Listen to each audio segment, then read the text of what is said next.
the flower and light of the Edinburgh Empire. The fifth Princess Marianne. Every person admired her bright smile, and listened to her every word. The most golden eyes in the empire. Sweet face and a warm personality. Child, who loved by everyone.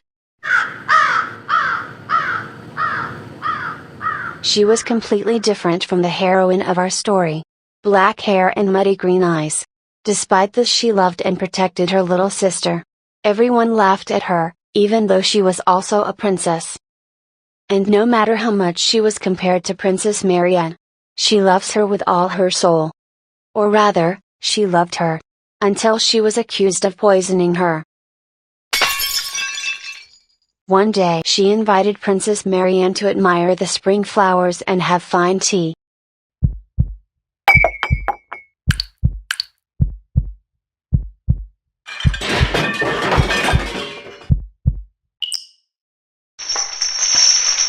Until the cause of the poisoning is determined, our heroine was locked in a prison. Once a day she was given a bowl of water and bread.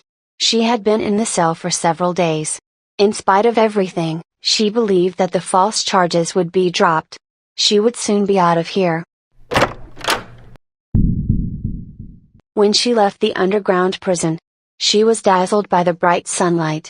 The beautiful scenery of the imperial palace became visible. The sun was so beautiful and warm. The world was such a mysterious and wonderful place. The prison guards hurriedly pushed her into the emperor's throne room. All her brothers and sisters were in the palace. She loved everyone present and didn't see them for days. Princess Marianne was here too, thank God she's all right. The first Prince Lachias. The second Prince Elsis. The third Princess Adeline. The sixth Prince Loris. The fifth Princess Marianne. The Emperor, Jules. The Emperor said that for the attempted murder of Princess Marianne, the fourth Princess Elisa de Edinburgh is sentenced to death. The Emperor asks if she admits her blame. That she was jealous of Princess Marianne and therefore wanted to kill her. Sister asking Elisa to answer the question. Elisa could not make a sound. The younger brother Loris said that she could not justify herself because she knew about her crime. Elisa tries to say that it was not her blame. The brother asks to call a witness. Her name is Rebecca, one of Elisa's maids. She says that when Marianne was having tea with Elisa, Princess Elisa put white powder in Marianne's cup. The Emperor says they found the poison in her cupboard. But this is the first time Elisa has seen the poison. She says she does not know what it is. And she did not try to kill Marianne. She begs her older brother to believe her. He tells her that her face is mad with envy. He offers to burn her eyes first and then decapitate her. Holding on to her last thread of life, Elisa looked at Marianne. But she just started crying, saying she was scared. The execution was to take place in 4 days.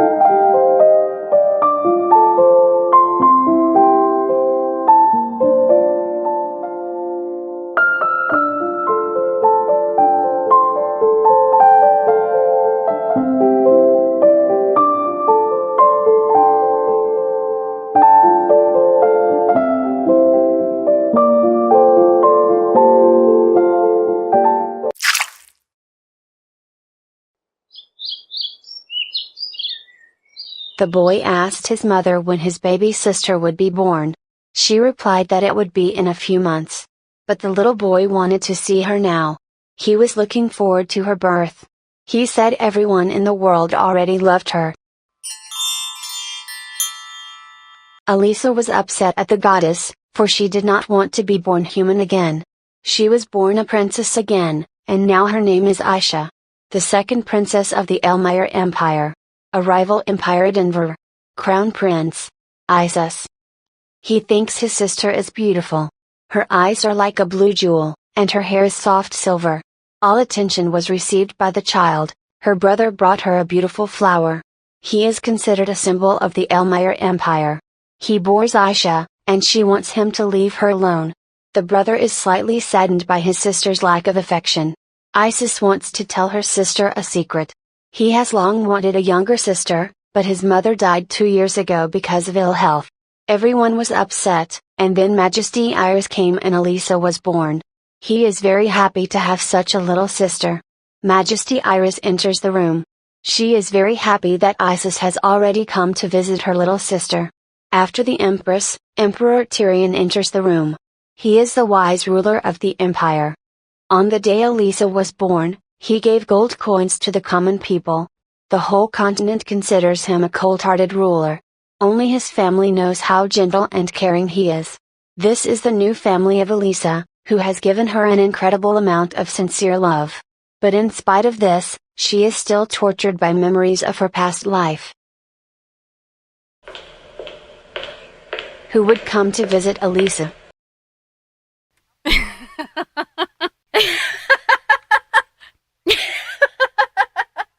Marianne is very glad she could come here. She says that Elisa looks very miserable.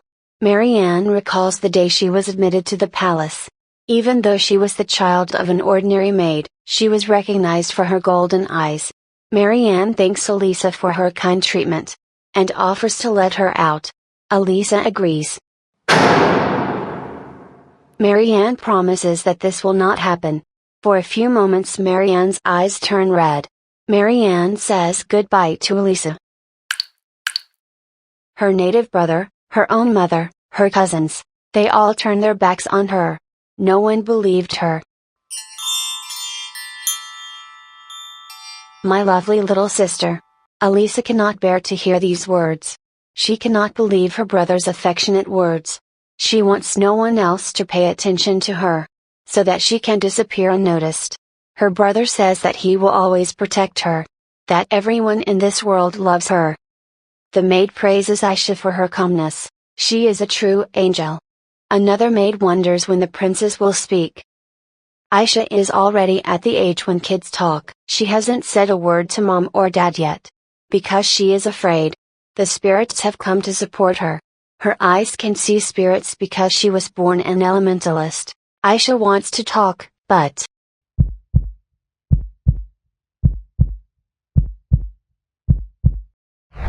she is afraid that someone will not believe her again. Her mother tells her not to worry. Soon Aisha will talk. Mama will be waiting. The emperor entered the room. He stroked Aisha on the head and noticed that she had grown a lot. Iris offers His Majesty to hold his daughter. But His Majesty refuses, for she will break if he takes her. Aisha thinks that she is not as fragile as her father thinks. The Empress asks His Majesty to look at his daughter. She says that their daughter will soon be 1 year old. That Aisha is very strong and growing every day.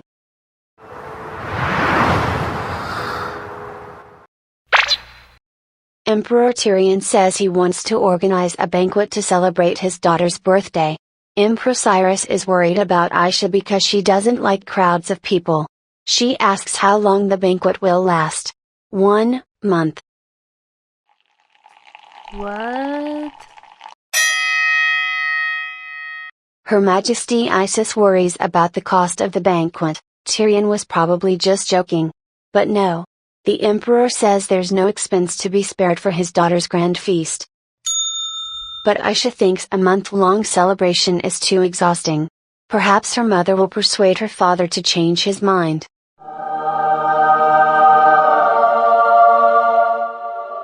In fact, Iris has only recently become Empress.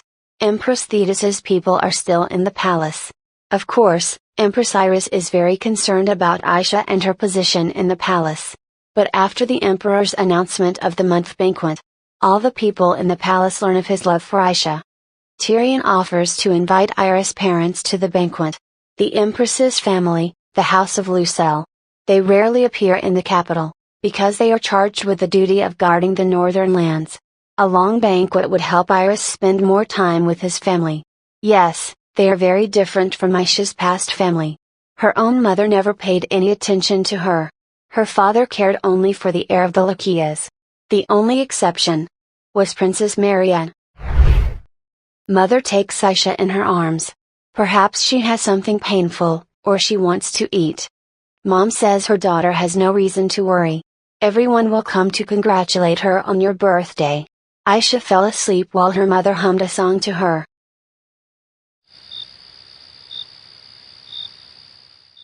Aisha wakes up at night. It is already dark. Aisha doesn't like the dark. She invites the spirits.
In the morning, the maid wakes Aisha up. She says Aisha slept soundly, apparently having a good dream. Aisha thinks she saw the full moon. She had forgotten that the King of Spirits had visited her last night. Recently, Aisha has had a new activity. She is trying to take her first steps. Other things don't interest her yet. But she tries her best to learn to walk. With each step, she feels freer. She was born quite small, like her mother. Not having enough strength in her legs, Aisha finds this activity hard. But Empress Iris encourages her. Watching her new loving mother, Aisha involuntarily recalled her former mother, Empress of Edinburgh. Had she ever been gentle with her? With difficulty, Aisha could recall a few moments. At official events, the Empress would sit little Elisa on her lap. Of course, she wanted to demonstrate family harmony. Even knowing this, little Elisa felt her mother's warmth. And she was happy. Aisha took only 3 steps, and her legs were already tired. But she will be able to walk a little more. She is almost there. The maids are wondering how Aisha is feeling. She almost sets a new record with 4 steps. The maids are amazed at Aisha's perseverance. She is not going to give up. After all, every step she takes, however small, bringing her closer to the embrace of the Empress Iris. A few days later, the parents of the Empress Iris arrive at the palace.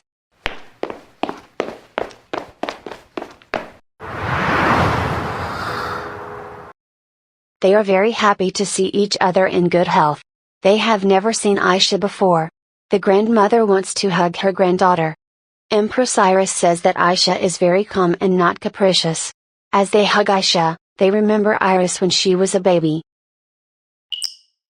Empress Iris asks her parents what is going on in the north. Iris's father asks if she is asking for Denver. It is better to go inside. Grandpa calms his daughter, saying that everything is peaceful and quiet after the signing of the peace treaty. But a strange rumor reaches him on the way in. Envoy from Edinburgh is going to come to the banquet and present Aisha with a birthday gift. No one in this room wanted to see anyone from Edinburgh. Especially Aisha. Grandpa says that the Edinburgh Empire is in turmoil right now. That someone from the imperial family.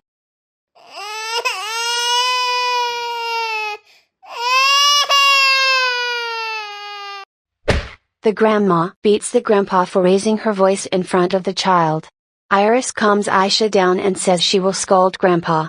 He apologizes to Aisha, but he thinks it was because of Edinburgh. Apparently Aisha doesn't like Edinburgh people too. She hates everyone. Empress Iris asks if Aisha is still upset, and how to make her daughter feel better. Maybe give her some cookies. Aisha feels uncomfortable because she cried when she heard about Edinburgh. Emperor Tyrion and Prince Isis enter the room. Iris asks why they have come. Both say that they have come to see her with Aisha. Empress Iris asks them to sit down. Emperor Tyrion is glad that she and Aisha are doing well. Iris says that everything is thanks to His Majesty and Isis. Prince always takes care of Aisha. Isis says that as in Big Brother he will always protect his sister. Iris believes him completely. Prince Isis tells Aisha in his ear that he has prepared a gift for her. But it's a secret.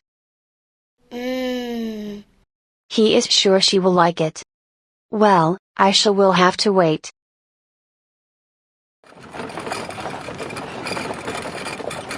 Two young ladies are riding in the carriage. They are discussing the prince's upcoming birthday banquet. Apparently the emperor loves his daughter very much, since the banquet will last a whole month. One of them says, that Prince Isis gave Aisha the skin of a bear, he caught personally. They are very interested in who the princess looks more like, the emperor or the empress. Preparations for the banquet are in full swing.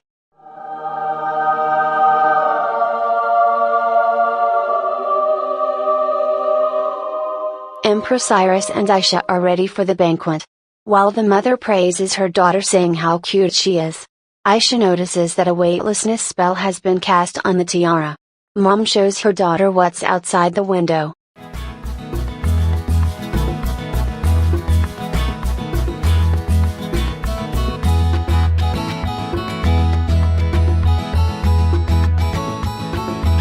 Mama says that all these people are here for you. Because they love you. Happy first birthday, Aisha. Someone called for Aisha. It's Prince Isis. He praises Aisha saying that she is cute, adorable, and generally the best, congratulating her on her birthday. He asks Empress Iris to carry Aisha to the banquet hall. She doesn't mind, but he must not drop her. The time has come. Aisha is worried because there are so many people there. Her brother asks her to smile. She must be the happiest in the world. A smile will help get rid of nerves. He offers to smile with him.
Aisha does not understand why Isis does not give her to the emperor. Isis says that she is his younger sister. But the emperor is reluctant, saying that she is also his daughter. Aisha remembers how afraid he was of breaking something. The ceremony proceeded smoothly. Her head was sprinkled with sacred water from the Temple of Light. The spirits loved this ceremony. Afterwards, the nobles began to give precious gifts.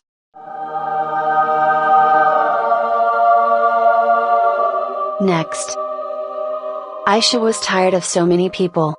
Next, the envoy from the Edinburgh Empire. Aisha hopes not to see any of her relatives.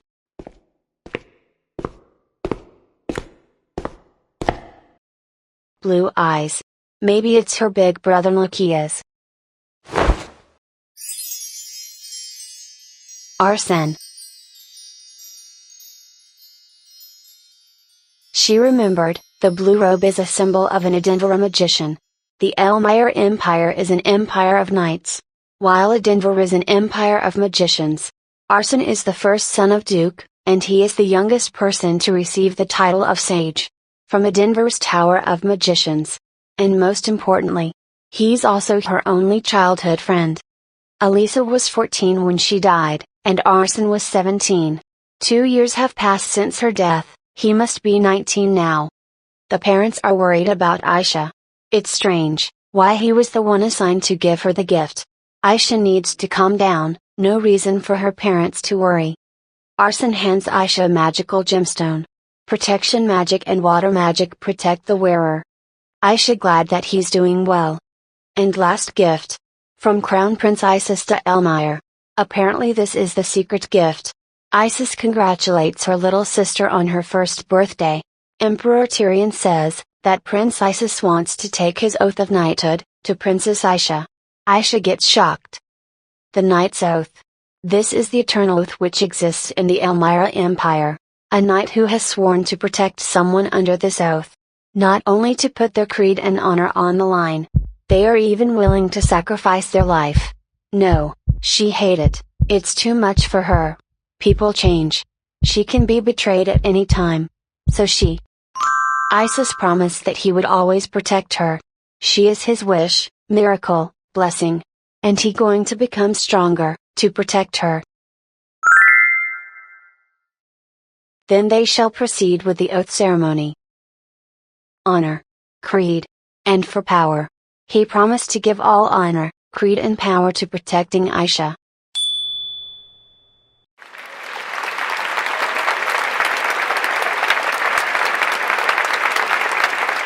Well, perhaps all the bad things are in the past. The warmth of the emperor, mother's love and Isis' smile. Aisha might actually be able to become happy. Tyrion think that's probably enough for Aisha. The Empress offers to take Aisha to bed. Isis wants to keep an eye on her. But leaving now means missing the fireworks. The parents decided to put Aisha to bed after the fireworks. Isis will show Aisha fireworks. Since Aisha has never seen fireworks, her brother tells her what they are. The magicians made fireworks with almost no noise. So she won't be scared. Isis promises it will be very beautiful. Aisha knows that there are few mages in the Elmire Empire. The emperor must have invited them to the banquet. It's finally starting.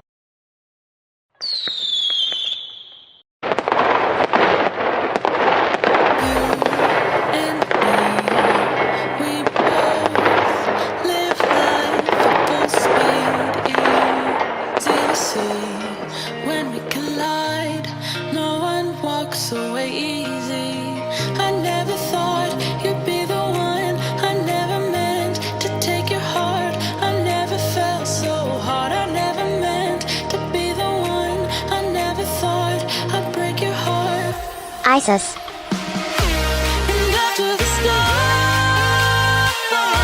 have crumbled to dust, we still feel the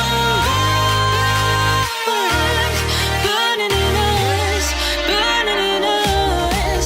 And it hurts so bad, but it doesn't mean that it's wrong. No, 'cause after the storm, you'll Mama. see the sun.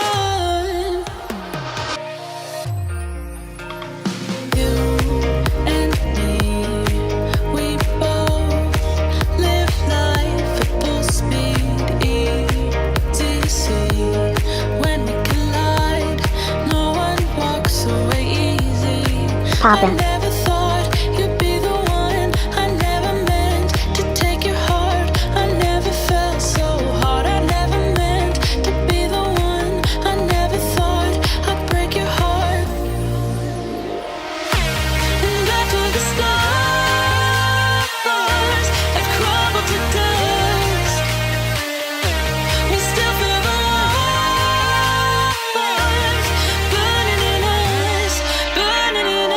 Arsene was approached by his master. He said that their empire's family is such a mess, while this place is so peaceful. How shameful. Arsene is worried that someone might hear what he said. But master doesn't care. He's too old to be afraid. Arsene asks him to be careful. Insulting the imperial family is a grave crime. Arsene wants to ask master a question. They both know what he wants to ask. Why Elisa had to die. He say if he knew earlier, he would have tried to do something. But when he found out, it was already. I never thought you'd be the one. I never meant to take your heart. I never felt so hard. I never meant to be the one. I never thought I'd break your heart. And after the stars have crumbled to dust, we still feel the light burning in us, burning in us. Master doesn't mind. Let him do it if he wants to. And master will help him out as well. Arsene thanks master. But master wants not words, but deeds. Arsene will give him a shoulder massage every day. Arsene thanks Aisha. Thanks to her he has solved his problem.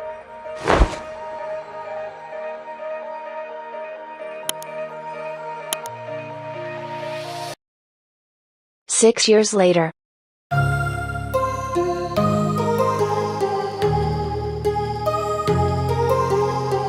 Someone called Aisha. This is her big brother Isis. He came to see her. Aisha is very happy to see him. Isis asks what Aisha is reading. He is reading the title of a book. The history of the formation of ancient languages, and the principles of their development. Can 7-year-old children read books like this? It's all because his sister is very smart. She is a real genius. Aisha is now 7 years old. But let's go back a few years. The maid is afraid that Princess Aisha will fall if she runs. Aisha decides to open her heart to a new family. She began to reveal herself when she was 3 years old.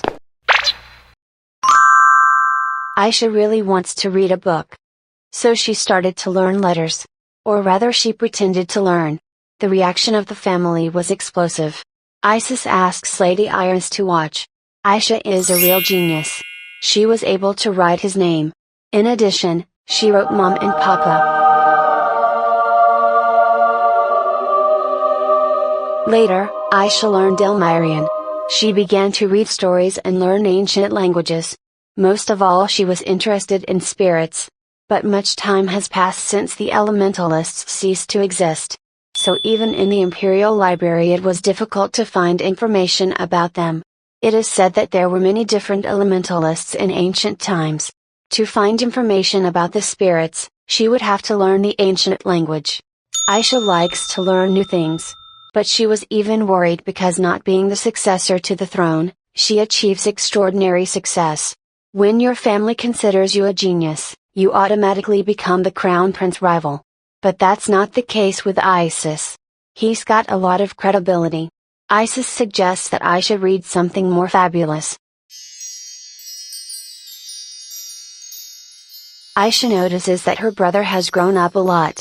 He's become much taller, and his voice has dropped. Aisha thinks her brother is so handsome. Isis wants to read to her.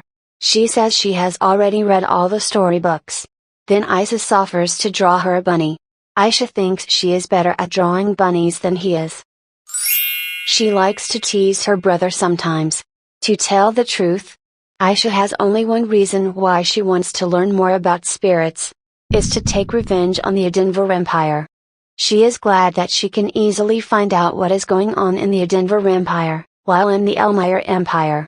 Since they used to be great enemies for hundreds of years, and Donald started having friendly relations a few decades ago. Marianne is still treated like a saint. And it's said that Lycias will be named the crown prince this year. After her death they live quite happily. The spirits ask Aisha not to be sad. In her past life, she could not see the spirits. But in this life they will be a trump card in her revenge. Aisha still can't understand what happened back then. Marianne's red eyes, why she hated her so much.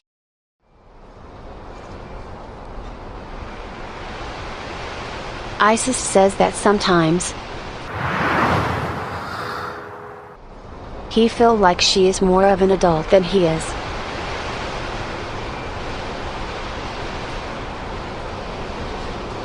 Aisha says it's just his imagination. Yeah, she's probably right. That's because Aisha is a genius. Aisha says her brother is a genius too.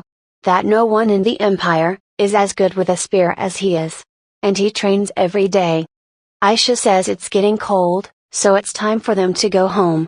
Isis promises that no matter what happens, if she gets hurt she can always rely on him.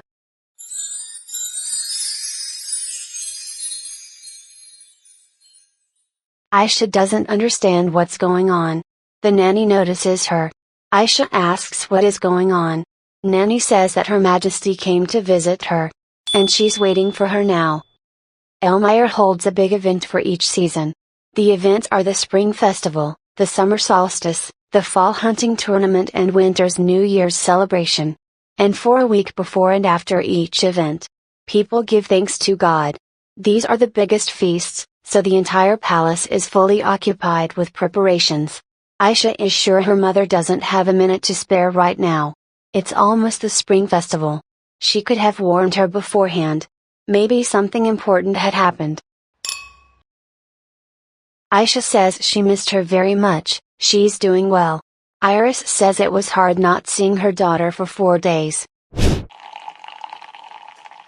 Aisha asks how the preparations for the Spring Festival are going. Iris says it's the same as always.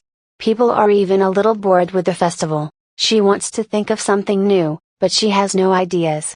Mom asks if Aisha remembers Mr. Alman, the scholar who came to visit recently. Of course Aisha remembers him. Maybe he was unhappy with her ability to learn. Perhaps she should have answered more convincingly. The professor told Iris that Aisha have great abilities. He even said that she was a generational genius. Aisha thinks she should have answered even worse.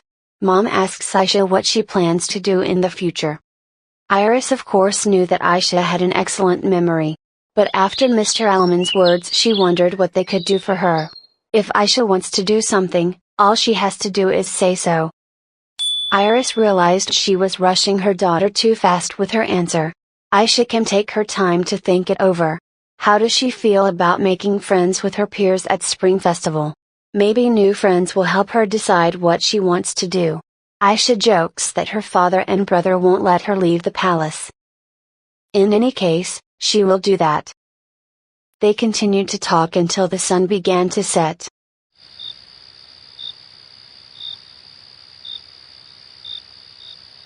Aisha wonders what to do.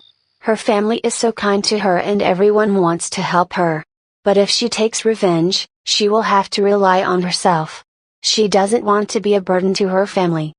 That's why she have to refine her elementalist magic. Aisha tries to read the contents of ancient books. But she can't read it properly.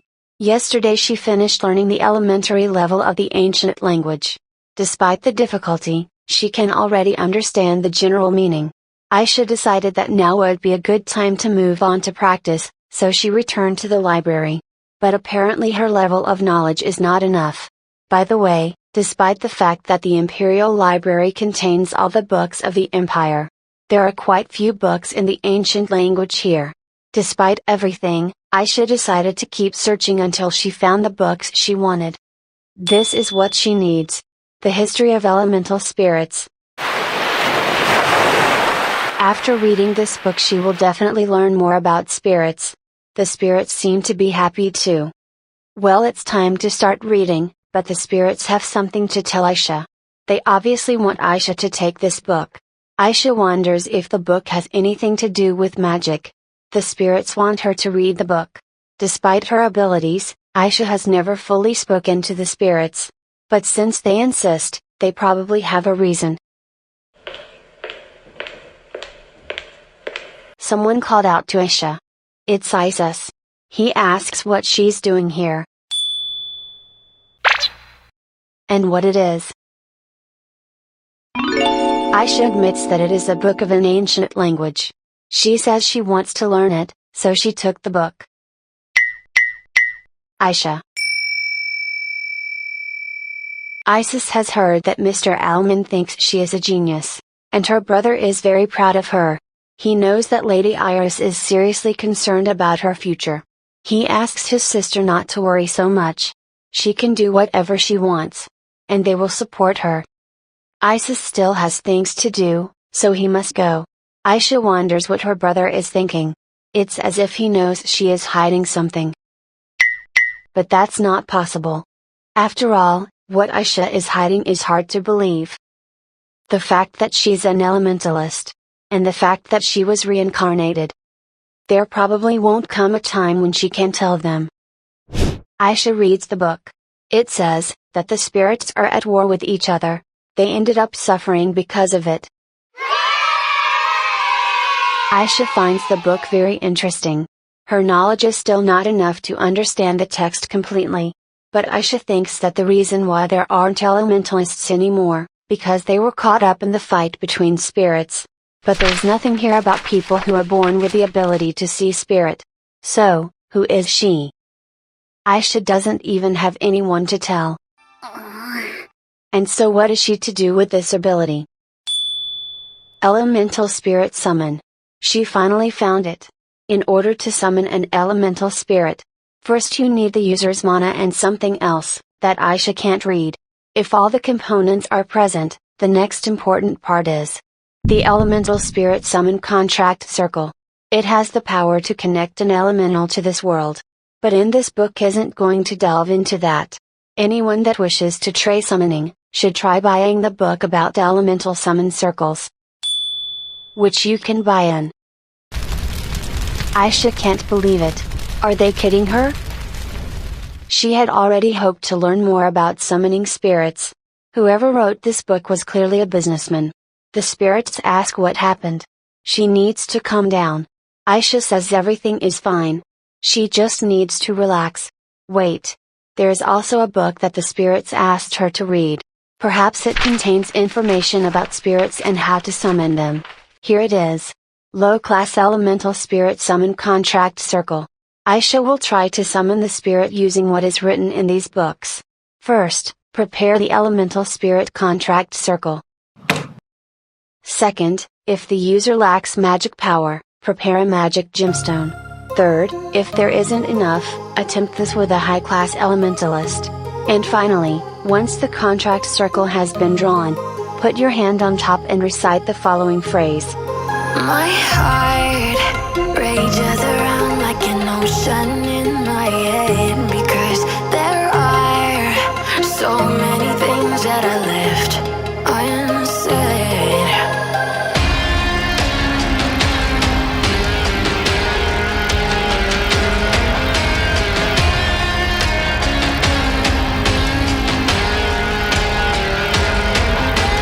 I can almost feel you walking in the distance, but I know that is not reality.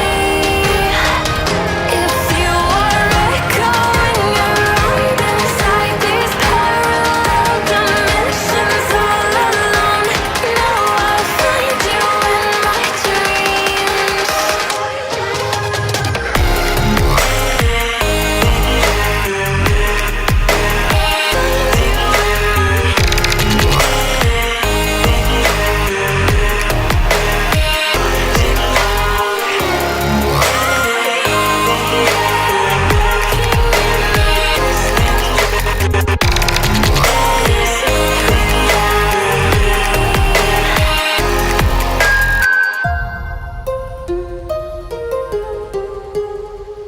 The spirit says her name is Lu.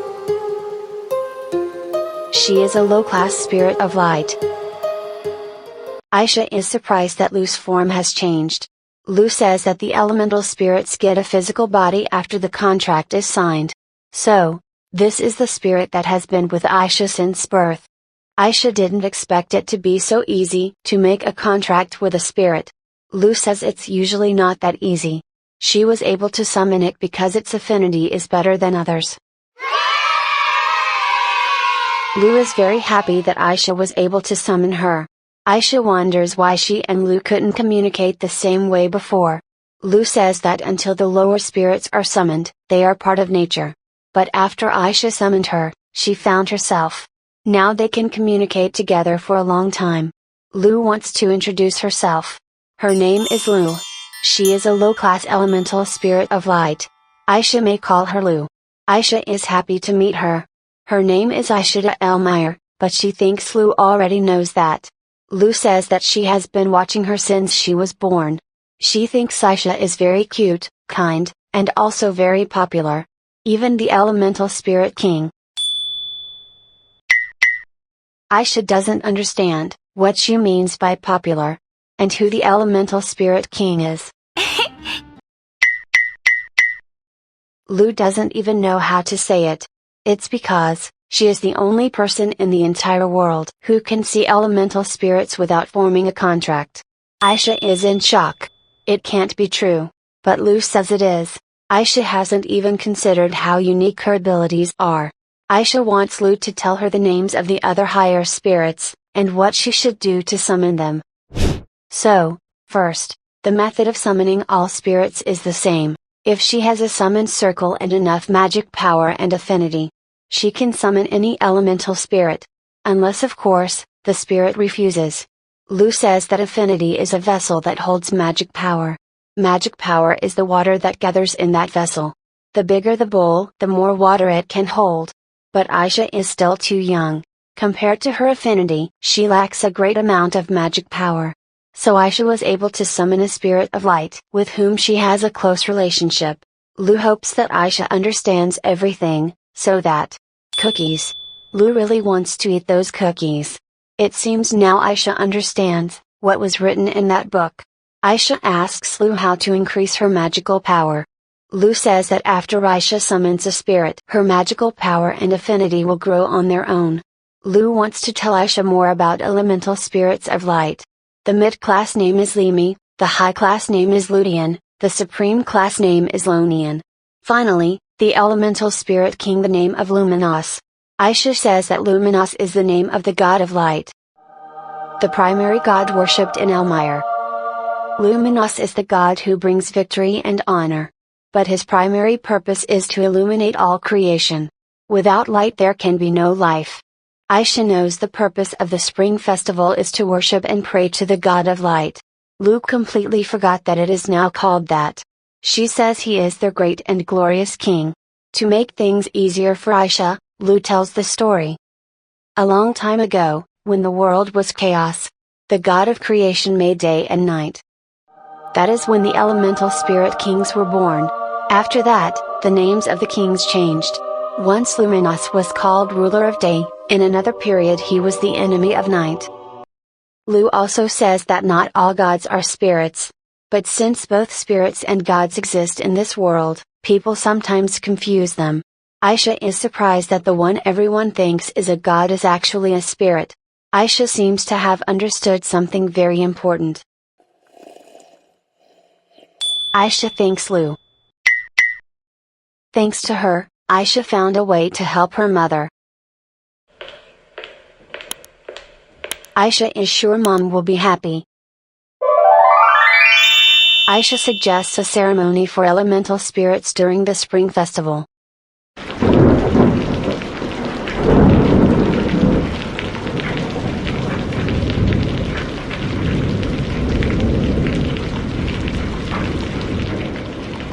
It has been raining for days. Lu says it hasn't stopped raining since Aisha visited Emperor Ro's quarters. After Aisha summoned Lu and learned about the Spirit King, she has been busy making plans for the spring festival every day. Her mother really liked her idea. And Dad patted Aisha on the head, saying what an incredible job she had done. Lu is also looking forward to the upcoming festival. This year's festival will be in honor of spirits. Aisha wants people to know more about elemental spirits. Aisha asks Lu what kind of person the Spirit King Luminos is. Lu says he is very strong, very beautiful and very cool. Even though he looks like a male human. Of all the kings, he is the most handsome. Platinum hair and golden eyes as if formed of light. Lu says it's impossible to forget someone like him.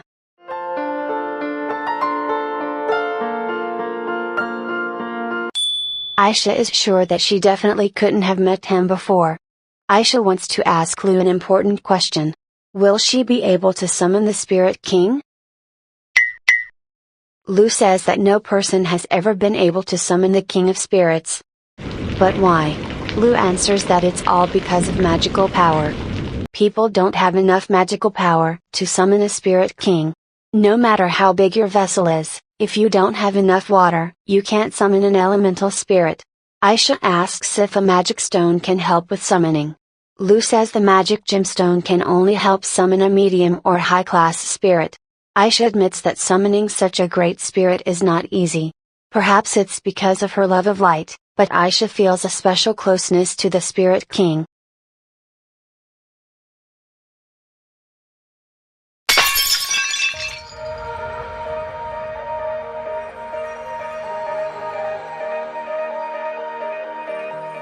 Aisha wonders what her brother Isis is doing right now. Someone overhears Aisha wondering where Prince Isis is. It was her nanny. She came to ask if the princess would like more tea. Aisha asks if she knows where her brother Isis is. This is the first time they have not seen each other for so long. Nanny says that Prince Isis is completely focused on swordsmanship. Because of this, he caught a cold while practicing in the rain. Aisha is worried about her brother and asks the nanny how he is feeling now. The nanny had completely forgotten that it was a secret. Aisha doesn't understand how the nanny could have hidden it from her. Nanny explains that this is an order from Prince Isis. He doesn't want her to visit him and catch a cold either. Aisha says that her brother always visited her when she was sick. Why did he ask her not to visit him? He also kept it a secret. She doesn't like it when her big brother hides things from her. No matter what difficulties Aisha had, her brother always helped her. Aisha decided she would write him a letter. She had never written a letter to her brother before. She will put all her feelings for him into the letter. My heart rages around like an ocean in my head, because there are so many things that I left unsaid.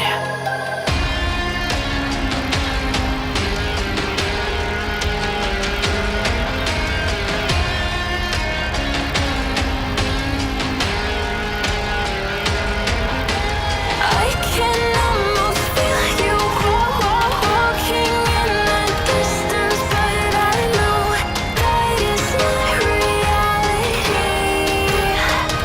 If you are echoing around inside these parallel dimensions all alone, now I'll find you in my dreams.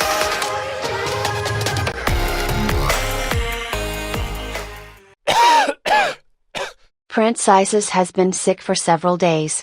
He has a sore throat, and his fever hasn't dropped for a long time. The prince says he needs to stop practicing fencing in the rain. The boy beside him does not understand why it was necessary at all. Isis says he wants to be able to fight with a sword in any situation. The boy says the prince looks unwell, and he shouldn't throw a tantrum over him. Isis asks why of all the knightly order, he is the one who came to him. The boy's name is Vian. Lord Vian Veltmore. Vian says that only he can deal with His Highness when he is in a bad mood. It was an idiotic thing to train in the pouring rain. But the prince says it was necessary. He must become stronger than everyone else. Vian still insists that he no longer train in the rain. Isis asks him to stop nagging him, as if he were his older brother. The servant says that someone has come to His Highness. Isis reminds him that he has asked him to refuse all visitors while he is sick. The servant says it is a maid from Princess Aisha. The servant asks if he should refuse her. Isis tells her to wait a second. The maid says her name is Rina. and she has come to deliver a letter from Princess Aisha.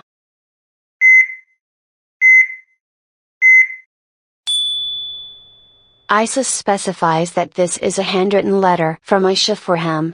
Rina says it is. Isis is very happy that she wrote him a letter. He reads it. Dear Big Brother Isis.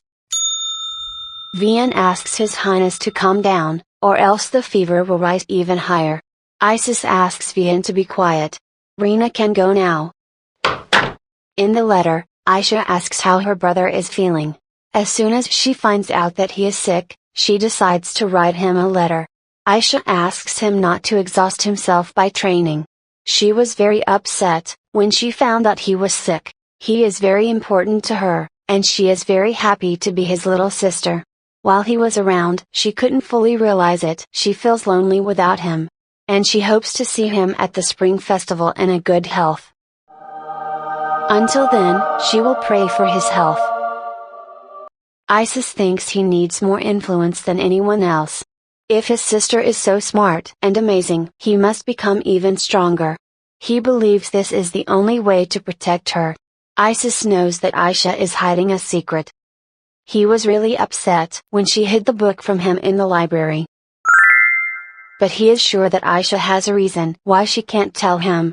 Isis decides to trust and help her.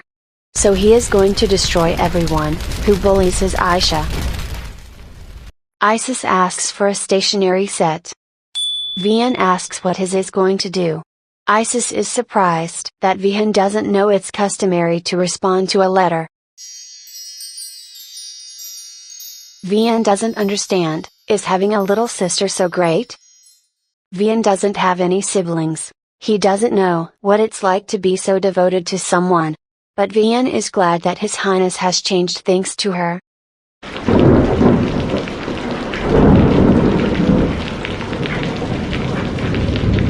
He was like a wild beast after Empress Thetis passed away.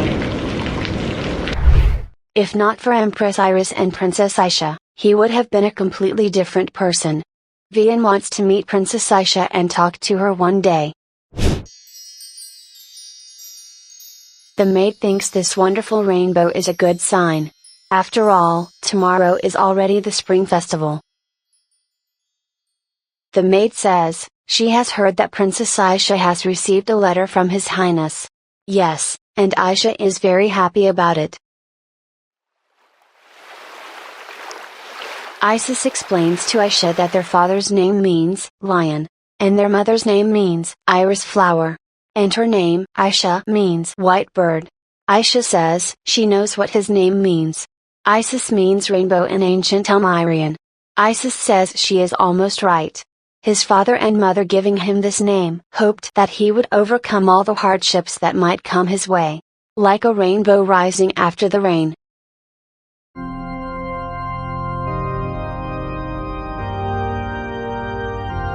The first day of the Spring Festival. After the offering of the prayer luminos, the god of light, various rituals are held. Right now a priest performs a ritual to heal the ill. A girl from upstairs thinks what is happening is amazing. Aisha wants to ask Lu something. Despite the fact that her mana and affinity barely increase, Aisha is very happy that she can talk to Lu without needing her to be in her summoned state. Aisha asks if Luminos is in fact the king of spirits, how the priests use divinity. Lu says that they don't actually use divinity. The point is that elemental spirits of light have the innate power to heal people. In exchange for their faith, Lord Luminos gives the priests some of his power. Aisha believes that in this case Lord Luminos can be considered a god. Aisha realized something. Does she have the power to heal too? Lu is sure she can heal. Aisha is shocked, and how much she can do. Lu thinks she can heal like that priest. And when she can summon an elemental spirit of a higher class, her abilities will become stronger. Aisha is unsure of her abilities. After all, priests serve in the temple most of their lives. Lu promises that she will succeed. After all, she is an elementalist. Affinity is a very important thing to use elemental power. The priests only have faith in Lord Luminos.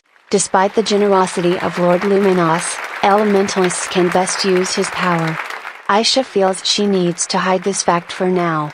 After summoning a low-class elemental spirit, she can heal burns.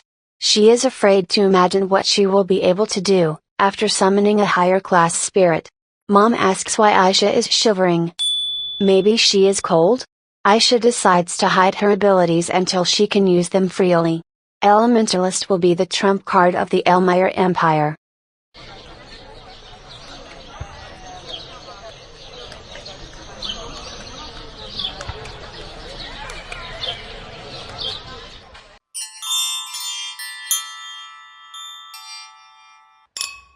So, that's what her mother meant when she suggested finding friends her own age. She's of course grateful for her concern, but although today was the first time Aisha had seen her brother since he caught a cold. Because of the morning ceremony, she couldn't even talk to him. And now he is so busy that she cannot distract him. She can't believe she has to sneak a peek at her own brother. Anyway, Aisha is glad that he looks healthy. Aisha seems to know this boy with the red hair. It must be Lord Vian. She has heard that he is an excellent swordsman and has a talent for magic. He is the heir to a duke, with an attractive exterior and is also talented at many things. He's just like a prince in a fairy tale for little girls. One loud girl asks if Princess Aisha will visit their embroidery group. Aisha tries to politely decline, saying that she is not good at such things. The girl reassures her that it's not that hard. She begins to tell the story of how one girl, Aisha, already has a headache from her. She's been talking non-stop for 30 minutes. The other girls apparently listen to her because the family title is lower. Aisha hopes maybe someone will save her. Like in a fairy tale, now a prince savior will appear. Someone turned to Princess Aisha. Vian asks if he can distract her for a while. He means that Prince Isis wants to talk to her. Aisha says that if Big Brother asks her, of course she goes. As she leaves, she wishes the girls a nice time. Aisha thanks Vian. She might have burned out before all the events ended. Vian says she clearly looked bored. Vian wants to tell Aisha the truth. Prince Isis didn't send him to bring her. Aisha asks why then. Vian says that from a distance he notices that she is in trouble, so he decided to give her an escort himself. Vian is a little embarrassed, so he adds that he thinks Prince Isis wanted to see her very much. Aisha is surprised at how well he can read people. He is so brave and honest. Aisha is grateful that he saved her from that girl's chatter. She notices the boutonniere on his shoulder. Aisha says she's glad he's enjoying the event. She says that his boutonniere and her flower crown were her idea. It was her way of showing appreciation for the elemental spirits. Vian says he didn't even know she was involved in organizing the event. Aisha says that's the way it happened. And she's curious what he thinks about it. Vian thinks it's a fascinating way to emphasize the existence of elemental spirits. After all, it's quite easy to forget that spirits exist. She agrees with him. She could see spirits since she was born. Other people perceive elemental spirits as something distant. Vian notes that the rumors to be true. She really is just like an adult. Vian says that he will not be able to speak in front of Prince Isis. It was a great honor for him to talk to her even for a moment. Aisha does not understand why he cannot speak in front of her older brother. Vian wanted to explain, but it's her big brother Isis. He says that they haven't seen each other in such a long time. He asks if she's alright. Aisha says she is doing well, but how does he feel? Isis answers that he is very well, all thanks to her concern. Aisha is glad, and she likes the letter he sent. Isis confusedly says, he liked her letter too. He was very happy because it was her first letter to him. Aisha is also embarrassed. She had written to him something she was embarrassed to say in person. and this is their first meeting after that. Aisha says she was glad to get her first letter from him too. Someone calls out to the three of them. It's their mothers, grandfather and grandmother. Even though mom couldn't stay with them, she asked Aisha to show her parents the palace. Aisha is glad she got to spend more time with them. However, she did not expect Vian to join them. Aisha guessed. Vian and her brother are members of the same order of knights. Grandfather's knightly order is famous for its strength. They guard the borders of the Elmire Empire. Aisha thinks they are quite similar. Grandfather asks Aisha to stand under the arch with the Elmire flowers. Aisha doesn't know why Grandpa asked her to do this. But it is very beautiful here. She tries to catch a petal. She succeeds. Grandpa says, "Stop." What is this? Aisha wonders what it is. Grandfather says it is a new invention of magicians, video orb. It records scenery and sounds so natural that no painter can replicate it. Aisha doesn't believe it's really possible. Grandpa asks her to take a look.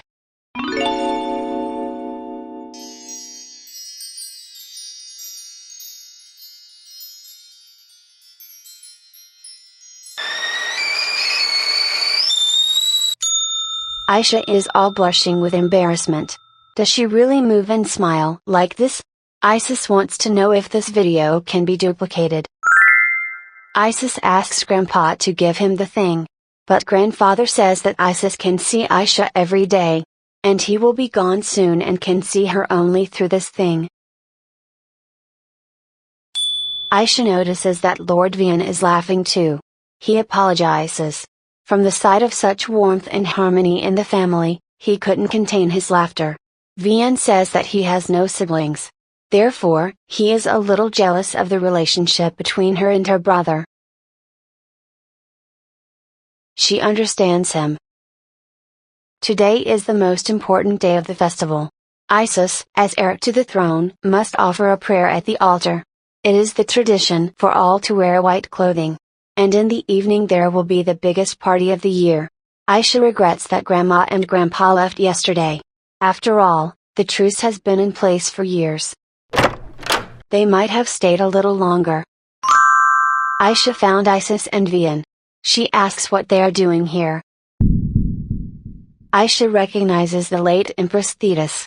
Isis says he was wondering what his mother would think of him if she were still alive.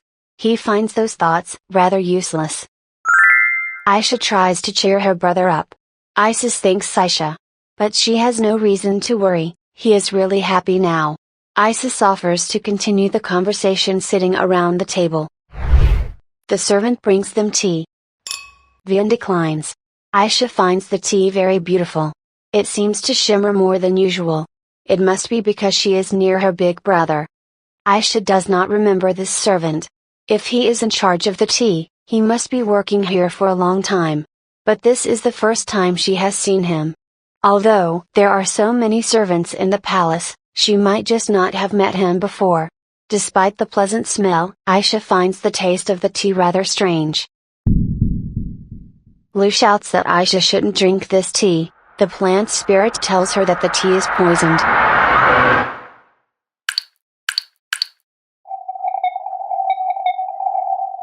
Aisha finds Big Brother's face very pale. Is it possible that his tea was poisoned too? She asks her brother not to drink the tea anymore. Vian shouts to call the doctor and the priest. A poisoning has occurred. Aisha feels weird, as if everything inside is on fire.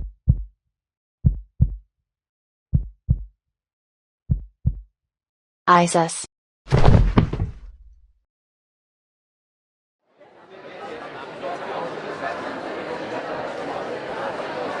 One of the noble women says that, thanks to Lord Vian, the servant who poisoned the tea was caught. Someone says that if he had not been there. Vian blames himself for being there, but he could do nothing. Is he so powerless? He always thought that in order to protect someone, he had to attack. That's why he trained hard every day. But at just the time of need, he couldn't do anything. Thanks to the fact that the Empress was nearby, they were able to provide first aid quickly. Iris demands a doctor and a priest now.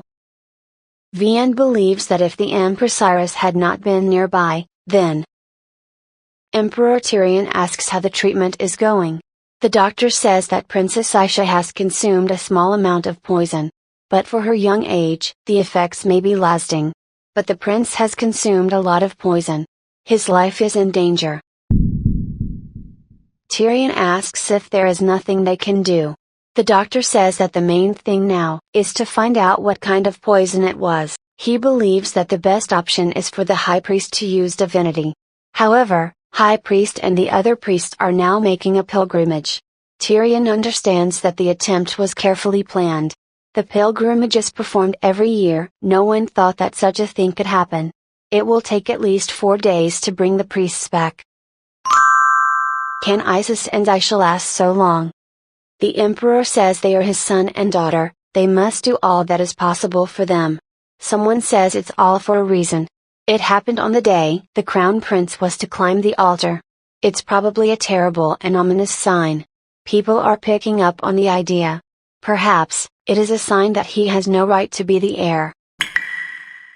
A young man asks the man to be careful with such talk.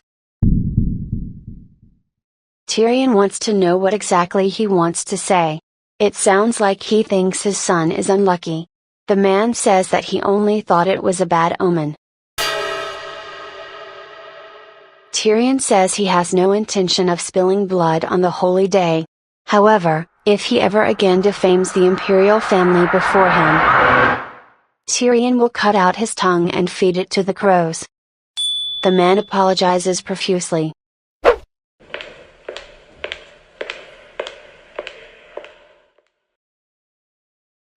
Iris asks the priest when Aisha wakes up. The priest says that their powers were only enough to stop her condition from worsening. They need a divinity capable of cleansing the poison. He tries to reassure the Empress by saying that the high priest will arrive as soon as possible.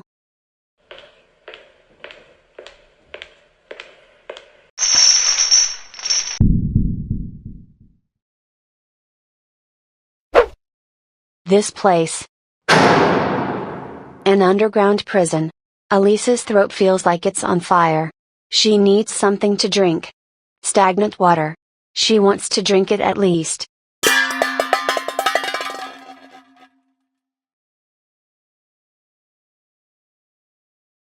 Elisa doesn't understand why her family turns their back on her. Why do they trust Marianne and not her? She is in a lot of pain. She wants to die. An unknown voice asks her if this is really true. For it is not true. The voice reminds her that she has a purpose. Elisa remembers. She wanted to ask them why they decided to kill her. Why no one believed her. But it's too late. Everyone hates her. No one wants to hear her voice anymore. The voice says it's okay. After all, there are people who love and trust her elsewhere. They are already waiting for her. Elisa thinks this is a lie. Who can wait for her there? Fireworks.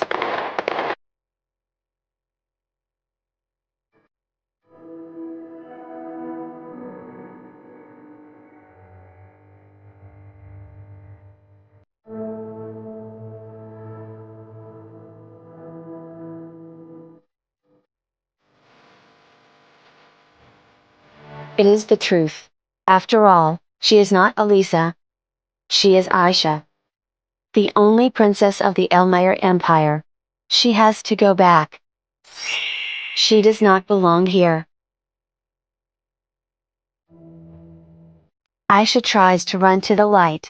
But no matter how much she runs, the light does not get any closer. So, what does she do now? She's not going to give up. Maybe if she thinks about the light, she'll find a way out. The light is warm, it's like it's hugging her like family. Maybe family is the light. Not only that, Aisha feels the light inside her. the people who cherished her. She received the light from them. They shine inside her. Because of them, she has learned how to rise up and move forward. Now she is Aisha. Alisa wouldn't have been able to do it. But Aisha can. She calls Lu.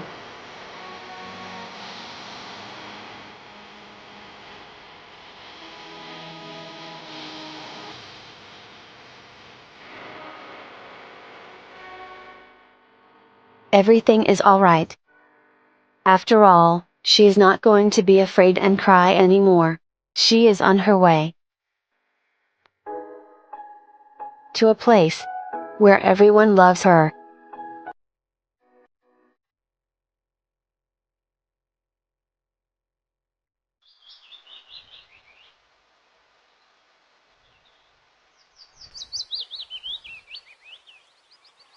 Mother?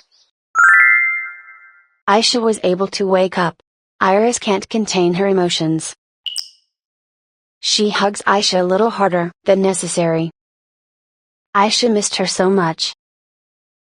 The priest says that even though Aisha is awake, she still needs treatment and rest. Iris promises her daughter that she will recover, after taking medicine and a good rest. Aisha asks mother how her big brother Isis feels. The priest says that Prince Isis has consumed a lot of poison. He is now in a critical condition. The prince needs help from the high priest, but he is absent on the pilgrimage. He is already in a hurry to return, but at the earliest when he arrives tomorrow evening. Aisha only took a small sip, but how bad she felt. Besides, the spirits of light helped her wake up so quickly. She has no time at all. Iris and the priest ask Aisha to continue to rest. The priest gives Aisha a medicine that should help her restore her vitality. Aisha tells mother that she must see Isis now.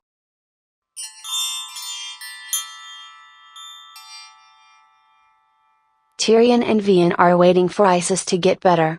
Tyrion hears voices outside the door. Who it could be?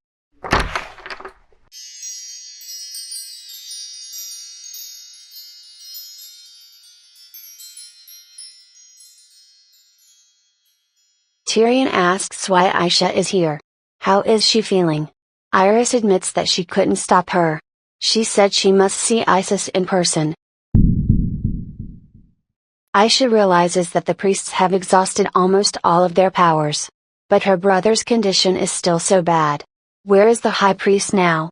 If her big brother never opens his eyes again, then Aisha cannot allow that to happen. When she was scared, her brother always helped and protected her. He trained to become stronger and protect her. So now it was her turn to save him. Aisha calls Lu. Lu says she was afraid the master would never wake up again. She promises to protect Aisha, so she won't be in danger again. Aisha thanks Lu. But she needs to learn something from Lu. Is she able to summon a mid-class elemental spirit right now? Lu says she can't. Lu is very worried about her master, saying that it is dangerous. Aisha just woke up and now she's low on mana. Aisha thinks of something. If she uses magic gemstone, then she can do it? Lu thinks that it might work, but she still fears for the master. Aisha says Lu that she decided to make a contract with the mid-class spirit. If there is even a tiny chance, she will take it. Aisha believes that the healing ability of the low-class spirit is the same as that of a normal priest. So she must make a contract with at least a mid-class elemental spirit in order to heal her brother. Until now Aisha has been hiding the fact that she is an elementalist. She can do it. Aisha asks Lu if this magic gemstone will be enough. This gemstone was given to her by Arson, for her birthday. Since then, she always wore it. Lu studies the stone carefully. She says that all the mana in gemstone is exhausted. Lu believes that Aisha was able to wake up so soon, because of the protection of this gemstone. She will not be able to use the empty magic gem. The others in the room don't understand who Aisha is talking to. Mom suggests that Aisha go to her room. Aisha really needs another magic stone right now. Aisha asks if Vian can borrow his magic gem. Everyone is shocked at what Aisha is doing right now. After all, she hasn't told anyone what she's going to do. Vian doesn't understand what she's doing with the ancient book and the magic gem. Vian was shocked by her request. It turns out she knows that he is a magic swordsman. He thinks that the princess needs to rest. Would she be okay with moving around so much?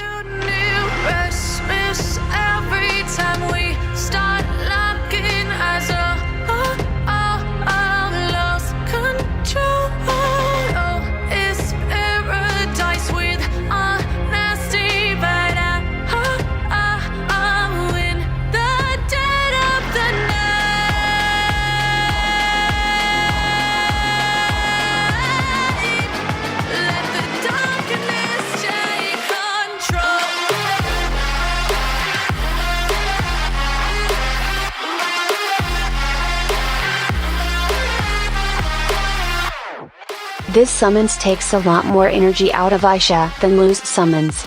Despite the pain, she has to be able to hold on just a little longer.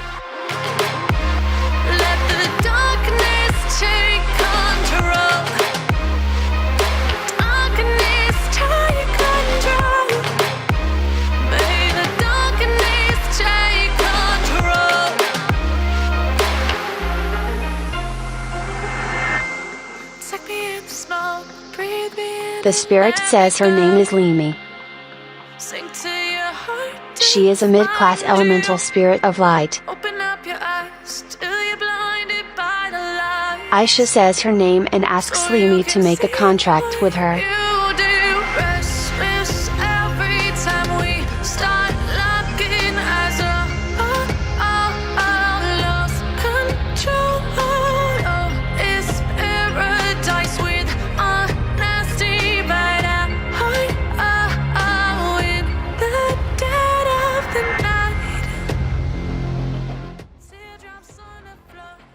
Mother asks Aisha who this fairy is.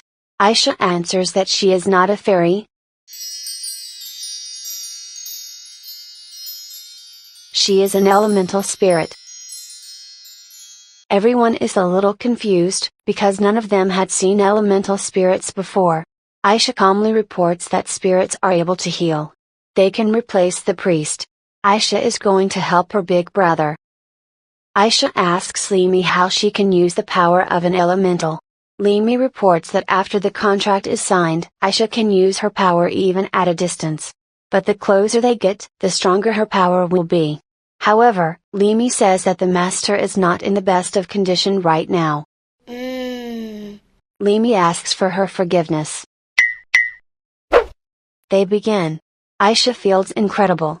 Limi's knowledge enters her mind. The priest notices something. Her eyes turn golden. Aisha is ready, she must succeed.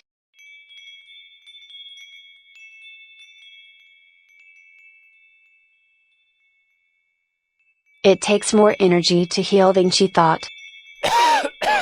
If she continues, she should be able to heal her brother. But she has almost no energy left. Not even Limi's power is enough.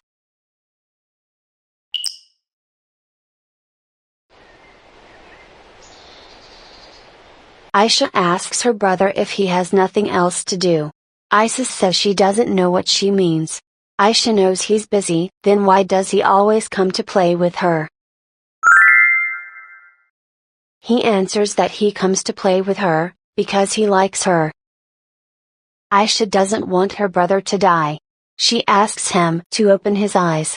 She so wants to see his smile again. At least one more time, to see his smile.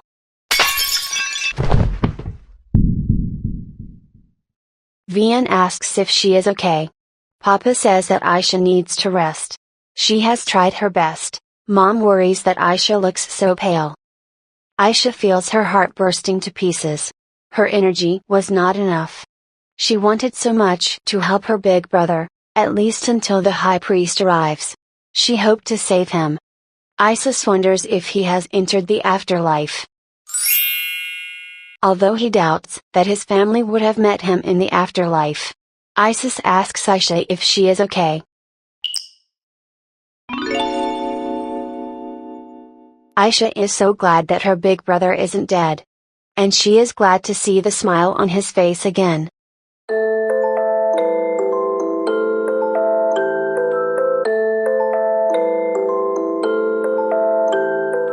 Aisha tells her brother how she used the power of elemental spirits to save him. Finally, Isis learns her secret about that book. Aisha has already forgotten how she hid the book from him. The priest says that even several priests working together were unable to awaken the prince. But the princess has such a powerful ability to heal. So he assumes that the princess is a holy maiden. Aisha says it is not. She is an elementalist. Aisha calls Lu. Lu introduces herself as a low-class elemental spirit of light. The parents are impressed. Father says he didn't know Aisha had the power to summon spirits. If she is an elementalist, her father promises to do everything he can to make her an excellent elementalist. Aisha thanks her father. Aisha is now at peace. She thought they would be upset when they found out. The priest still won't calm down. He thinks that the prince's power is the same as the priest's. Aisha explains that Luminos, the god of light, is also the king of the elemental spirits. The spirits tell her that Lord Luminos controls all light in the world. How priests devoted to Lord Luminos can use his power. In the same way, she can summon elemental spirits of light. Aisha considers this explanation sufficient. She will not say that Lord Luminos is only the king of spirits. The priest concludes that they share the same power. They have to give her the title Holy Maiden or similar status. Well, since she has no other option, Aisha agrees, but even if she is awarded a title like that because of her power, she doesn't want to live her life as a religious woman. She wants to stay in the palace, close to her family. Vian tells the emperor that since the princess and prince are fine, he is going to leave. Tyrion asks him to keep what he has seen a secret. Vian promises not to tell anyone about it. Isis turns to his father. Isis believes that this is not the end. He asks his father to find the man who hurt him and Aisha, and make him pay the price. Aisha has never seen her brother so angry before. Tyrion promises him that he will find the mastermind. To make sure something like this never happens again, he will cut off his tongue and tear off all his limbs. Then he will find and execute all of his family members and close friends. They will be hung on the gates of the castle, and they will become food for the crows. Tyrion asks the children not to worry about this and to concentrate on healing. Isis suggests also poison their loved ones and make them watch. He thinks that would be fair. Aisha doesn't know whether to laugh or cry. Tyrion promises to do whatever the son wants. Aisha tells Nanny that she understands why she has to eat in bed, again. But why she spoon feeds her. The nanny is offended that the princess does not understand the importance of rest.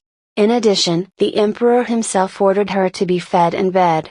Princess was so weak that she even vomited blood. The nanny wants to take care of Aisha. Under strict orders from her parents, Aisha was in bed all 3 weeks.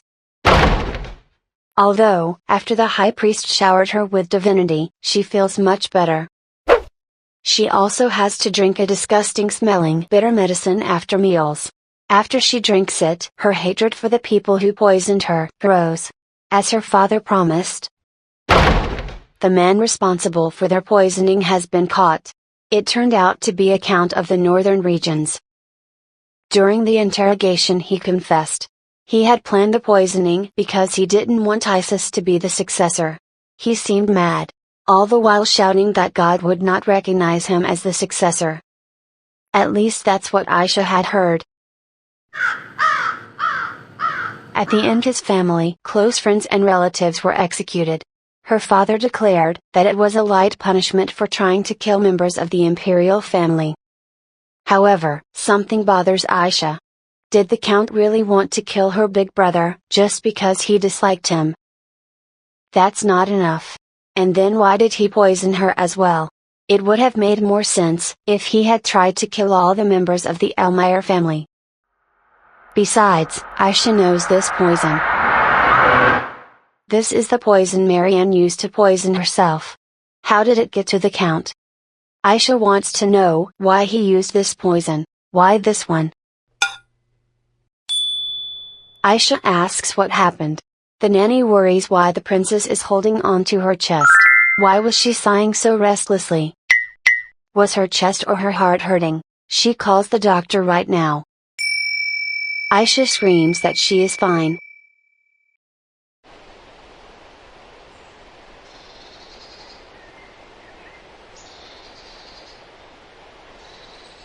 After 3 weeks of bed rest, Aisha was finally allowed to go outside. Even though she was only allowed out for 30 minutes, after 3 weeks of bed rest, it seems like a dream. The doctor saved her. He persuaded her mother and nanny that 30 minutes of fresh air every day would be good for her health. Aisha thought she would die of boredom. She's glad that she was able to get out. Isis came to see her. They suddenly ask each other how their health is. Isis says they are on the same wave. Aisha laughs and agrees. Isis tells that during his bed rest, he was not allowed to swing his sword. He couldn't even go outside. Aisha says the same thing happened to her. And the nanny even spoon-fed her. Isis thinks the nanny did everything right. Aisha knows what he's thinking. They continue to have fun together. Isis wants to talk to Aisha about something. In fact, that's why he came here. Aisha asks about what exactly. Isis says that the captured Count was not the mastermind of the poisoning. Aisha doesn't seem at all surprised by this. She asks why he decided to tell her now. Isis always thought of Aisha as mature, calm and wise. But in spite of that, she is only 7. Her parents want to protect her, they don't want to scare Aisha. Isis says he understands why their father chose not to tell her. Aisha concludes that her brother wants to tell her the truth, who the mastermind really is. Isis disagrees with father's opinion. He thinks she has a right to know. Knowing what your enemy is gives you the opportunity to prepare. Isis asks if Aisha wants to know. If she doesn't want to know, they'll just forget about this conversation. Isis says she can do it. After all, she's only 7. He promises to get stronger, so she doesn't need to know anything. He and the family want to protect her. Isis reminds her that she is still a kid. Aisha wants to know. Even though she is just a kid, she can protect him. She also has power. After all, she is the one who could heal him. Aisha promises that if he tells her, she will do everything she can to become stronger too. Aisha is proud of herself for being able to say this. She is so happy that she has the power of elemental spirits. But still, Big Brother is right. Despite memories from her past life, she is still a 7-year-old child. Isis asks if she is sure she won't regret it. Aisha is sure. Isis says that the Count didn't want to confess until the end. He claimed to be the mastermind. And the reason was that, the Count didn't want Isis to be heir to the throne. But their father realized that was not enough reason. After he dug deeper, it turned out that the mastermind was the Denver imperial family. Aisha can't believe it. Isis says it is. They don't know exactly who planned it, but they do have a potential suspect. Now the Denver Empire is in turmoil. The reason is Lakias, who recently became crown prince of their empire. It is because of his serious flaw that the nobles are divided. Aisha doesn't understand what flaw her brother is talking about. Isis says it is because of his younger sister Elisa. She was stripped of her status after she tried to kill another member of the imperial family. Isis asks how Aisha is feeling. He shouts that she needs a doctor. Aisha asks her brother how this all relates to their poisoning. Isis doesn't know what she's talking about. In her condition she need. Aisha screams for him to tell her why they tried to kill them. Isis says they don't know exactly. But he has a theory. So the crown prince wanted to shift people's focus elsewhere. He wanted to create turmoil in the Elmire Empire. They know for a fact that the count was a spy for the Edinburgh Empire. Executing the orders of the Edinburgh family, he tried to kill the heir to the Elmire Empire. Isis explains that Aisha was caught in the crossfire. Isis apologizes to Aisha. Aisha feels nauseous. They killed her in a previous life. And they are trying to kill her in this life, and not just her, they want to kill her family. Isis thinks he shouldn't have told her anything. They should be back from their walk by now. Isis will escort Aisha to the palace. Aisha turns to Rina. She asks Rina to tell the nanny that she will return later. She has something to discuss with her brother. It is important, very important. Rina says she understands. She will tell the princess's words to the nanny and return.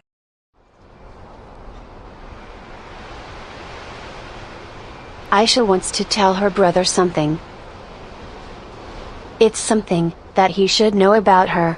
Isis asks what it is she wants to tell him, that makes her so. Aisha explains that she had memories since she was born. Isis asks what she is talking about. Aisha says she remembers things from before she was born here. She was once the fourth princess of the Edinburgh Empire. Her name was Elisa del Edinburgh. Her 14-year-old girl was accused of poisoning a member of the imperial family.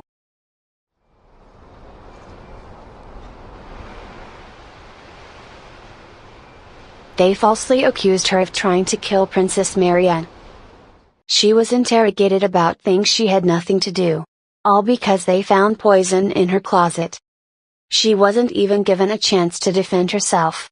Everyone just assumed that she was a culprit. In the end, she was executed.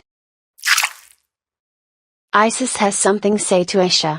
But Aisha interrupts him, saying that she never tried to kill Marianne, her sister. She never thought of killing anyone. Aisha cries, saying she never meant to poison anyone. She swears that she is innocent. Aisha begs her brother to believe her. Aisha told her brother the whole truth, but what will be his reaction? Will he believe her?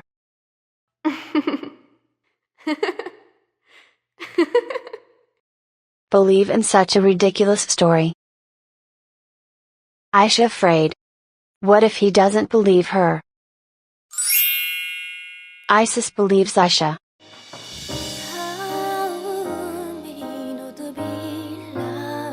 He believes that she was once a princess of Edinburgh, and that she never attempted to kill her sister. Isis believes everything she said. Aisha says that her reincarnation story is so ridiculous, and that she was Edinburgh princess. Isis says she will believe anything she tells him. Besides, he knows that his cute sister is too kind to even think about killing someone.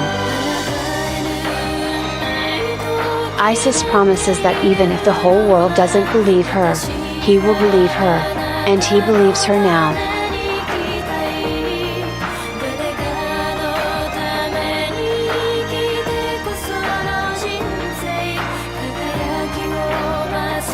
Aisha thanks brother for believing her. Aisha felt like she was stuck at the age of 14 after being reborn. But thanks to her brother's trust, her time is ticking again. Isis thanks her for trusting him and telling him this. Her innocence is hidden behind a veil of lies, is finally free.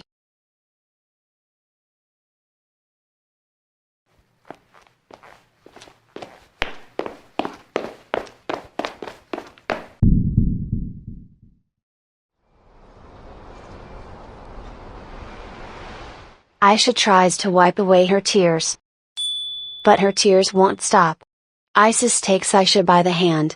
He promises that he will never leave her, and he will never question her rightness. Her enemies is his enemies.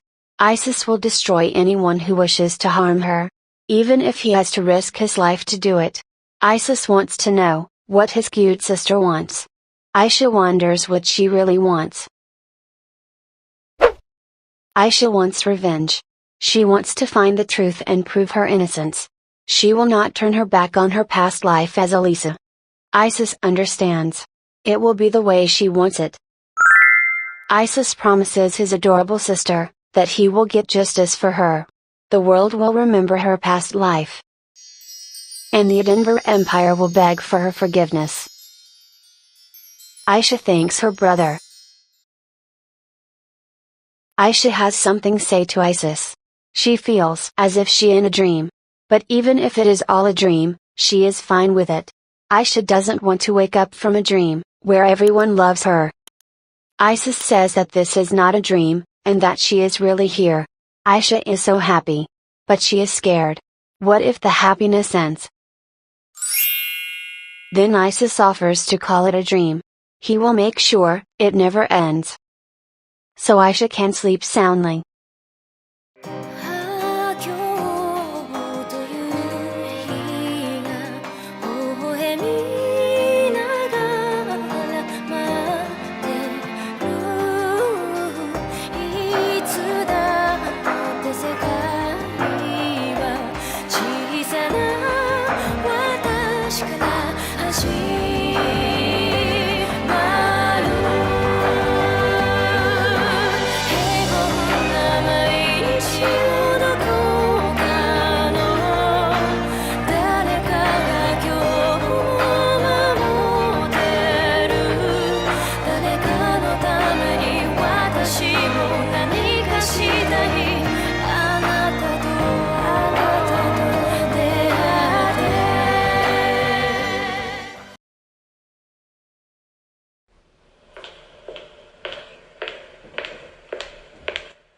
According to the precept, if you wait in front of the temple of Selena, you will see a flood of dead bodies of your enemies.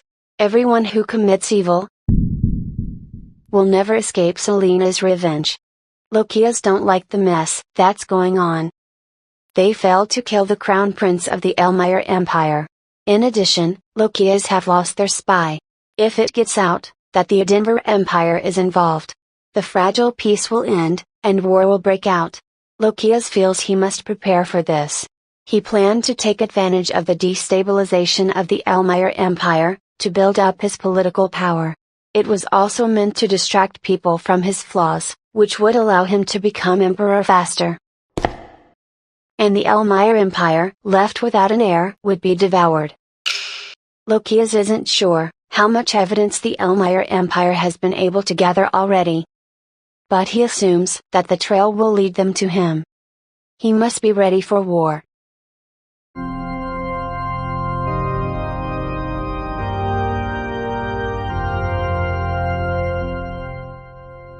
Lokias asks why she prays here again.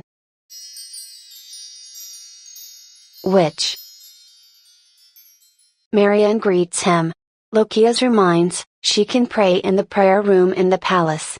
Marianne explains that she feels Selena's presence better here.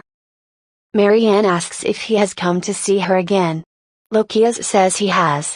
Marianne thanks him for that.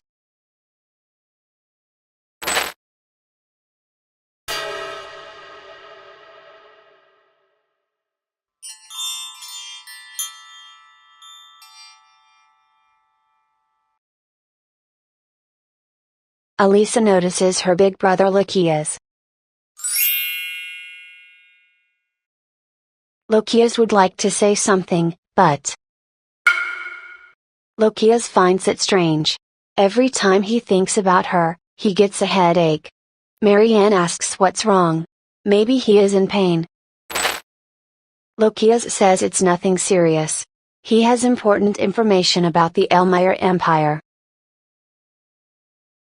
Marianne is unfortunate that their assassination attempt failed.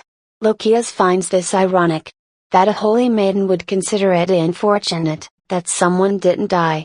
Lokias concludes that there must be a powerful priest along with the prince. So also the spy who planned the assassination attempt was killed. Lokias thinks that the plan was unreliable from the beginning. Still, he had no choice but to make a move. He seems to understand why the headaches continue. When he thinks of Elisa della Denver, the story of her attempted murder and execution became very famous. Her mother, the Empress, was spared because she was the one who insisted on sending her daughter to the guillotine. However, because Lakias and Elisa have the same mother, he will never be free of the suspicions associated with this assassination attempt. To become emperor, he must have no flaws. Fortunately for Lakias, all of his siblings support him in becoming emperor. But this story gave the noble families the perfect opportunity to promote another candidate. Lakias believes that the attacks on him will not stop. All he needs is a remarkable achievement to silence them. Like conquering the Elmire Empire. Lakias does not understand whether poisoning his precious sister was not enough for her. Even after her death she gives him trouble. But still.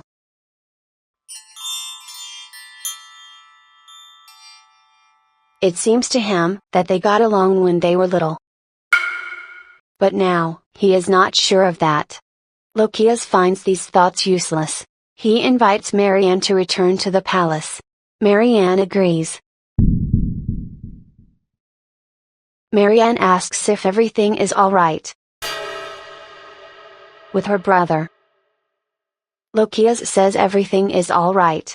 Marianne admits she is a little hungry. Lakias says he will have servants prepare her supper. So cold. He thinks that the girl's hand was so warm. But still she has committed a heinous crime. And received a fair punishment for it.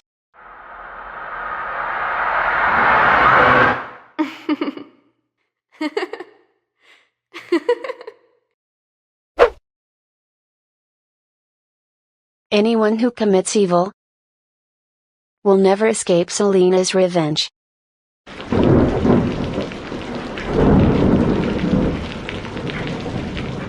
Grandpa asks Isis not to worry. Grandfather promises that the throne will surely go to him. Isis's mother passed away. Isis thinks it's all because of him. Isis asks his mother to get well soon. He has heard that his mother has always had weak health. Mom thanks Isis for taking care of her.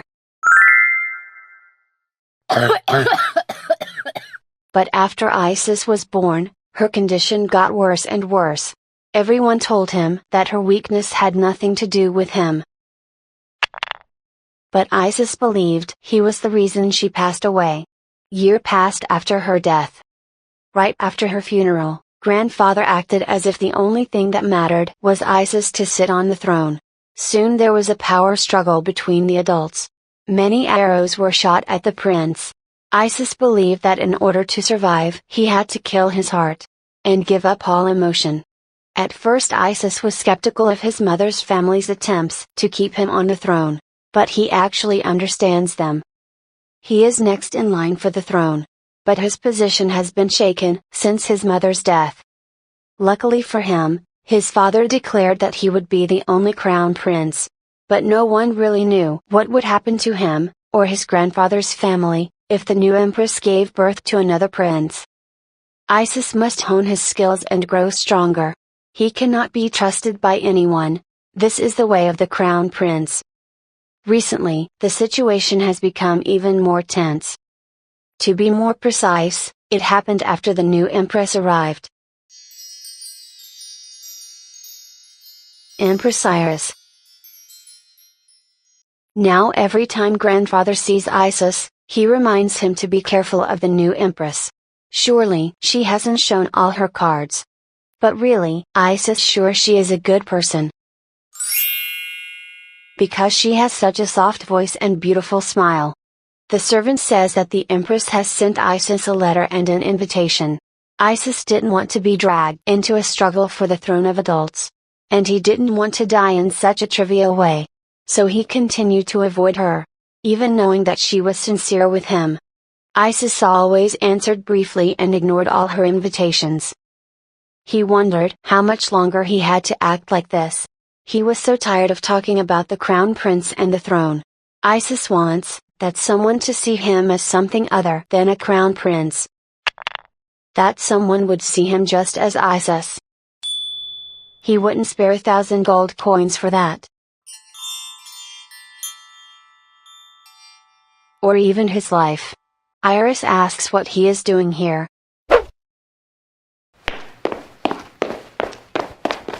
Isis can't get close to her. He cannot open his heart. Year has passed since the Empress Iris appeared in the palace. That day has come. The maid congratulates Her Majesty Iris on the fact that she is pregnant. Iris thanks her for that. The maid says that they will immediately prepare an empty palace for her.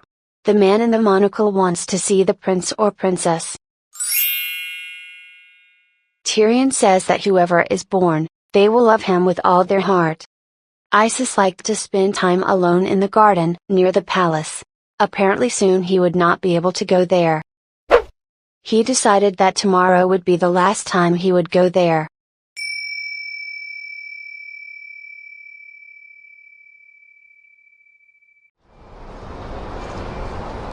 Isis liked autumn days like this, but he is sad that he won't be able to come here anymore. Someone is calling Prince Isis. It can't be, but it's Empress Iris. The prince asks what she is doing here. Isis says that since Her Majesty is here, he should leave. Iris asks Prince Isis to wait. But he shouldn't look back. If he turns around, then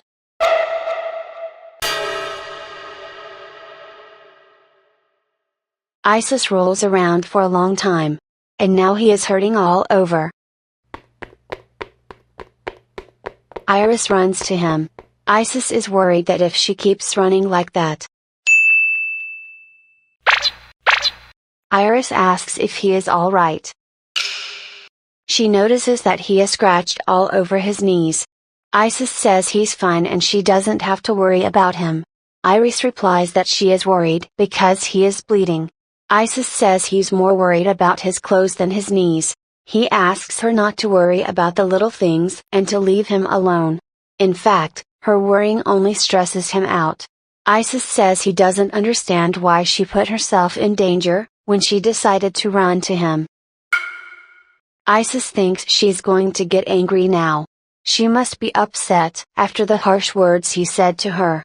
Isis doesn't know why he didn't think of it before. Instead of ignoring her, he just needed to hurt her. Isis asks her to stop worrying about him, and mind her own things. Isis is sure that these words will be enough.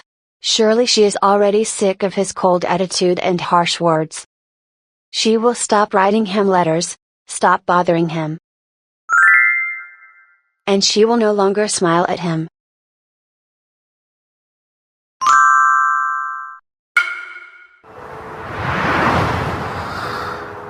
Iris orders him not to move and stay still.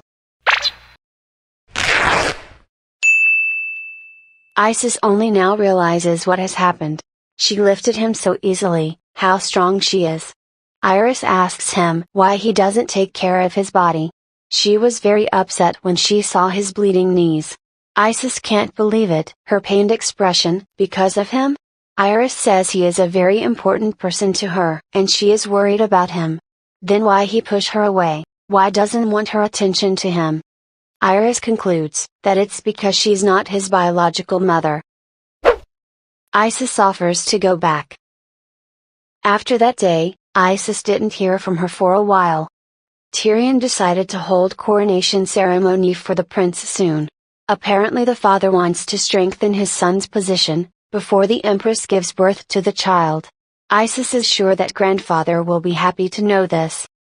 But what is the point of the coronation ceremony if only his grandfather will be happy? Isis doesn't want to be a puppet all his life. He is so bored here. In fact, Isis has no reason to stay here. But the truth, he has nowhere else to go. He just wants to fly away from here. Isis was so shocked, that he forgot to give her a handkerchief. Iris asks Isis to promise, that he won't hurt himself again. He must not ignore himself.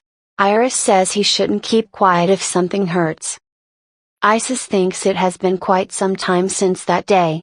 Someone turns to Prince Isis.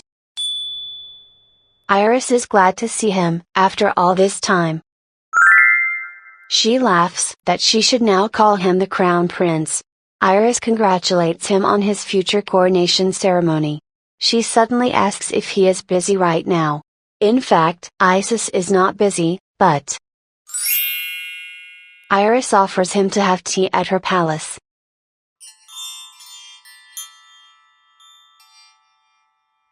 Isis is struck by how pleasant and cozy the Empress's palace is.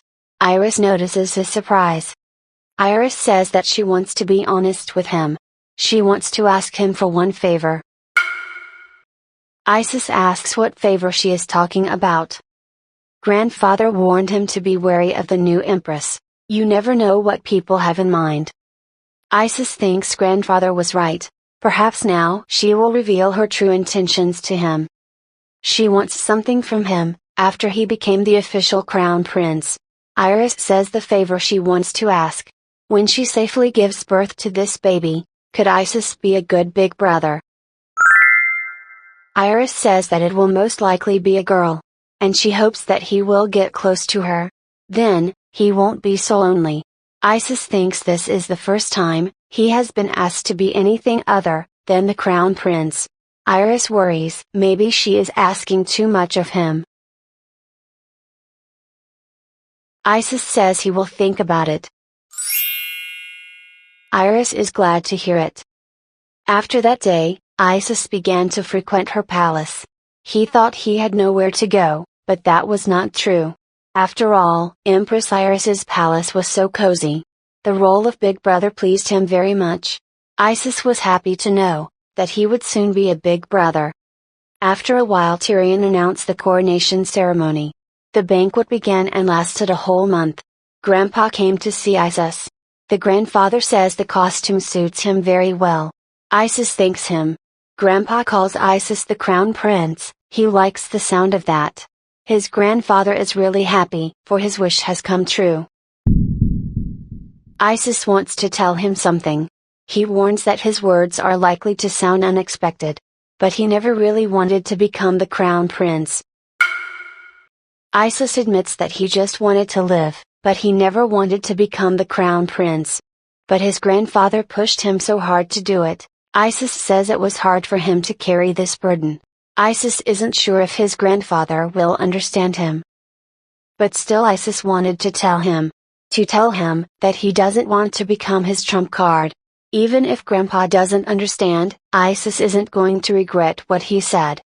Grandfather apologizes to Isis. After all, he actually knew that Isis didn't care about becoming the crown prince. Grandfather says that perhaps his words will sound like excuses. But the truth is that he was desperate. When his daughter Thetis passed away, Isis was the only thing left of her. Grandfather tried to find a better way to protect him. He apologizes to Isis for pushing him so much. Grandfather says that his eyes are the same as hers. Every time he looked at those eyes, he tried to do his best not to lose him, like he lost Thetis. Isis thinks of his mother. Isis says grandfather was wrong about one thing.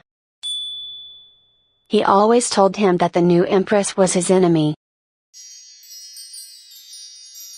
But Iris, she is really good person. Isis first called her by her name. Grandfather agrees with him. He says she is probably at the palace, getting ready for the Isis ceremony. Grandfather asks if Isis wants to see her.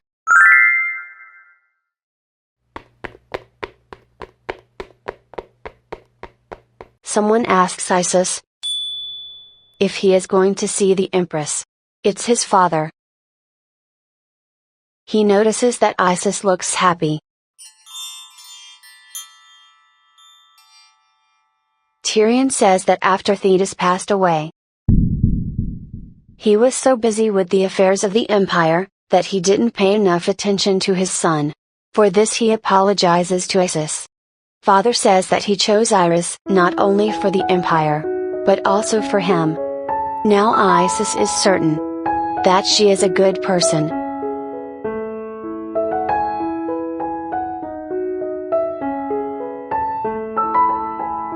Iris asks what Isis is doing here. She is surprised that he came to return this to her.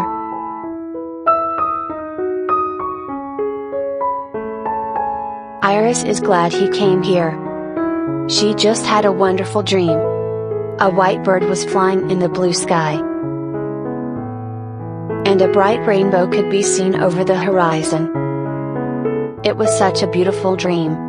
Iris wants to share that dream with His Majesty, and convince him to name the child Aisha, which means white bird.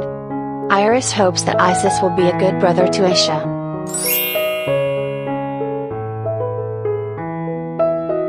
Iris asks why he is crying. Isis says that if she wants him to be a good brother or crown prince, he agrees to be whatever she asks him to be, so he asks if she will be his new mother.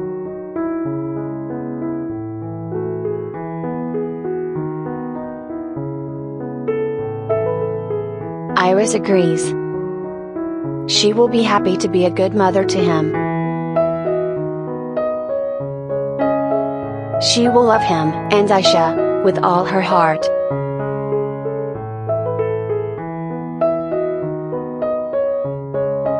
Isis can't wait to see her little sister. He promises that everyone will love her in this world.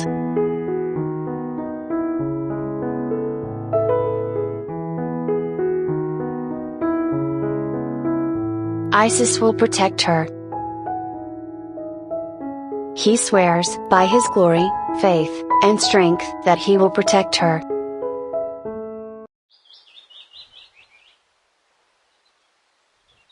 The nanny tries to awaken the princess.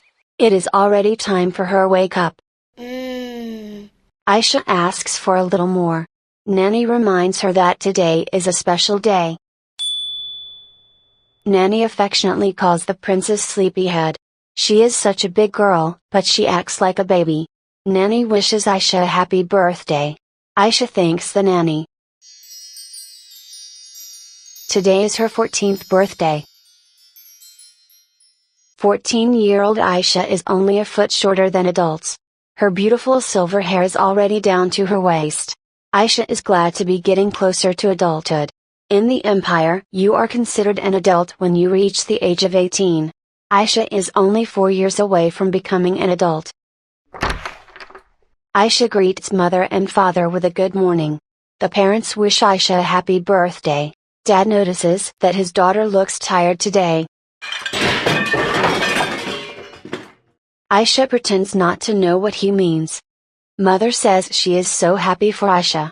So many people are celebrating her birthday. Aisha sees that mom is really happy. Mother was worried about her daughter's position in the empire when she was a child. At age 7, Aisha used the power of elemental spirits to save her brother. As a result, she was given the title of Holy Maiden. People rejoiced that decades later, a holy maiden was born in the Elmire Empire. But most of all, the attention was drawn to the fact that the holy maiden was the princess. Certainly it was good that their empire became highly respected. But still, it's a little embarrassing for Aisha. Tyrion says it's time for him to give Aisha a birthday present. Or did she think they would forget about her? That a map. Father decides to give Aisha a map for her birthday.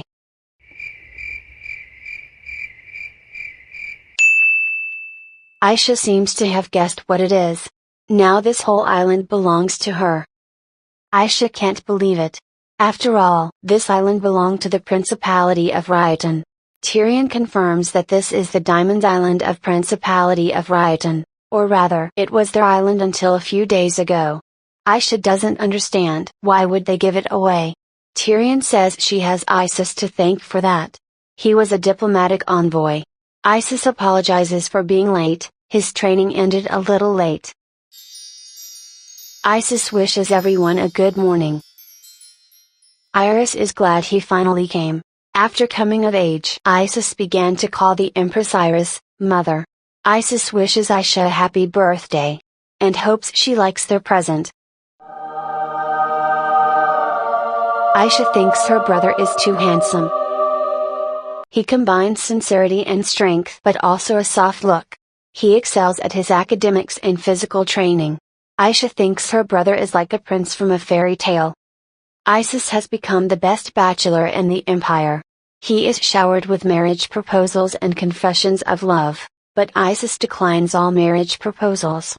This allows him to spend more time with Aisha. She asks how her brother managed to convince Rayatan to give him the island. Isis answers he has his own ways. Iris says that if the boys are done bragging about their present, she wants to give her gift. Iris' gift is a trip for Aisha. She has prepared a villa in the southern part of the empire. The weather is warm there, and the view is beautiful. Mom is sure that Aisha will have fun there. She hopes that Aisha likes her gift. Aisha is very happy with her gift. The trip is for her. She has the best mother. Isis asks Aisha to say that his gift is also the best. Tyrion didn't know that she likes to travel. Maybe next year he should gift her country she can easily travel to. The evening banquet to celebrate Aisha's birthday began. Many people gathered to see the princess. Aisha asks Lu if everything will be alright. Lu reassures her, saying that she does well every year. And this year will be no exception. Aisha agrees, but she is given so many presents, so much attention is focused on her. Aisha considers it payment for being the holy maiden. Lu assures her that everything will go perfectly. The temple supports Aisha as holy maiden. In return, she must heal sick people on her birthday. Aisha didn't really want the title and all this attention. But she uses the power of the Spirit King Luminos. Aisha must manifest his power and share his blessings. It's her duty as the princess. Aisha says this burden puts a lot of pressure on her. Vian unwittingly hears her last words. Aisha is a little confused. Vian apologizes and asks if he may join her. Aisha says of course he can. Vian wishes her a happy birthday. Lord Vian is still her brother's best friend. He's also the deputy commander of the Imperial Guard. Aisha borrowed his red magic gemstone to save her brother. That gemstone is still in her jewelry box. In fact, Aisha tried to return it. But Vian asked her to keep the gemstone for good luck. Aisha couldn't refuse. Now she has two magical gemstones. One is from Lord Vian.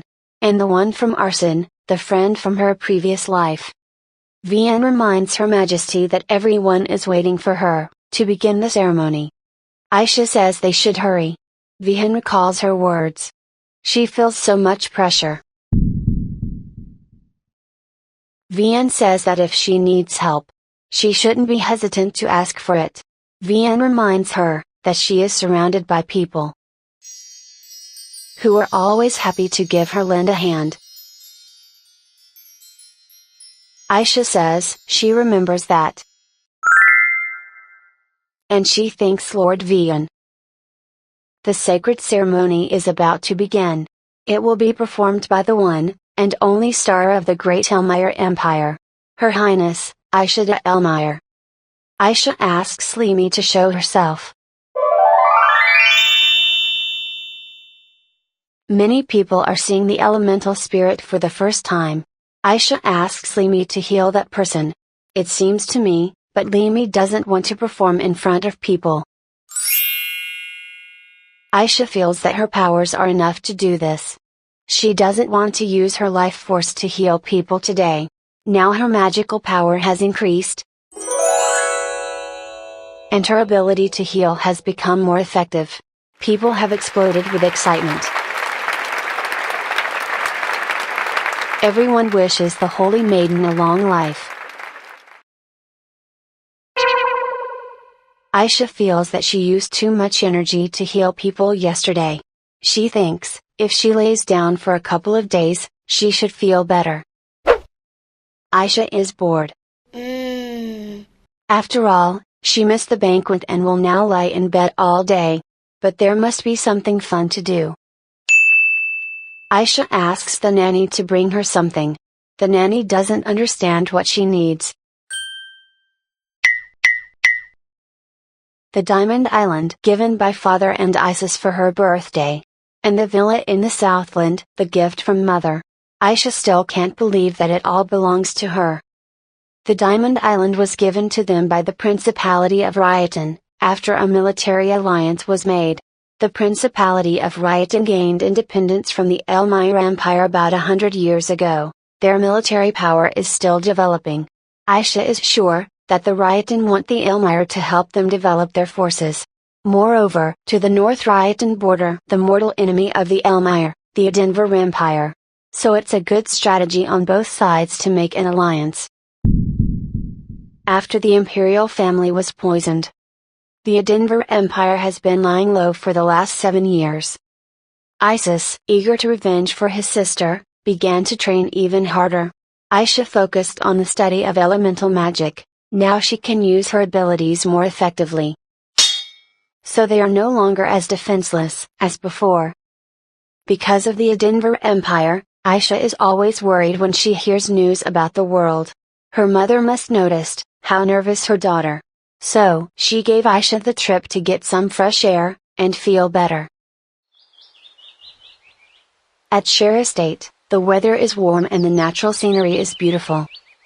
Many aristocrats visit Share and celebrate the arrival of summer together. Aisha can't wait to go there. The family wishes Aisha a safe trip. Isis says they will see each other soon. Aisha promises to bring them gifts.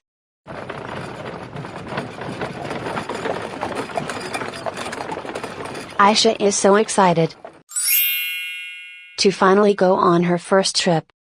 Aisha asks if Lou likes this place. Lou is thrilled. She thinks it's the best place.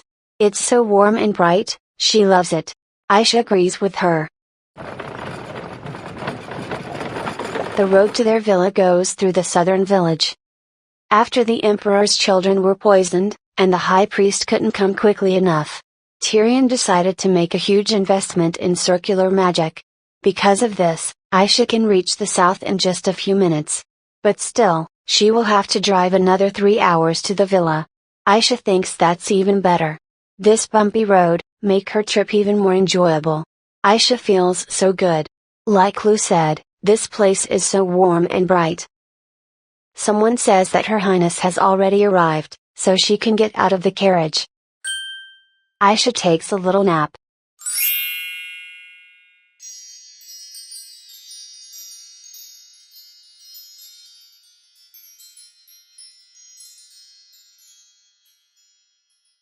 The maid asks if the princess likes the villa. Aisha feels that she will definitely like this place a lot. After dinner, Aisha was convinced that this villa was the best. This place is surrounded by a small forest.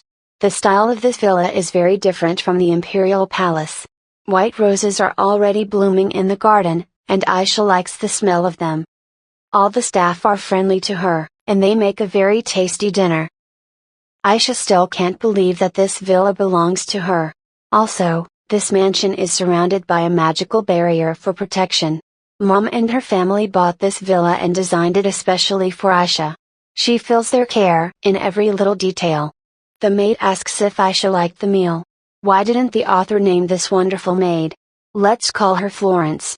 She says that Aisha has sent several invitations. Aisha doesn't understand how this is possible, she has only just arrived. Florence reminds Aisha that she is not a simple noble, but the princess. This is why so many people have sent her invitations.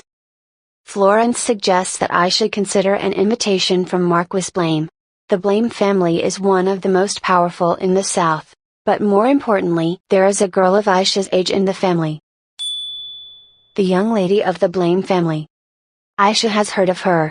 Rose Blame, she is 13 years old and has not yet been to the debutante ball. But she is already famous, because of good reputation as a marquis. Aisha has heard that she is about the same age as her, and that she is nice. Aisha decided she would accept Marquis Blame's invitation. Florence says she will make all the arrangements now. Aisha says that the friends you make on the travels become special. It can't be, she must have said it out loud. Aisha thinks she hasn't had a chance to make friends yet. After all, she spent most of her time in the imperial palace. True, in the past her mother had tried to give her such an opportunity. But then she wanted to spend more time with her family, than making friends.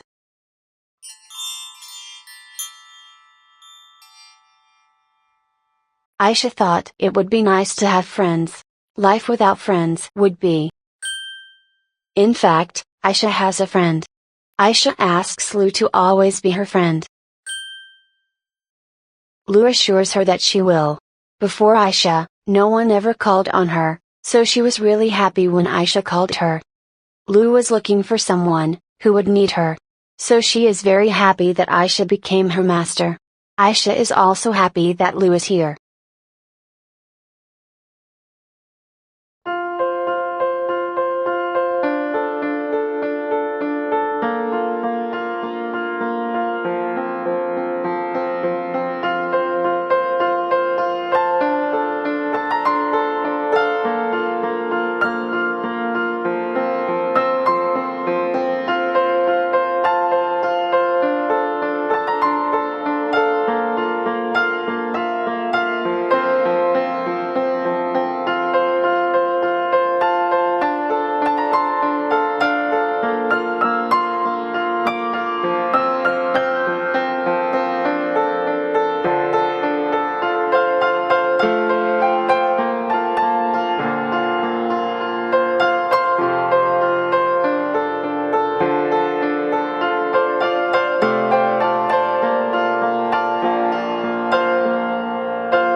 This dream seemed strange to Aisha. The next day Aisha went to the plains of Entrail to see the canyon. Florence says they will return after lunch. Florence is worried about Aisha, she must be tired from her travels. In addition, she still has to prepare for the evening ball. Aisha really wants to see the canyon. Florence says she can see the beauty of the sheer cliffs. It is a famous place that has hardly been touched by humans. Sheer cliffs. Aisha assumes that this is the place from her dream tonight. Florence doesn't know what Her Highness is talking about. They have arrived at Casca Gorge. Florence says this is the Feral Mountains, and this sheer cliff is the highest point on the continent. Aisha notices a blue flower. She has seen the exact same flowers in her dream. Aisha saw this cliff in her dream. Florence tells the legend of this place. Since this place is almost untouched by humans, mysterious creatures live there in secret. That's why polite people don't go in. If Aisha has done, Florence suggests going back. But after Aisha has heard this story, now she really wants to go up there. Aisha is sure, if she goes up there, she can meet the person from her dream. Then, she will ask Lu to find out what's up there. Florence asks Her Highness to wait here for a while. Marquis Blame's young lady will come to greet her. This is Aisha's first time being in the social world, outside the capital. Florence asks her if she is nervous. Aisha confesses, she hasn't chatted with someone her age in a long time. Florence is sure she has nothing to worry about. After all, whoever meets Her Highness will have no choice but to like her. Besides, Aisha has abilities that no one else. Originally Aisha didn't want to take Lu, so as not to attract too much attention. But there are so many beautiful scenes on Marquis Blame territory, that she couldn't leave her.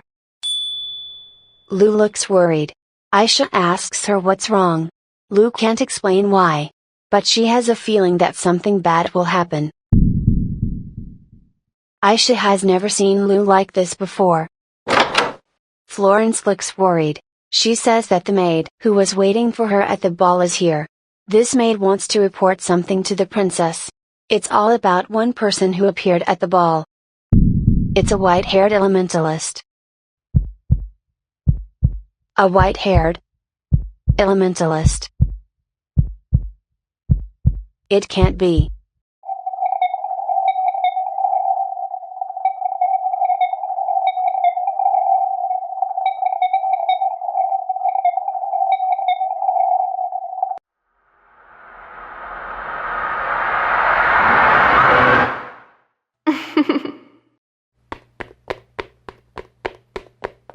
Aisha now understands why her eyes turn red.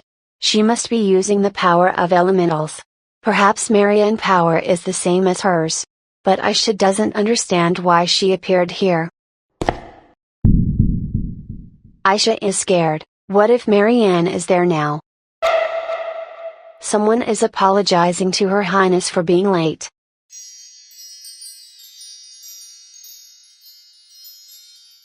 The girl with red hair asks if she is Aisha de Elmire.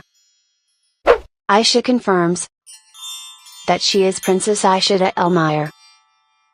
Girls greet the only Elmire star. The girl introduces herself as Rose Blame. And this girl, Duchess Chloe de Monte. Aisha says it's a pleasure to meet them. But first she needs to ask them something. Is it true that an elementalist has appeared at the Marquis Blame ball? Chloe says it is, now at the ball. Rose interrupts her saying that everything will be alright now. After all, the real princess is here now. Aisha asks what a real princess means. Rose is unable to say anything intelligible. Aisha thinks that for some reason she can't tell her. Then she asks not to waste any time, and go inside. The Marquis Blame's mansion looks luxurious. Aisha believes the rumors about their family controlling the south are true. Many people are gathered here. But Aisha is more concerned about Rose's words about the real princess. Perhaps Marianne took advantage of the fact that Aisha is the only elementalist in the empire, and decided to pretend to be Aisha. There is little interaction between the empires. In addition, only a small number of people from the capital know Aisha's face. Even so, Marianne could easily be exposed. Aisha doesn't understand why she would take such risks. A girl can't believe it. Could it be that Her Highness is already at the ball? Another girl says she is. And she even saw the princess call the blue spirit. So it's definitely her, the only elementalist in the empire. Rose has something to say to Her Highness. But girls ran to look at the princess. Rose wants to scold them, but Aisha stops her. She says that everything is fine. Aisha thinks that if her suspicions are true, then her confession that she is the real princess will only spoil the mood of the ball. It will also reflect on the reputation of the Marquis Blame family. Aisha doesn't want to cause a commotion. She appeals to Lady Blame and Duchess de Monte. Aisha asks them not to call Her Highness anymore. She needs another name. She asks them to call her Ina. Girls are in a little shock. Aisha says it's fine, because she asked them to do it herself. Aisha turns to the maid. She asks to enter the ball, without announcing her arrival. Aisha also takes advantage of the fact that people don't know her face. She wants to find out if it is really Marianne. The girls agree to her adventure. So, they go to the ball.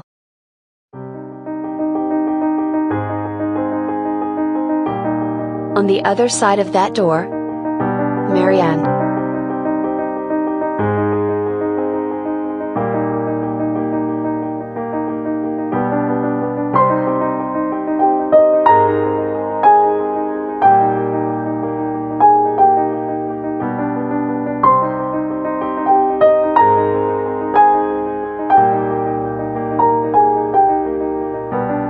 Rose says this is Ashley Rowland, Marquis Rowland's second daughter. Rose explains, after people found out that the princess is an elementalist, it became fashionable for noble girls to study the power of elementals and go to spirit meetings. Rose confesses that the three of them went there. One of the wizards told Ashley that she had talent. Until recently, no one had been able to summon spirits. Rose is surprised that Ashley was able to do it so easily. Aisha is shocked by all she has heard. It turns out, after she became the Holy Maiden, people's interest in elemental spirits increased greatly. So much, that there were spirit gatherings. It appeared, that the white-haired elementalist was not Marianne.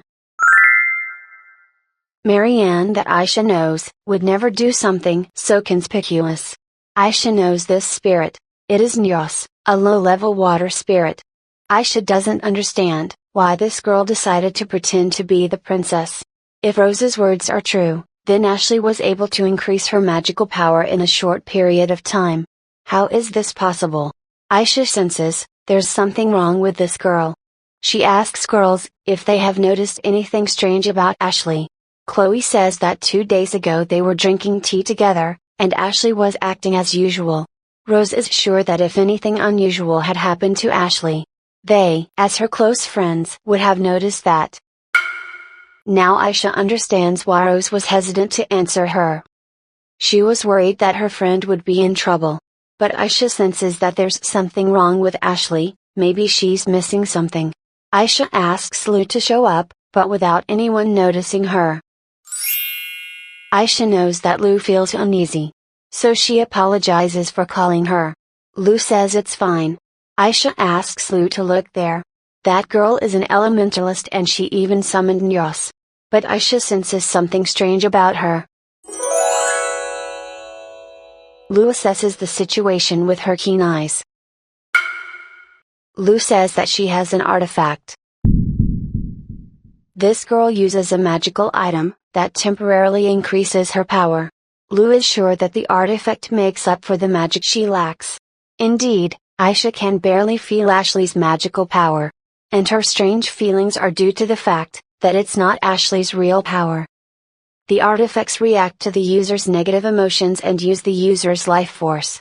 They are forbidden on the continent, because people who misuse them, die. Even magicians try to stay away from artifacts. There are few magicians in the Elmire Empire, so artifacts would be hard to find. Aisha thanks Lou, she can rest. So where did Ashley get the artifact?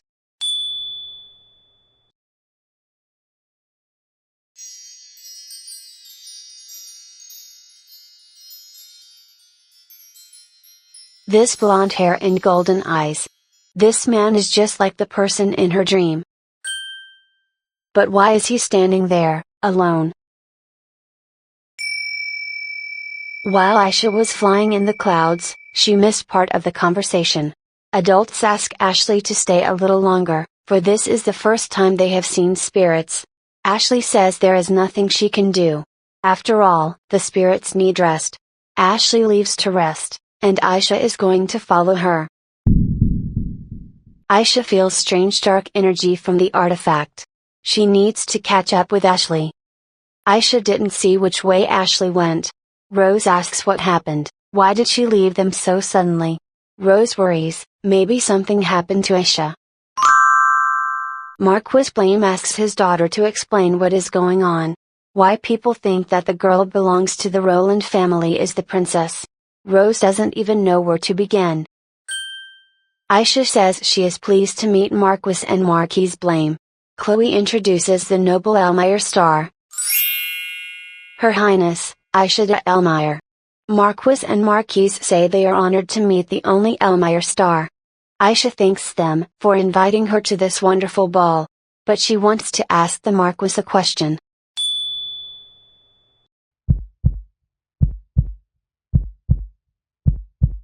Where she can find the closest restroom to the ball. Ashley can't believe this has happened. She is sure, she saw the princess. There was so much noise and so many people around, that she didn't notice when Her Highness walked in. Perhaps Ashley never would have noticed the princess, if not for her spirit energy. She had already felt similar energy when she summoned Nyos. But the princess' energy was even more powerful than that. Ashley managed to think of an excuse to leave the ball. She was afraid that Her Highness would punish her. But it's even scarier if her mother finds out. Nyos asks if all is well with his master. Nyos doesn't want Ashley to put herself in danger, so he asks her to take off the artifact. Ashley says she's fine, she just needs a little rest. If she takes off the artifact, Nyas will soon disappear. Without the artifact, she doesn't have enough power to summon him again. Ashley thanks him for his concern, and asks him to stay with her for a little longer. But what should she do now? She didn't want to impersonate the princess. Ashley has not had a debutante ball. She only has 2 close friends, so no one recognized her. However, Ashley never said she was the princess. People just assumed she was the princess. She just wanted to show off Nyos. It was the first time in her life that she had received so much attention. After all, she was always alone. The magician asks Lady Ashley, does she want to be an elementalist? Teacher sees Ashley's potential and wants to help her become an elementalist. Ashley couldn't see the person's face from behind the robe, but she is sure that the magician looked rather young. Now she doesn't know what she should do with this thing. Ashley knows that artifacts are forbidden in the Empire. But the person disappeared right after he gave it to her, so she had to take it home. She's scared to keep the artifact, so she hopes to return it to the magician. Ashley believes that if she studies even harder, she will soon be able to summon the spirit with her own powers. After all, teacher praised her. Mother will probably be surprised. Ashley apologizes for not coming to her at once. She thought her mother was gone. Ashley says that the teacher from the elemental spirit class praised her today. The teacher said she has a very good compatibility. And if she tries even harder. Mother asks if she made it. Has she summoned the spirit? Ashley admits that she hasn't yet. Mother says she thought so. Then why is her daughter showing off something that isn't real? Her mother asks her not to do these silly things and prepare for the ball tomorrow. After all, at that ball she will meet the princess. Her mother says she has no reason to brag about her. Ashley asks her mother, if she summons a spirit, then, she will be proud of her. Ashley hears people coming this way. She wants to find a deserted place, where she can. Aisha and the servants still can't find Ashley. In such a huge mansion it will be difficult to find her. Aisha is sure, in her condition she could not have gone far. Chloe says there is one place Ashley could have gone. Chloe explains that only the 3 of them know about this place. It is an isolated place, where Ashley most likely went. Aisha says they don't have much time, they have to go there.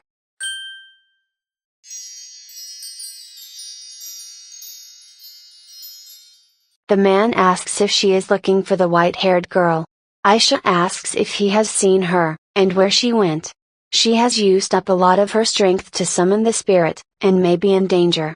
The man thinks she probably is. Aisha doesn't understand why he saw Ashley's condition and did nothing. She asks if it is possible that he was the one who gave her that thing. The man is surprised that she thinks he possesses such a disturbing artifact like that. Rose asks for explanation of what artifact they are talking about. Aisha apologizes for the rude question. But who is he? After all, Aisha never said that it was an artifact. She says he was acting strange in the ballroom. Everyone was mesmerized by Nyos, except him. It seemed as if he had seen elemental spirits before. The man calmly says he knows all about elemental spirits. Now Aisha is sure that the man in front is definitely not an ordinary person. He has the same mysterious energy as the person in her dream. Aisha screams, why he didn't stop Ashley when she used the artifact. If he knew about artifacts and spirits, he could have fixed the problem before it got worse. Aisha worries about Ashley. She didn't have the strength to summon the spirit herself, so she guesses what Ashley's physical state is right now. In addition, when spirit and elementalists make a contract, a connection is formed between them. So if the elementalist's life is in danger, the spirit will be concerned. Aisha is sure the man knows it too, then why? The man asks why he should care about this. Using the artifact to summon the spirit was that girl's own choice. Why would he be involved in this? Aisha feels a strange energy. What's going on out there? Ashley thinks only of her mother's last words. Useless child. Running away from people, Ashley runs into her mother. She asks how mother found her. Although it doesn't matter, Ashley shows her mother news. She finally gets a summoning of the spirit. She asks if her mother is proud. Mother asks why people think she is the princess. Just because she was able to summon a spirit, doesn't give her the right to do what she wants. Her mother says that Ashley should have used the fact that she is an elementalist to make friends with the princess. Ashley apologizes.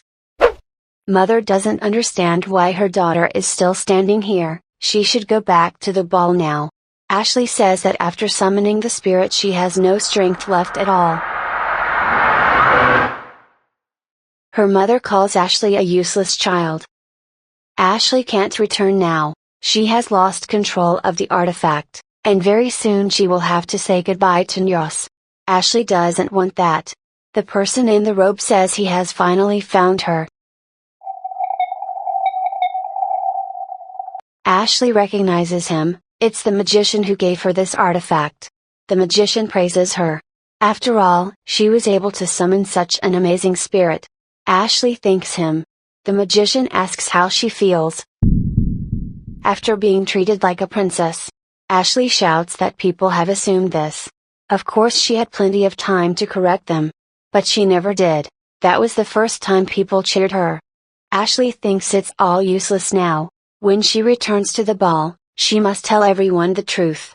After all, she is not a real elementalist and a real princess.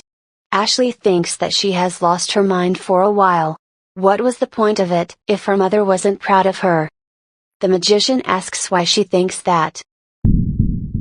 He claims that she can become the real thing. Ashley doesn't know what magician talking about. Even if she continues to pretend, nothing will change. Just playing pretend won't make her real anyway. Ashley thinks the magician's voice has changed. Magician says she was hoping for a different result. If that's all Ashley is capable of, the magician will take the artifact from her. She also doesn't feel Ashley has enough energy. The magician finds this friendship heartbreaking. They managed to become friends while they were together. But the magician doesn't care about that. She says that people who try to go beyond their abilities could be in great danger.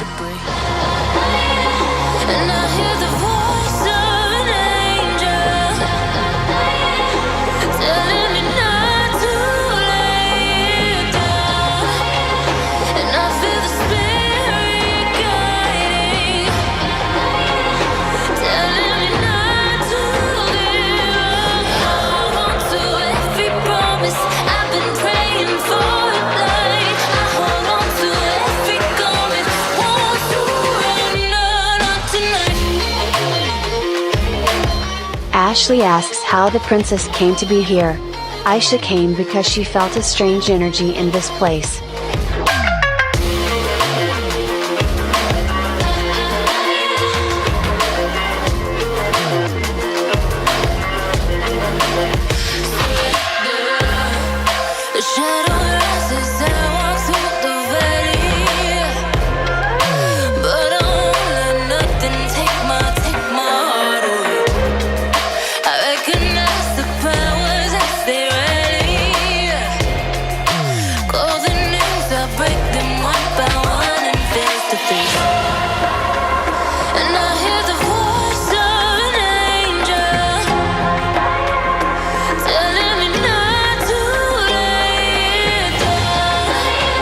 Rose shouts what the hell Ashley is doing. Why did she use this dangerous artifact? And why was she talking to these strange people? Rose is glad Ashley is okay, but it could have ended very badly. She doesn't understand why Ashley would take such a risk, just to summon a spirit. Ashley asks Rose not to yell at her. After all, she doesn't know anything about it. Rose didn't need to earn anyone's love. Ashley says she just wanted to be loved. but no one can understand her. Aisha knows how Ashley feels. She remembers the times when she tried to earn her mother's love, but she was berated and beaten for every little mistake. Aisha thinks Ashley is like her in a previous life. Aisha asks Ashley to take off the artifact, but Ashley refuses. She is sure Her Highness will never understand her. After all, she has such great power since she was born. What could she possibly know about it? Ashley runs away from them into the woods. Aisha asks her not to run away, she still needs treatment. The man asks Aisha to wait. I hope everyone understood that he is the king of spirits. So, Luminous wants to ask Aisha one question. Why is she so involved in other people's affairs? It's all that girl's own choice. Also, she was mean to Aisha. So why Aisha want to follow her? What will she get out of it? Aisha doesn't understand him. Is it really necessary to have a reason? Aisha believes that if you have power to help someone, there is no need to look for a reason to do this. Aisha also wants to ask a question. Most recently he protected Rose and Chloe from those magicians. After all, whatever happened here doesn't concern him. So why did he do it? Luminous admits that he helped because he could. Aisha says he has enough power to help others. So she also wants to help Ashley. And she doesn't need a grandiose reason to do it. Aisha doesn't know where to look for Ashley. The Blame family mansion is too big to see it all. Aisha hears someone coming toward her. It must be that annoying man again.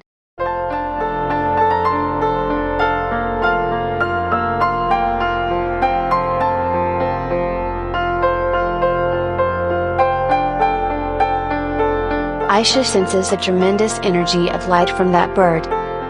Luminous wants to borrow it to Aisha. She can fly it if she wants. Aisha calls the bird by name, Ludian.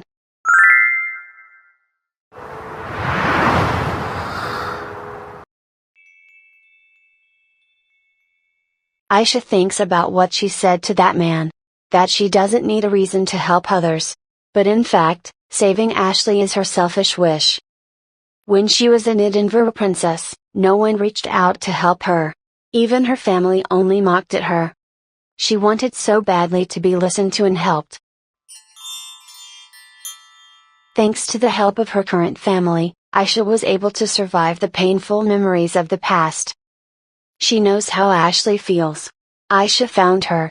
She commands Ludian to go there. Even if she can't help, she will at least listen to Ashley's story. Aisha wants to give her a helping hand. Ashley thinks it's all over for her.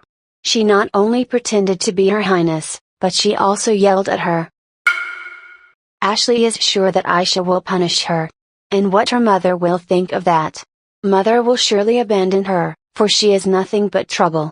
Ashley doesn't understand why she can't get even a little affection. Someone notices her.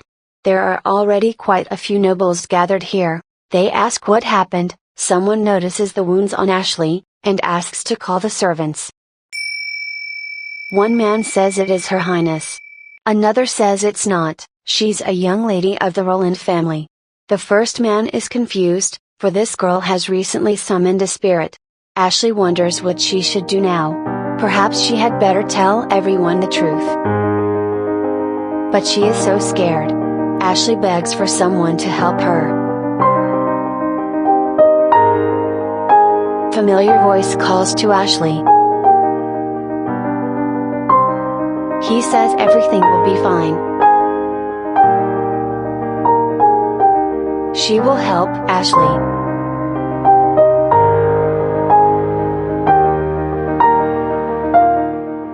Aisha thanks Ludian for her help. Thanks to her, she was able to find Ashley quickly. Ludian says please, and disappears. Aisha notices a large group of people. Everyone is discussing the big golden bird and the girl who flew on it. They are very impressed by such a big spirit. Everyone comes to the conclusion that the girl who flew in on the bird is the princess. Aisha greets them. Woman asks who that girl is. Ashley wants to explain everything to the princess. But Aisha reassures her, she came because felt the magic power she gave Ashley was unstable. She asks Lady Ashley not to push herself so hard. Aisha knows that Ashley has gone into the forest to practice alone. But she must not forget about her health. People start to talk about new information. Ashley is touched by what Her Highness has done for her. Clever Girl asks Her Highness, if she understood correctly, that she gave her power to Ashley to summon spirits. Aisha says she did. She has heard that spirit meetings are popular with young girls. And that there is a talented girl in Cher's estate. Aisha thinks it would be good to have more elementalists in their empire. But the man can't understand what happened at the ball. Aisha asks, maybe they have some kind of problem? Man says there is no problem. There was probably just a misunderstanding. Aisha is glad. She says that the misunderstanding arose because she arrived late to the ball. That's exactly what happened. Ashley can't hold her tears, because the princess is so kind to her. She deeply apologizes to Her Highness. People decide they've seen enough, and go back to the ball.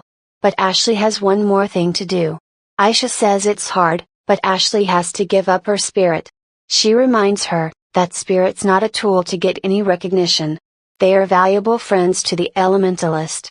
Aisha wants Ashley to summon the spirit with her own powers next time. Ashley promises Nyas that she will certainly do it. She will work hard to summon him again. Ashley asks if he agrees to wait a little longer. Nyas promises he will always stand by his master's side. Even though they have not been together long at all, Nyas is very grateful to her. So he will wait for his master.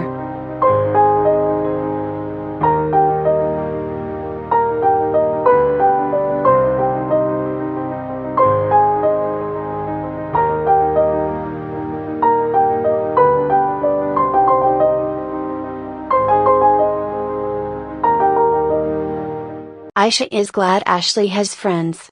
She tells Limi that it's time for them to go home.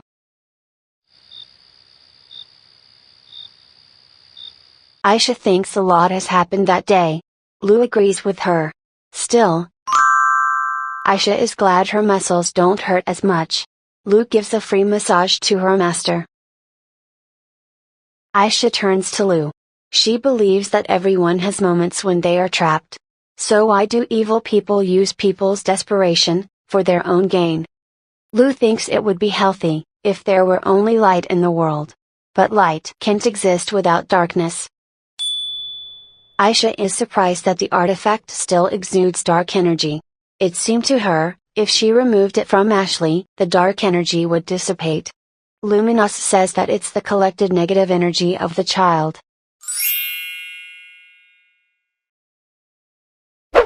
Aisha is shocked and little frightened. This man has entered the villa with magical protection. Earlier he summoned Ludian, a high-level spirit. Aisha senses an enormous energy from him. Now she is certain he is the spirit king of light, Luminous. Aisha and Lu greet him. Aisha doesn't understand why she didn't recognize his strong energy of light before. Luminous looks much younger than Aisha imagined. Luminous asks Aisha to raise her head. Aisha apologizes for what happened today. She was rude to him, because she didn't know who he was. She just wanted to save Lady Ashley. Luminous says it's all right. After all, he deliberately hid his energy. So he is not angry with her. It is much more important now, how she feels. Luminous says, she has used a lot of energy and now her powers are unstable. Aisha feels warmth in his hand. Aisha says she is doing well, and thanks him for his concern. She asks what he meant about Ashley's collected negative energy. Luminous explains that the goal of these magicians was to collect the negative energy in the artifact. The spirit was only a tool for their purpose. Aisha can't believe it, how they can use spirits like that. Aisha so angry. Luminous asks if she always cares so much about spirits. Then it seemed to him, she was worried not only about that child, but also about the spirit.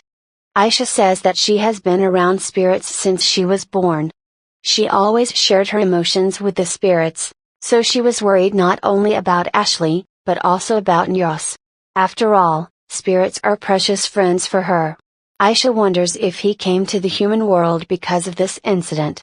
Luminos doesn't refuse that he came because he felt troubled by the spirits. But also he came to see her. Aisha asks why he came to see her. Luminos thinks she is an interesting human. He has never met anyone who cares so much about spirits. Luminos thinks it's so unusual, he's glad he got to see her. He also apologizes for what happened earlier. He doesn't know people very well. And he doesn't know her well, so he misunderstood. Aisha thanks Luminos for the beautiful flowers. They are the same flowers she saw on the cliff.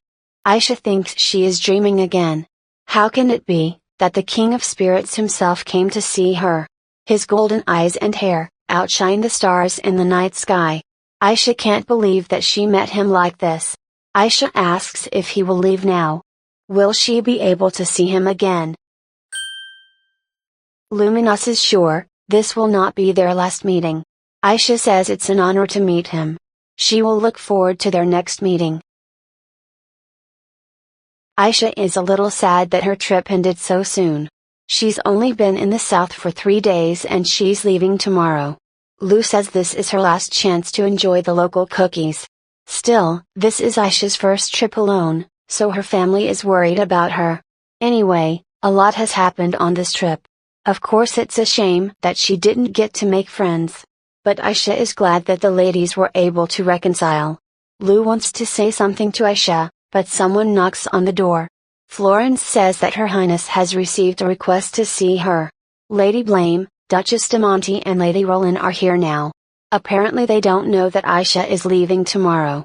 Aisha doesn't know what to do, maybe when she arrives here next time. Lu asks her master to wait. Lu is furious, her master can't leave like this. So Lu asks the indecisive Aisha to hurry up and meet them. As the ladies were getting into the carriage to leave, Aisha catches up with them. Rose asks what Her Highness is doing here. Ashley says they have left a request, and when Aisha chooses a time they will come again. Aisha says she is returning to the palace tomorrow. The girls wonder what they should do then. Rose says they are going to go downtown now. So perhaps Her Highness would like to join them.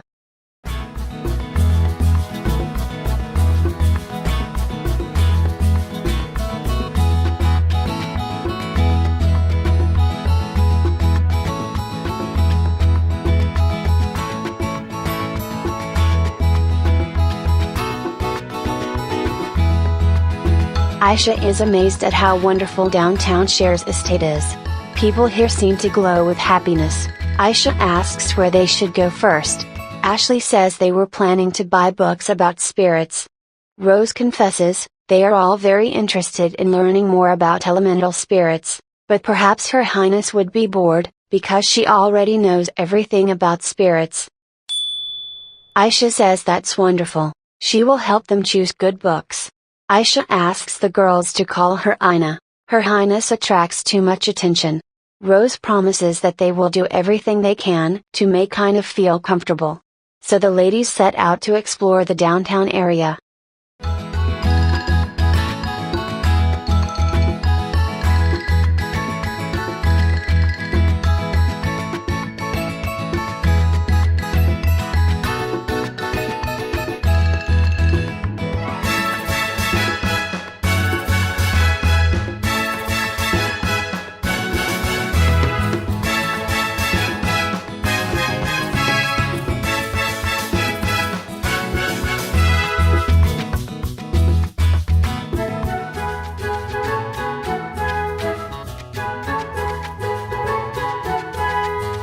Aisha says, this pie is delicious. Rose is glad she liked it.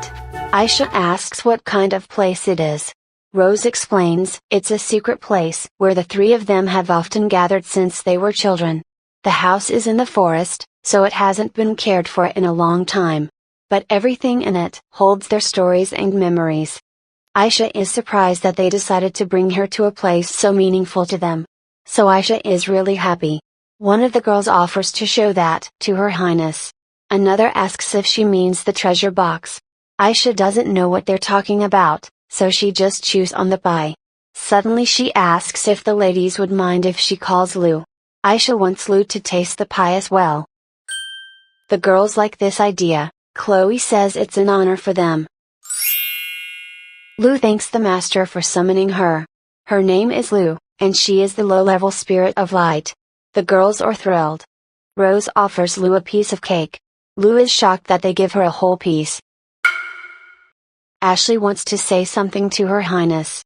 She would like to apologize for what happened at last night. Her mother has always been hard on her, that's why she did what she regrets now. Even though she was rude to Her Highness, she helped her until it was over. So Ashley says she doesn't know how to repay for her kindness. Aisha realizes that this girl is only 13 years old, so she can make mistakes.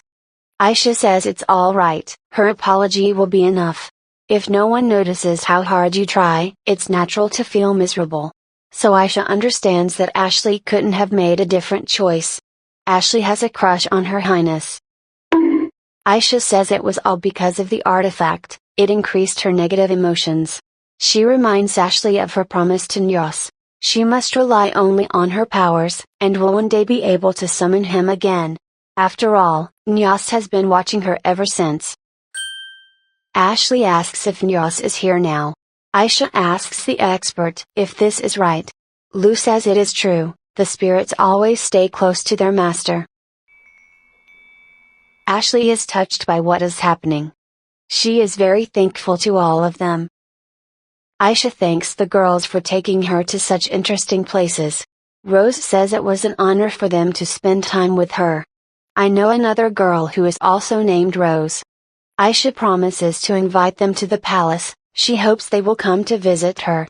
Rose says they would be happy to receive an invitation from her. They will definitely come to visit her. Because they are friends. The other girls tell Rose that this is no way to address Her Highness. Rose says why not, they address each other by their first names and even use a fake name for her. Aisha says they are friends. They will meet each other again for sure. Florence says that all luggage is already loaded into the carriage, so Her Highness can go home. Aisha is sad that she has to leave already. On this balcony she meets Luminos. That day still seems like a dream to her. Of course the King of Spirits promised that they will meet again, but Aisha doubts that she will meet him again. Aisha is shocked. Florence asks Her Highness what happened. Maybe something is wrong with the carriage. Aisha realizes that Florence can't see Luminos. Aisha asks what His Majesty is doing in the wagon. Luminos calmly says he is interested in her. Spirits kings have no family or friends, however, she so proudly calls the spirits her friends. So Luminos wants to be her friend too. Aisha tries to comprehend what he has just said. The king of the spirits himself wants to be her friend. There are several people watching the departing carriage. Hooded person says that because of this girl, their whole plan is a failure.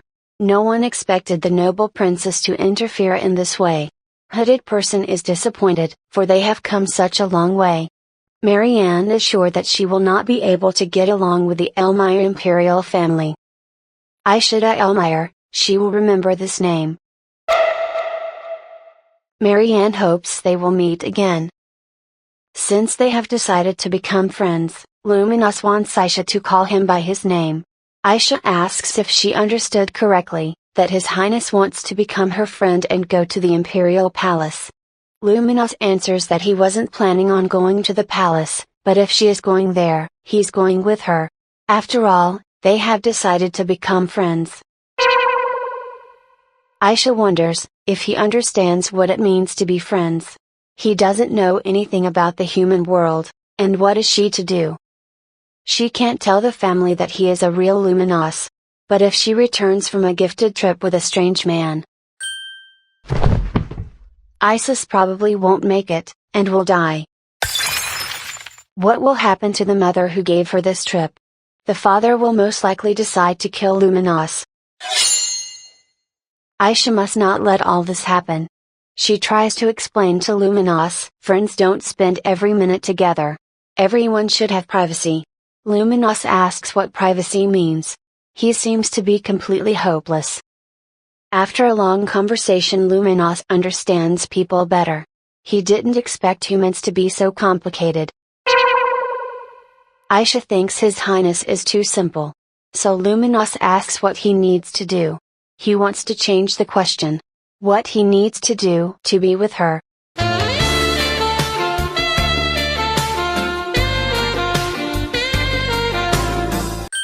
Aisha says he can visit her sometimes, and it would be nice if he became a status person. After all, she is a princess. Luminos says he has realized he needs to create an identity in the human world. At this time the wagon arrives at the capital gate, so Her Highness can come out. Aisha notices her brother. He is so busy, but still finds time to meet her. Aisha can't wait to see him. Luminos says she looks very excited. Aisha explains that her brother is waiting for her, so she's getting ready to meet him. Luminos asks if this person is precious to her. Aisha answers that her brother is very precious to her, and no one can replace him. So she will leave Luminos for a while. Isis jumps off her horse to meet her sister. Aisha jumps into his arms. He hugs her, asking if she is well. Aisha says all is well and asks how he is. He says she looks good, he's sure she enjoyed her time in the south. Aisha says it's a wonderful place, and one day she wants to go there with him. Isis promises to make time for it. Now he suggests that they go to the palace together in her wagon. Aisha thinks this is a bad idea. Isis asks her not to delay. Their mother and father also want to see her. Aisha still has one last hope, that Luminos is still invisible. Isis wants to ask her sister something. Who is this gentleman? The rest of the people don't understand what the prince is talking about. There is no one in the carriage. But the author really wants to embarrass Aisha, so Isis can see him. Aisha tries to pretend that she doesn't understand what kind of gentleman her brother is talking about. But Isis doesn't want to hear the answer from her. He wants to hear the answer from this gentleman. Aisha asks Isis to wait. She will explain everything to him now. But she hasn't come up with anything yet. Aisha almost blurts out that it's Luminos, but stops at Lu. Of course not, this is Mr. Loon. He happened to be in the same carriage as her. But Aisha asks her brother not to worry, this man is not dangerous.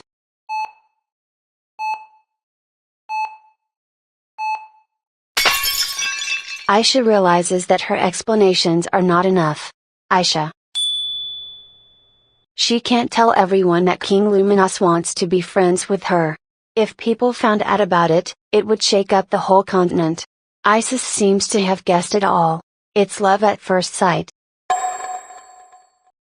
After their fateful meeting at the ball, they promised each other to be together forever.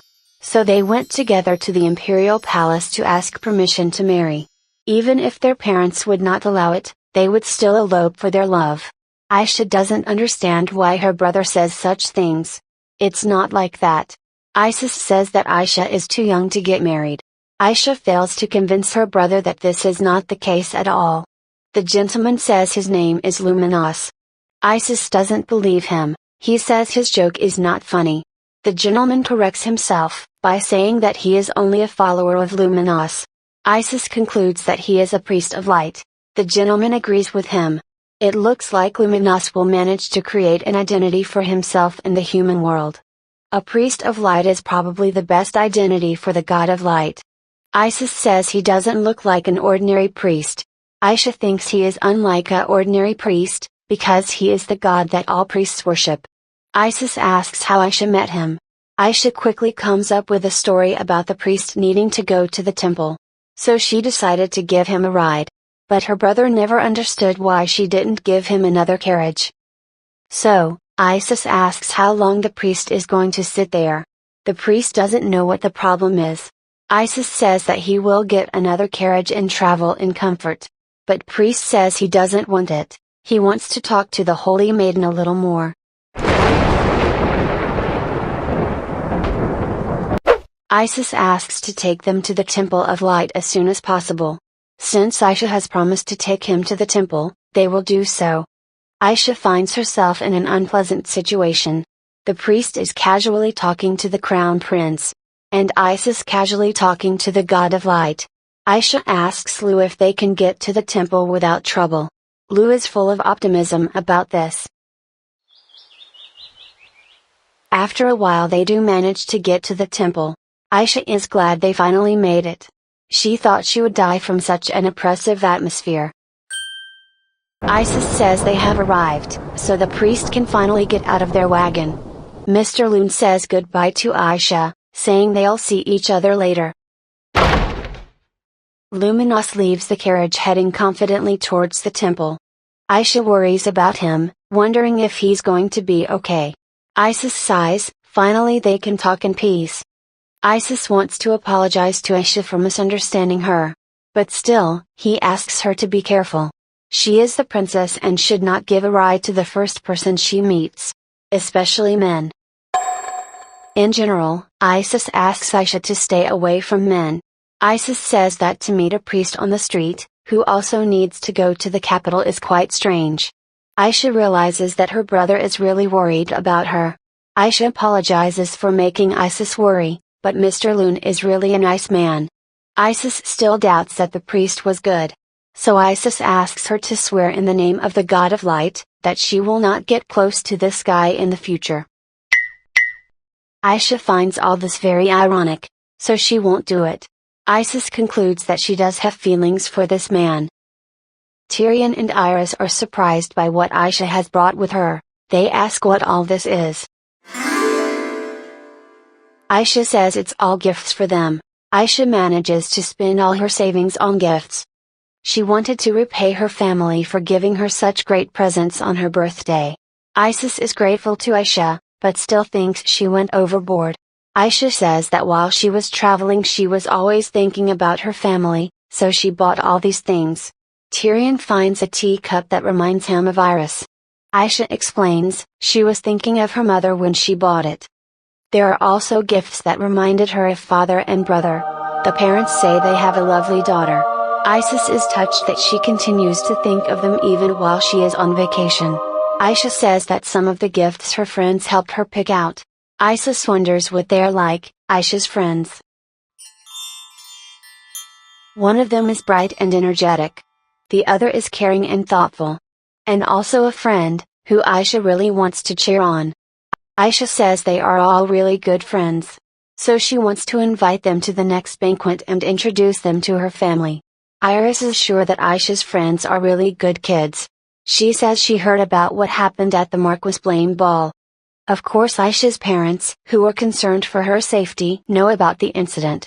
Iris praises her daughter for being so brave in resolving the situation. And she hopes that the girl is one of her new friends.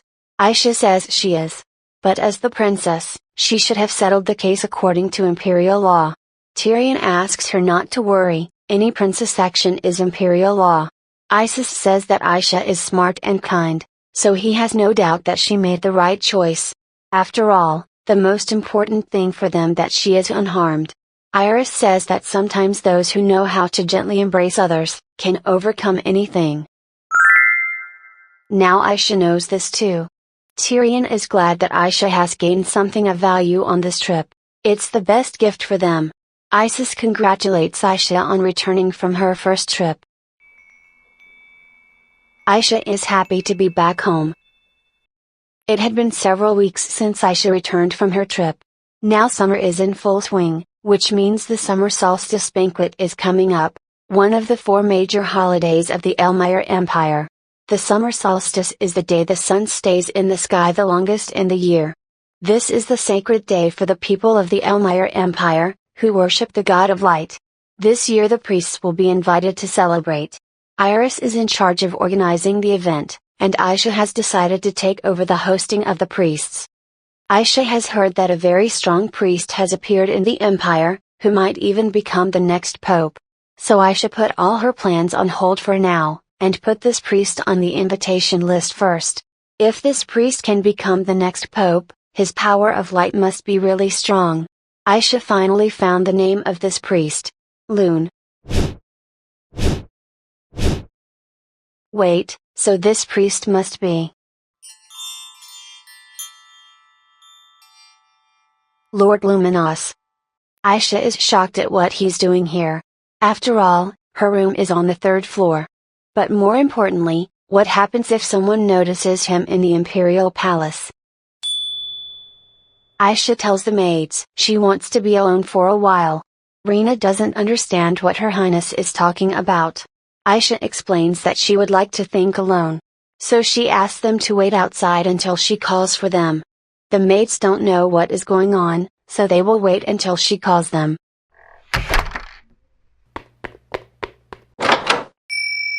Aisha excitedly asks what brings Luminous here. And why is he wearing that garb? Is he really going to be the next high priest? Aisha realized that it wasn't polite to pounce on the god of light like that. Aisha apologizes and asks him to come in. Luminous says it's okay, he shouldn't have frightened her with that appearance. He is surprised that she already knows everything. Aisha explains she is holding an event, so when she studies the materials she saw the name Loon. Luminous admits he showed the children a piece of his power and they were so excited. He didn't actually want to become a high priest, but they asked him so desperately, so he agreed. Aisha doesn't know which children he is talking about. Luminous was talking about priests. Aisha thinks it's funny, but to Luminous they are really like children. Luminous asks it will be okay now. Aisha tells him before that people should have privacy. So he asks to be allowed to visit her once every few weeks. Aisha believes that the conversation had an effect on him. She's a little embarrassed that his sudden appearance startled her so much. But it will take some time for him to fully realize what privacy is. Aisha agrees to let him visit her. She would also like to apologize for her brother's rudeness in the carriage. She wonders why he let Isis see him. Luminous says he was curious. At the time Aisha said that her brother was very precious to her. So he was curious to know what such a precious person to her represented. Aisha has that feeling again. Like when he first told her that he was interested in her. Aisha feels herself blushing. Lu finally woke up. She notices His Majesty. Lu bombards Luminous with many questions. She also tells him that the priest's garb suits him very well. Aisha reminds Lu that she is talking to the god of light. Luminous says that Lu reminds him of someone who recently talked to him the same way. She must know that spirits are like their masters. Aisha tries to justify herself, after all, he showed up too suddenly. Aisha wants to know that dream she had, he created it. Luminous says he's been to this cliff, because it's a convenient spot, but he hasn't heard of it causing dreams. Maybe this dream is caused by her energy reacting with his. Aisha asks if this is possible. Luminous doesn't know, but the fact that she can see spirits with her naked eyes is also an anomaly. It reminded him of a story he heard a long time ago. Aisha asks him to tell the story. Aisha is so excited, now she will hear a story that the King of Spirits heard a long time ago. Luminous says it's time for him to leave. Someone asks why the maids are outside and not in Aisha's room. The maids answer that the princess wanted to be alone, so they wait here. Aisha recognizes her brother's voice. Luminous thinks he should leave now. Aisha realized something, unlike the lower spirits, Spirit King could be seen by humans even when he didn't materialize. However, to them he remained translucent. But now he was definitely visible. Such a strong energy of light was emanating from him. So now Isis would surely be able to see him. Aisha is too timid to be with Luminous and Isis at the same time, so he really should leave. Luminous says he enjoyed having tea with her. He will look forward to the next meeting. Isis is already starting to knock on the door. Aisha asks them to come in. Isis asks what happened, why she wanted to be alone. Aisha assures him that everything is fine. She just wanted to focus on organizing the holiday. But Isis notices that something is wrong. So he wants to ask Aisha something. Who was in her room? Aisha explains she had tea time with Lu. They sometimes have tea together. Why does Isis look so serious? Maybe he figured out everything. Isis asks her not to startle him like that anymore. After all, Aisha is rarely alone. Aisha thinks it was Isis who startled her even more. Why is he so observant? Isis says that after the sword training, he decided to stop by Aisha's room to go to lunch with their father and mother together. Aisha asks Isis if her parents have anything to say to them. They must be busy getting ready for the summer banquet, so it must be something important.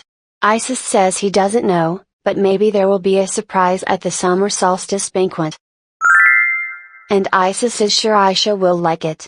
A surprise that Aisha will like, she wants to know what it is. But Isis says it's a secret. Aisha finds it not fair, why her brother can't tell her.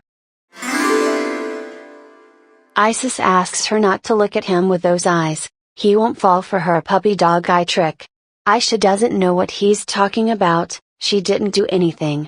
Isis promises that she will find out soon, she needs to be a little more patient. Aisha is shocked to hear about her debutante ceremony.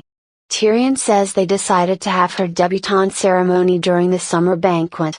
Aisha hasn't experienced a debutante ceremony, even in her previous life when she was Elisa. Iris says the time has come. Usually a debutante ceremony is held when a girl is 14. Tyrion says she has the lead role at the summer solstice banquet. So they decide that Aisha will shine even brighter if she debuts during the event. The parents ask what Aisha thinks about it. If it's all too onerous, they can postpone it for another day. Debut is the official entry into the social world. It is an important ceremony for young people. After that, people are halfway through adulthood and are free to participate in all kinds of social events. No one has ever debuted at a summer solstice ceremony before, so Aisha is a little worried. But this is her long-awaited debut, which only happens once in a lifetime. Aisha says she's very happy. She has long wondered when that day would come. Tyrion is glad to hear that, because he was worried that it would be too hard for her. Isis reminds her that he promised, she would like it. Aisha finds this a really nice surprise. Tyrion says that on this day she will be blessed by a priest who will become the high priest in the future. In fact, they would like her to be blessed by the high priest, but he politely declines. He said it would be better if the princess is blessed by the future high priest, not by a decrepit old man like him. Iris had heard that the new priest had no less divine power than the high priest, so his blessing will be just as powerful. Aisha realized that her parents thought she would be disappointed if she didn't get the blessing from the high priest. In their empire, the Temple of Light is the state religion. That is why the nobles are blessed by the priests of light. And the higher a person's status, the higher the position of the priest should be. The imperial princess should be blessed by the high priest. That's what Aisha's parents think. But the next high priest is Luminous. Aisha is not disappointed, on the contrary, she finds this honor even excessive. She can't believe that the King of Spirits himself gives her a blessing at her debutante ceremony. Aisha says she is looking forward to the day. Isis suggests a small debutante ceremony. They will have a lot of problems, if the entire empire falls in love with Aisha. The parents think Isis is right. Aisha can't believe her ears, they can't cancel everything now. Still, she's right. Since Aisha agrees, Iris says there are many preparations waiting for them. They need to prepare a dress for Aisha and organize the ball. Isis says he will help them, He thinks he knows more about Aisha than anyone else. Iris asks them not to underestimate a mother's intuition. Someone calls her master. Lu tells her in confidence, she also knows a lot about her. Aisha never forgets about Lu. She confesses to Lu that she can't wait for her debutante ceremony. Aisha thanks Isis for walking her to the princess palace. It's a good thing she has a free schedule this evening. Actually, Isis would like to talk to her about what happened. Aisha thought so. That artifact really came from the Edinburgh Empire. Isis can't know for sure, but apparently despite the artifacts is forbidden in Elmire, the Edinburgh Empire is secretly distributing them. That teacher who taught the spirit classes was invited from Edinburgh. So Isis is sure, the Edinburgh Empire was involved in this incident, and Aisha's guess was right. After Aisha returned from her trip, she and Isis had a conversation. Aisha has such a cute curtsy in this art. Isis thanks Aisha for her gifts, and wishes her a good night. Aisha winks, showing that she wants to talk to him alone. Actually, Aisha would like to ask Isis for a favor. She tells her brother what really happened on this trip. Of course Isis heard what happened, but he didn't think anything like that would happen. Isis can't understand how this dangerous item ended up in the young girl's possession. Aisha thinks that someone was trying to collect Ashley's negative energy. She doesn't know what this person was planning to do with it. But Isis is sure that this person's purpose was clearly not good. Aisha's intuition tells her, this incident is connected to Edinburgh. Isis says he will find out where this artifact came from. Isis says that they have no proof that Edinburgh is involved in this incident, so it's just their guess. But there is one person, who could confirm their guess. Aisha decides to invite Ashley to the summer solstice banquet. She is the only person who can confirm that the person who gave her the artifact came from Edinburgh. In any case, Aisha planned to invite her friends to the banquet. When she returned to the imperial palace, she would write invitations to them. Isis thought it right to invite her friends to the debutante ball. Aisha wants to ask her brother for one more favor. If it turns out that Edinburgh was involved in the incident, Aisha wants Isis not to make it public. Isis concludes that it's because of Ashley. If everyone finds out that she used an artifact, she won't be able to escape the consequences.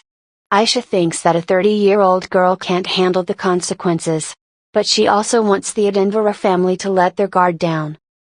After the poisoning of the Spring Festival, the peace between the two empires is almost broken.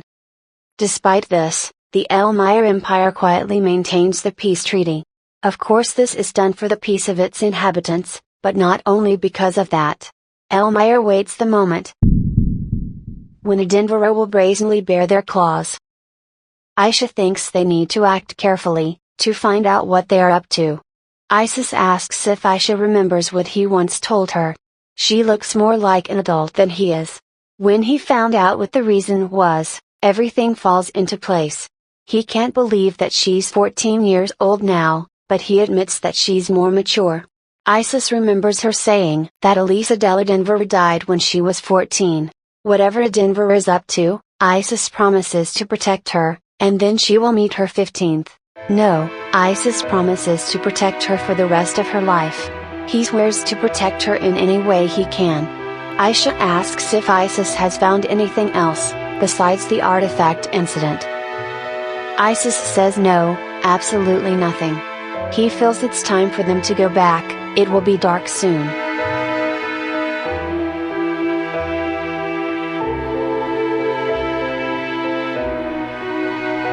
Aisha thinks that Isis knows it. As well as he knows her. So well does she know him.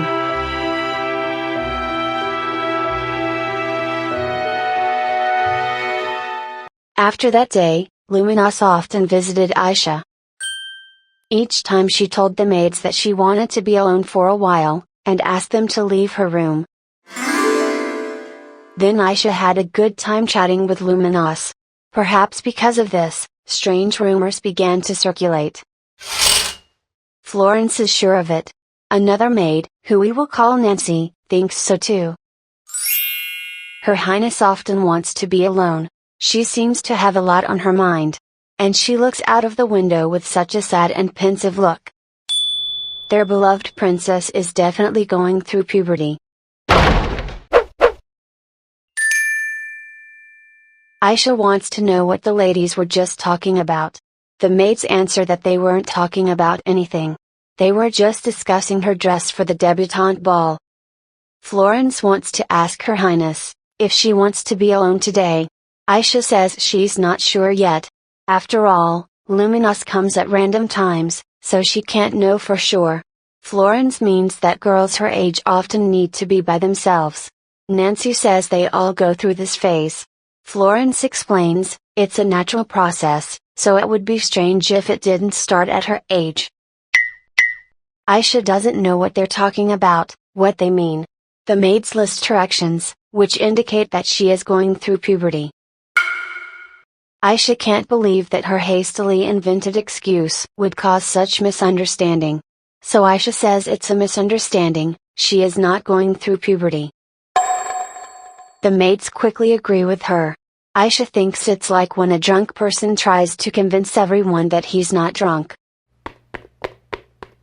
Someone runs in here. Aisha asks what brings Isis, her mother and father here. Isis asks if Aisha is going through. Aisha confidently says, no, she is not going through puberty. Isis says he believes Aisha. Iris begins to cry because her baby has grown so much. Aisha realizes that they don't believe her. She asks Rena if she also thinks she is going through puberty. Rena says that she was the only one who believed to the last moment that Aisha has lost all hope. But she really isn't going through puberty. This is all Lumina's fault. After a while, the maids begin to try on the best dress for Aisha. A summer party dress, sewn according to the latest fashions of the social world. This is a classic elegantly designed pink dress. Florence believes that every girl imagines herself in a pink dress at her debutante ball. So Her Highness will look stunning in this dress. Nancy still thinks Her Highness would look better in this light green dress. It will maximize her cuteness, just like a summer fairy. Both ladies ask which dress Her Highness likes. Aisha thinks they've been getting along just fine until this day. Perhaps they quarrel so much because they are mother and daughter. Anyway, Aisha asks for a short break. She has been trying on dresses for hours and is very tired. While mother and daughter decide which dress will suit Her Highness best, Aisha tries to catch her breath. She had no idea that choosing a dress would be so exhausting. Rena brought Aisha some refreshing tea. And letters from Lady Rose, Chloe de Monte, and Ashley Rowland. Aisha opens the letters. Rose writes that she was very happy to receive her invitation to this summer banquet. Aisha thinks the letter was definitely written by Rose, even her handwriting reminds Aisha of her. Rose writes that she is staying at the Chloe Palace. She is certain that Her Highness is very excited about her upcoming debut. Rose asks Aisha to take care of herself. They will meet soon. Rose also can't wait for her own debutante ball, and will definitely invite her.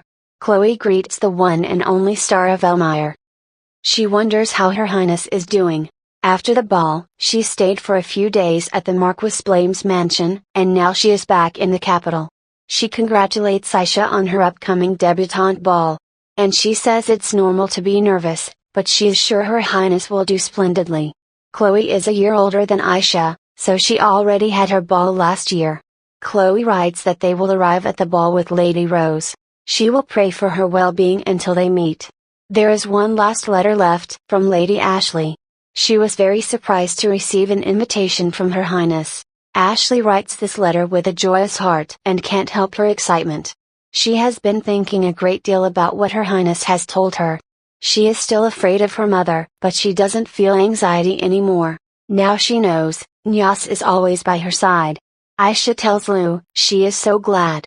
Nyas balances Ashley's longing for a mother's love. Ashley writes that Her Highness wants to ask her about that day. Actually, there's one strange thing that's bugging her. Ashley would like to discuss it with her when they meet. She hopes her story can help Her Highness. Ashley congratulates Aisha on her debut. They will meet soon. So much is going to happen at the summer solstice banquet. Aisha is sure that this will be a special day. Lu agrees with her. She will have her debutante ball, receive a blessing from Lord Luminos, and meet her friends. Aisha is happy to be able to share the happiness of this day with so many people dear to her. The priests of light at this banquet want to show the world Mr. Lune, or Lord Luminos. The next pope gives his blessing to the Holy Maiden. This will be a great headline for them, but if it helps the empire and her family, Aisha agrees to go along with them. Also, it's a great way to get the attention of the Adinvara family. Aisha needs to stay focused. She has a lot to do at this banquet. The maids ask if Her Highness has rested. There are still more dresses to be tried on. Aisha had completely forgotten that she had yet to pick her dress. Alright, Aisha is ready. Since picking her dress is her first step in all the preparations, she will happily pick one of the dresses now. A few days before Aisha's debut, the high priest arrived at the imperial palace. The Pope says he is honored to be here. He is looking forward to Her Highness' debutante ball. Tyrion thanks the Pope for coming. The debutante ball be held for his only precious daughter, so Tyrion wants to make the day special. Aisha thinks her father is so wonderful. He must be busy, but he has invited the high priest anyway. Although there is one thing that keeps Aisha from relaxing. Tyrion says he was surprised when he found out that a new high priest was coming soon. But now he sees that this person has a special energy. Aisha didn't expect Luminos to come either. The emperor asks Lune if he belongs to a noble family. Everyone looks at Luminos. What if he doesn't speak politely to their father? After all, he is speaking to the emperor. Luminos says he is not from a noble family. Now everything will be fine, he has succeeded. Pope and Aisha met each other's eyes. Aisha is sure that the high priest has done a good job. Tyrion finds his question irrelevant. Priests leave the worldly life behind to serve God. It's just that Mr. Lune has a very unusual energy. Lune says it's natural to be curious about what interests a person. Aisha doesn't understand why he looks at her, saying such things. Others might find it strange. Aisha says it's an honor for her to be blessed by a person like him. Aisha tries to pretend that she is seeing him for the first time. Luminos says it's an honor for him too. He will try his best. Luminos is so good at playing his part, that Aisha is so happy. But she finds it a little strange. King Luminos speaks to humans in a polite way. Besides, it sounds so natural.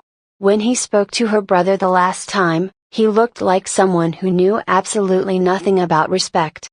The Pope finds Mr. Lune to be the best candidate for the next high priest. Nor is there a more suitable priest to bless Her Highness. Tyrion is glad to hear that. Iris suggests they proceed to preparations for the banquet of the summer solstice. Elmire's family begins to discuss the upcoming celebration with the priests. After a while, Isis and Aisha escort the guests to a carriage. The couple have nothing to say to each other. Isis is sure that they have met before. Then he noticed his unusual energy, but Isis couldn't imagine that this man would be the next pope. Luminos thought so. Isis says they should drop the formal communication. As far as he remembers, the priest doesn't like polite talk. Luminos agrees, that would be better. Isis lost the duel, so the priest can do what he wants. Watching from afar, Aisha finds this situation amusing. Perhaps they can become friends. The Pope finds it all so mysterious. Suddenly a new high priest appears, just before Aisha's debut ceremonies. The Pope is sure that God must have blessed Her Highness. Aisha agrees with him. After all, the man walking in front of them is God. The high priest looks so happy. He finds it hard to believe that Her Highness is already grown so much. He remembers the day when the princess first showed her power. Now she does her duty as a holy maiden. Pope says he is very proud of her and the Elmire family. He would like to watch her grow up, but he is too old and can't keep up with Her Highness' tempo. So now he will watch her in the background. The Pope hopes that with the blessing of the priest Loon, a bright future awaits her. Aisha knows that as a holy maiden she brings much benefit to the temple, but the high priest does have genuine feelings for her. Aisha says there is nothing more reassuring than to know that there is a person watching over her. She asks Father to continue to help her in the future. Luminous has been watching this touching talk. It had been dark for a long time, but Aisha still hadn't gone to bed. She had to finish filling out the paperwork. When she is finished, she can go to bed.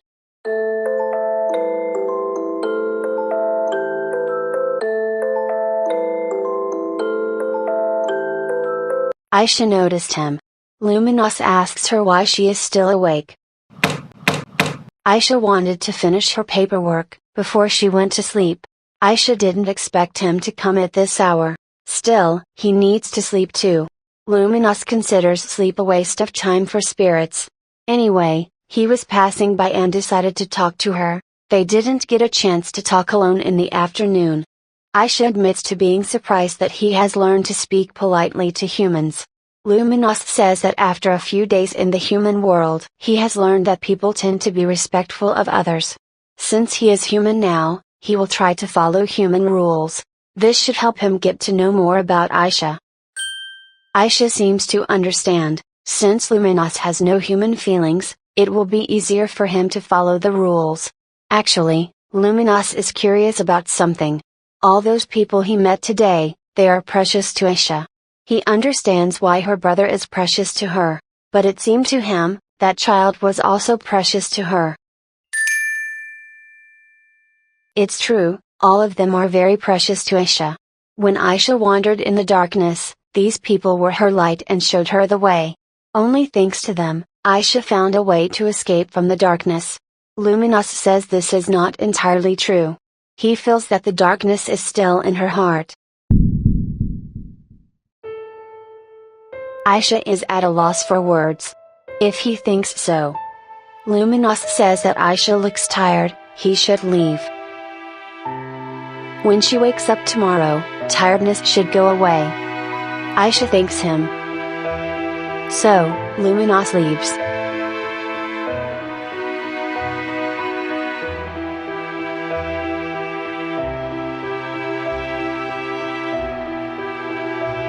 Aisha thinks what Isis might be hiding from her. Rena says that Her Highness is shining today.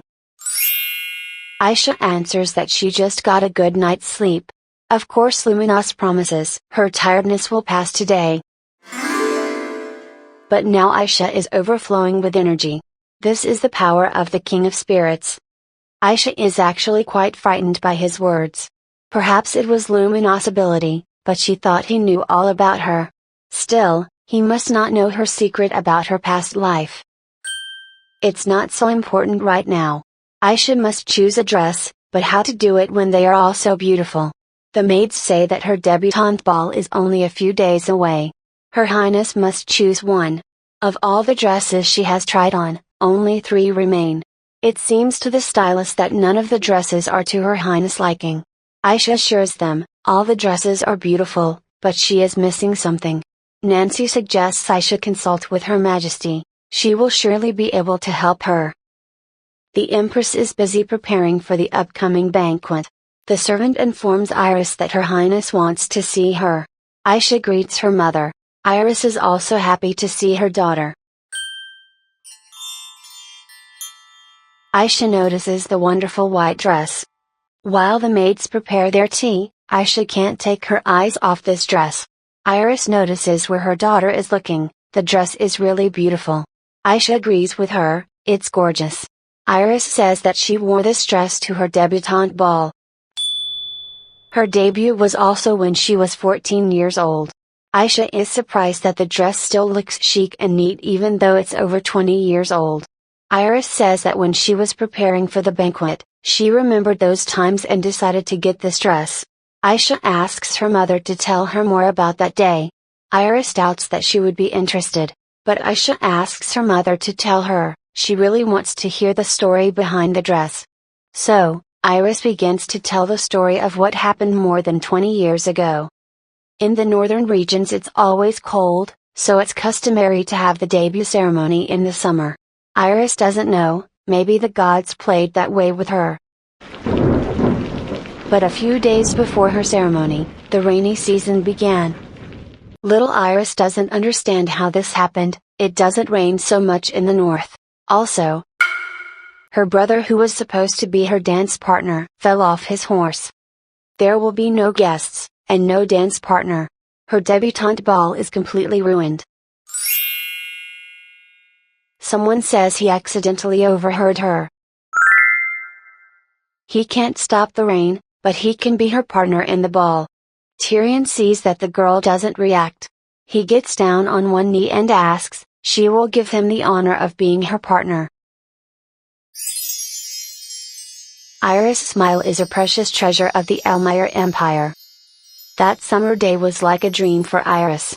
Just when she thought it would be the worst day of her life, it turned out to be the best day. Aisha asks if that was the day her mother fell in love with her father. Iris won't admit it. Back then he was already the crown prince, and she thought she wasn't up to his level. Most importantly, Tyrion was sincere in his role as partner that day. They had never met before, but he held his hand to her anyway. Iris will remember his kindness for the rest of her life. Iris is actually a little sad. She won't be able to wear that dress anymore. That dress was to remain only in her memories. Aisha wants to ask her mother for one favor. What kind of favor? Just look at that pretty face. Nancy thought the green dress was very pretty, sad that Her Highness didn't choose it. Florence is sure that the pink dress was the most beautiful. But mother and daughter agree on one thing. Her Highness has excellent taste. Everyone says the princess looks gorgeous in Her Majesty's debut dress. Aisha says it's all thanks to them. Finally, the day of the banquet has arrived. While the guests enjoyed a morning boat ride, Aisha, like the holy maiden, spent time with the priests. When all the preparations were finished, Aisha would introduce the priests to the people. As she had expected, Luminous would host the banquet with her.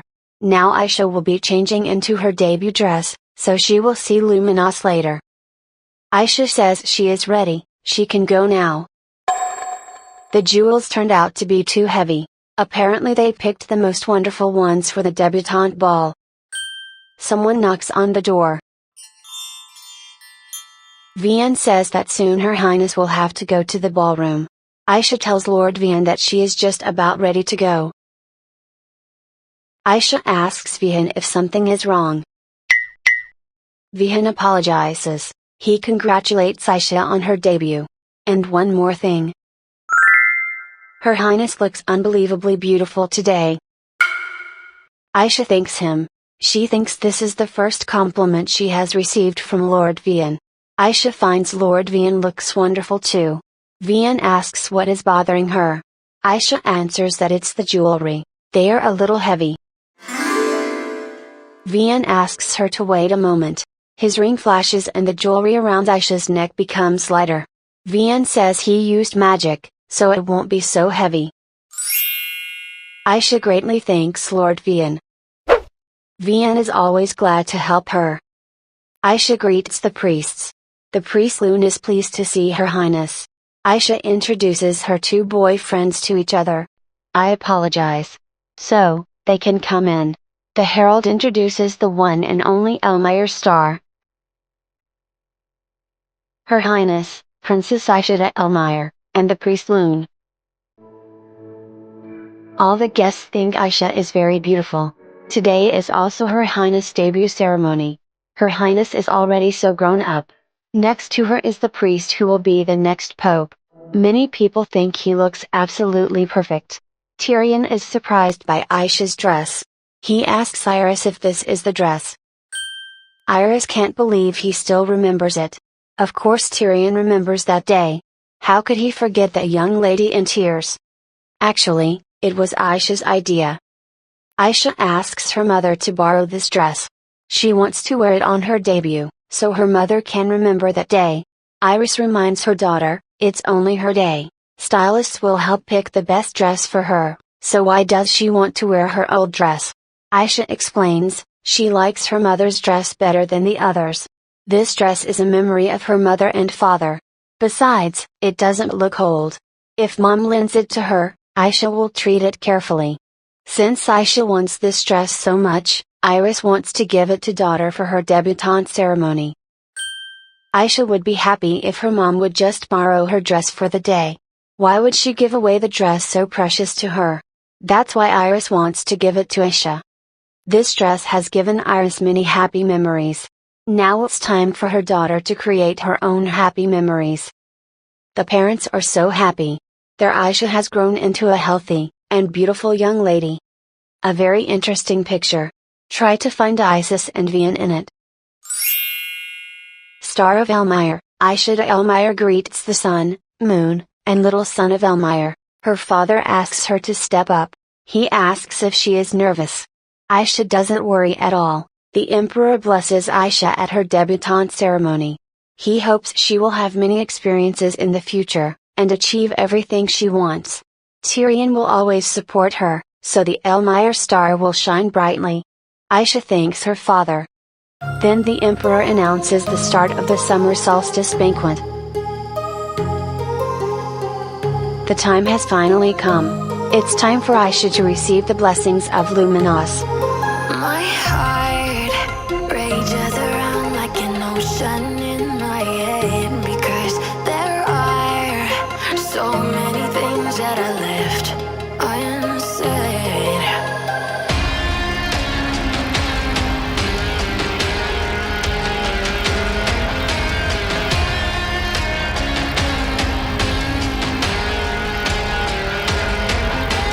I can almost feel you walking in the distance, but I know that it's not reality. If you are echoing around inside these parallel dimensions all alone, know I'll find you in my dreams.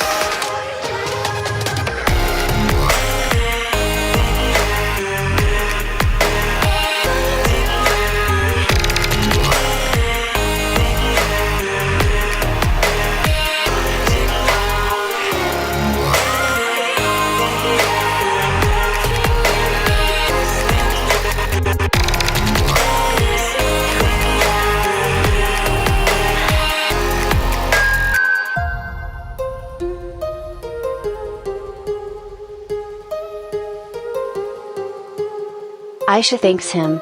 Luminos says it's nothing. Iris reminds Aisha the first dance is coming up. But because she is the host of the banquet, they didn't have time to find her a partner for the first dance. Iris suggests that she dance with the priest Lune. After all, they are both hosts of the banquet. Mother can't allow her daughter to be left without a partner. She finds Father Lune to be the perfect candidate. Aisha doesn't know. Dance with Luminos would be too much. Luminos has already started to talk, but Isis interrupts him. He says that dancing with Aisha is his job. On such a special day, he can't give in to someone. Iris got a little upset about it. Aisha knew that her older brother would protect her. Aisha says she wants to dance with Isis. They have always danced together, so with him she can show her skills and not make mistakes. Isis is touched by these words. Iris thought that on such the special day, Aisha would want to dance with someone new. Aisha says everything is fine. She wants to dance her first dance with Isis.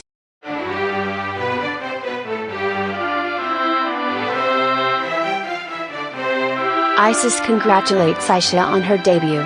She did a good job organizing the banquet. Aisha says it was fun. Her family helped her prepare for the day. Isis believes she has a lot of fun waiting for her in social circles. But as much fun as she had, he asks Aisha not to forget about her brother. Aisha will always remember the time she spent with him. Those memories are very precious to her. Aisha also asks him to promise that he will always be around.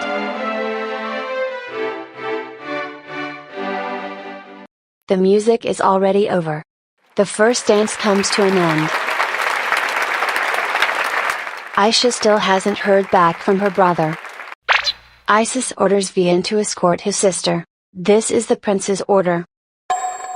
Aisha is glad to see him. Isis is sure that Vian can handle it. The song for the second dance begins. Aisha asks Lord Vian, does he want to dance with her? Of course Vian will dance with our belle. Aisha asks if Vian knows the music. Of course Vian is familiar with the traditional music.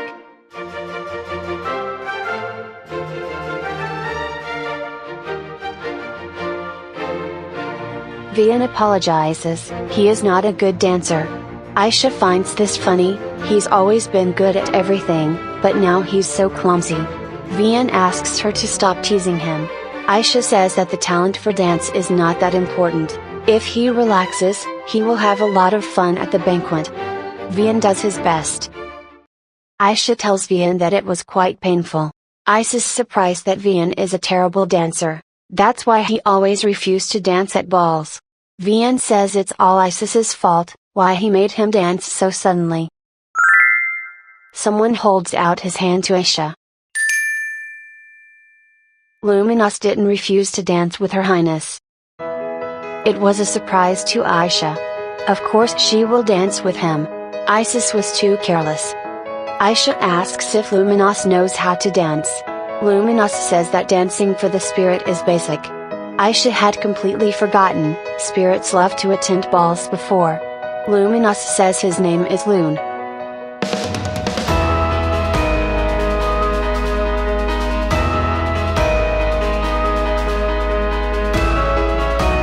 Aisha should call him Loon. She calls him that only in front of others. While he is in the human world, his name is Loon. Aisha ponders his words. While he is in the human world. Luminous notices her confusion. He wants her to call him that, because he likes that name. After all, it was Aisha who gave him that name.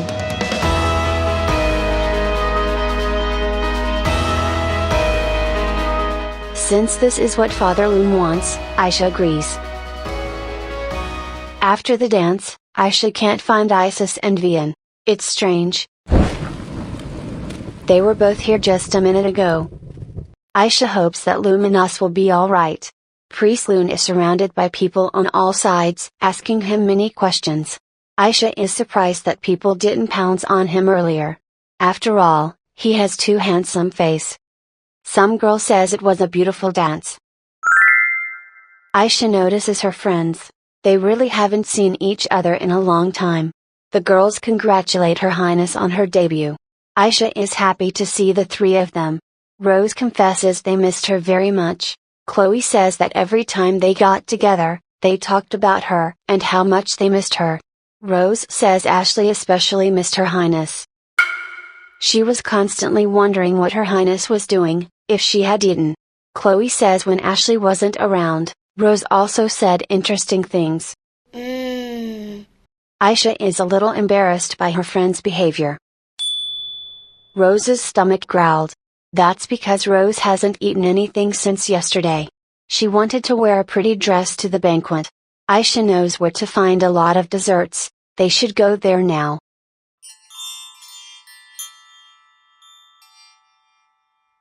Chloe and Rose start eating delicious desserts. Aisha asks Ashley how her study of spirits is going. If she needs books, Aisha can borrow it for her. Ashley can't believe it, as these books are very hard to find. Aisha says it's okay, if she borrows some books for her friend. Ashley tells her that after those magicians disappeared, find books became difficult. Aisha is sure that Ashley got that artifact from that group of magicians. Ashley admits the item was given to her by a master introduced to her by the teacher. Aisha wonders what master it is. She asks Ashley to talk more about that day. Then the teacher leads her to the person who is supposed to help her summon the spirit.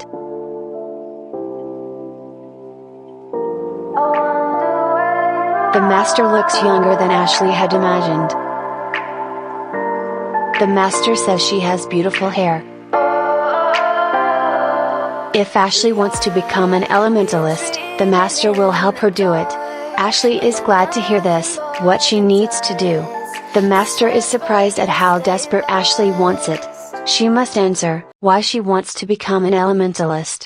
Ashley is sure if she becomes an elementalist, her mother will finally love her. She has still failed to live up to her mother's expectations. So, this is her last chance to make her mother happy. The master assures her that nothing would be impossible, if she desperately wanted it. We are reaching for the stars, but we're making this too hard, and I wonder where you are. Mysterious, that's the part you always show, 'cause you're too curious. Maybe you should take it slow. Mysterious, that's the part you always show, 'cause you're too curious. Maybe you should take it slow.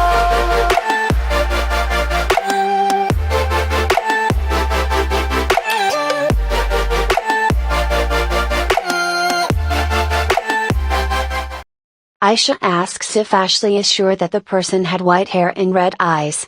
Ashley didn't get a good look at the woman, because of the hood. But it was definitely a young woman with white hair and red eyes. Maybe Her Highness has an idea who it was. Aisha asks Ashley to tell her what happened next. Aisha already knows what happened next. Ashley summoned the spirit, pretending to be the princess, and then her teacher appeared. The teacher was one of the magicians who attacked her that night. But something seemed strange to Ashley.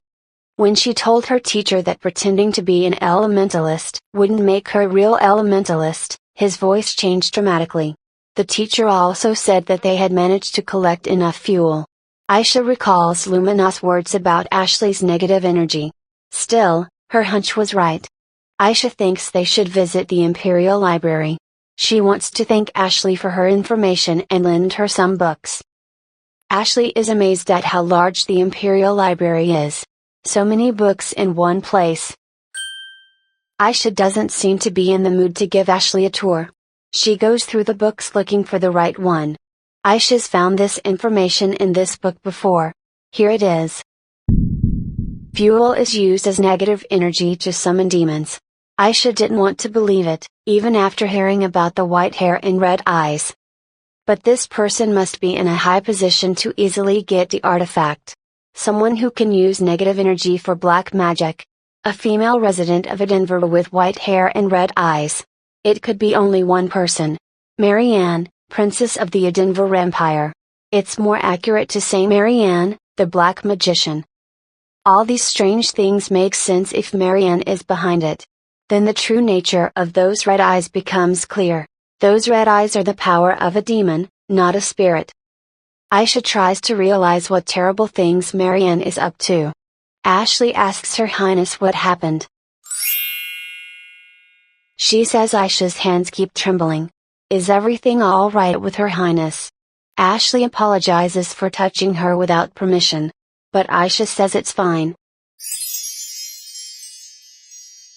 She also needs someone to give her a shoulder to lean on. Aisha asks Ashley to stay like this for a little longer. This situation reminds Ashley of the first time Her Highness took her hand. Then Aisha was able to melt her heart. After that day, Ashley decided to become a person who could also give someone that warmth. Especially at a moment like this, Ashley hopes to become such person for Aisha. The girls came back from the library. Even though Aisha shows Ashley her weak side, she is feeling much better now. Aisha decided not to tell Ashley that her hands were cold. Perhaps it's because of her affinity with the water element. Rose and Chloe notice their friends. Rose says that the desserts at the Imperial Palace are really the best. Ashley shows the girls how many books on elemental spirits Her Highness has lent her. The girls are sure, Ashley will soon be able to summon Yos, and everything will be wonderful. Aisha reminds them that there will be a lantern festival at midnight. While the ladies laugh at the fact that Chloe has chocolate on her lips, Aisha hears familiar voices from the balcony. Ashley asks what's wrong. Aisha answers it's nothing, they should hurry up. So the ladies go to see the lantern festival. The voices on the balcony say that the situation in the Principality of Ryotan is getting more complicated. There's more fighting every day, and the Edinburgh Empire seems to be hiring troops. All of this is worrying Isis. Vian is sure that there will be more and more provocations from Edinburgh. Emperor Tyrion is going to dispatch knights to the Principality of Ryotan in accordance with the military agreement. If nothing changes, war will soon break out. Emperor Lycias has been recruiting new troops for a year now. Despite the fact that Lycias was able to become emperor thanks to the support of the fifth princess, the Holy Maiden Edinburgh, the nobles were against his becoming emperor. The new emperor needs a resounding victory to consolidate his influence. The Principality of Ryotan occupies a favorable geographical position. But because of its weak fighting strength, it has become a target for the Edinburgh Empire. Isis knows this is only a superficial reason. When Edinburgh conquers Ryotan, they will be able to invade the Elmire Empire. Despite the dismal situation, Isis thinks this is even better. Now is the perfect time to avenge Aisha. That day, Aisha says she doesn't want to wake up from a dream, where everyone loves her. While Aisha was sleeping, Isis kept thinking how he could protect his lovely sister. Isis asks Aisha not to worry. She will always be in this wonderful dream. Isis will do everything by himself. Isis knows that under Prince Edinburgh's command there are small skirmishes. Isis is not going to sit here and do nothing. He will prepare to join Vian on the battlefield. There was a noise outside the door. Isis asks Vian to wait here. Isis really hoped it wasn't who he thought. Still, the hunch didn't fail Isis. Behind the door was his sister, Aisha. Aisha didn't know that Edinburgh's provocations began before they signed a defensive alliance with Ryotan. Now she understands why the Principality of Ryotan gave them that diamond mine. If Lycias begins the war, Marianne would surely help him. Perhaps Marianne wants to use black magic in the war. So Aisha must prevent Isis from joining the war. Isis wants to explain his decision to Aisha, but she won't listen to him. If Prince Edinburgh will join the war, it doesn't mean that Isis should too. If Elmire's only heir goes to war, the empire will fall into chaos. The Edinburgh Empire will certainly take advantage of that. But it's not so important to her. Aisha can't let him go, he's the only brother she has. Isis asks Aisha to calm down. Aisha talks about the day when Isis promised to always be on her side. He had already made up his mind then. If she hadn't overheard that conversation, Isis would have kept it a secret. That's what his words had meant at the time. Isis wanted to do everything alone to protect her. Aisha tells Isis that the artifact was from Edinburgh. If they were preparing for war, this incident was part of their plan. They must know that Princess Elmire is an elementalist. Another elementalist would shake up the empire. But Aisha protected Ashley, and now she is still looking for clues to the incident. Aisha has no regrets about dedicating her life to studying spirits, and developing her powers. She intends to protect herself and precious people with her power, not just be protected by her brother. If Isis really cares about her, Aisha asks him to hold out his hand to her, instead of turning his back on her. But what about her dream? Isis wanted to protect her, that her wonderful dream never ended. For Isis to see her smiling brightly in a peaceful and beautiful place. He needs nothing more from this world. But now he realizes that he was wrong. After all, these dreams belong to Aisha. His joining the war was a hasty and emotional decision. They should look for another way to solve this problem together. Aisha asks if he's telling the truth. Isis has never lied to her. But Aisha reminds him of the time he said nothing was happening. From now on, Isis shouldn't keep secrets from her. Isis couldn't say no to such wonderful sister. Vian thought it strange that His Highness had instructed him to escort Aisha. Usually, he would have done it himself. Aisha will need time to process what she has learned today. She will tell Isis about Marianne after the banquet. Right now, she needs to learn more about black magic. Wait, Lord Vian is a swordsman but still has magic. Aisha asks him if he knows anything about black magic. Vian doubts he can tell her anything new.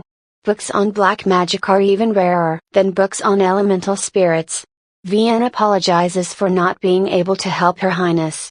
Indeed, black magic has been considered extinct since ancient times. Since Aisha can't learn anything new about this magic, she will have to battle Marianne with only her own powers. As Aisha pondered whether she would be strong enough to beat Marianne, Vian noticed her sadness. He reminds Aisha that the Lantern Festival will start soon. When the festival starts, people will launch their lanterns with wishes into the night sky. Vian seems to think that by making wishes, you are letting yourself know what you really want. He asks if Her Highness has a wish. Aisha is trying to realize what she really wants. Aisha thinks it's weird, but she hasn't decided what she's going to wish for. Vian asks her not to worry, even if she doesn't make her wish at this lantern festival, it will definitely come true. The God of Light illuminates all things, and will always be with them. Aisha agrees with Vian. The God of Light always takes care of them, no matter how far or near he is. He hears them even now, and always will. Aisha thanks Lord Vian for walking her out. Now she will gather her thoughts and go to the festival. As Vian was about to leave, Aisha suddenly asks him, had he decided what he would wish for? Vian says that a few moments ago, he had decided his wish. Vian tells Isis that he has escorted Her Highness to the festival. Vian asks Isis to relax his face, his thoughts are as deep as the Elmire River. Isis jokes that Elmire River is not as shallow as he says. As Vian already knows, there have been many incidents involving artifacts. Also the skirmish is going in Raidan. Isis believes they should not let their guard down. In any case, Vian finds his idea of fighting in a war unreasonable. Even if the princess hadn't stopped him, he would have discouraged him. Since Isis has hurt Her Highness, he will have to put up with his nagging. Vian asks why he is looking at him like that.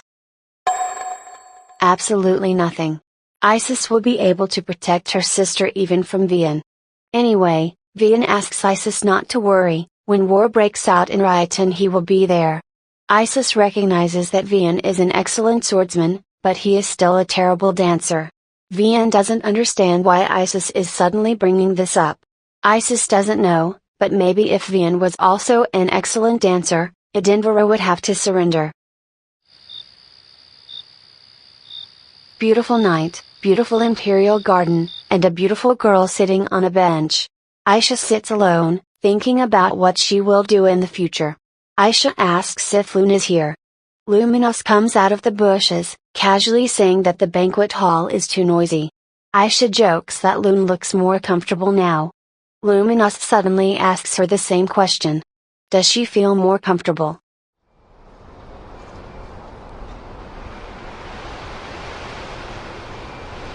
Aisha confesses that she still has some unresolved issues. It was a long time ago, but no matter how hard she tries to forget it, what happened then remains in her heart like sediment. Now the past threatens her family. Luminous asks if that's why there's darkness in her heart.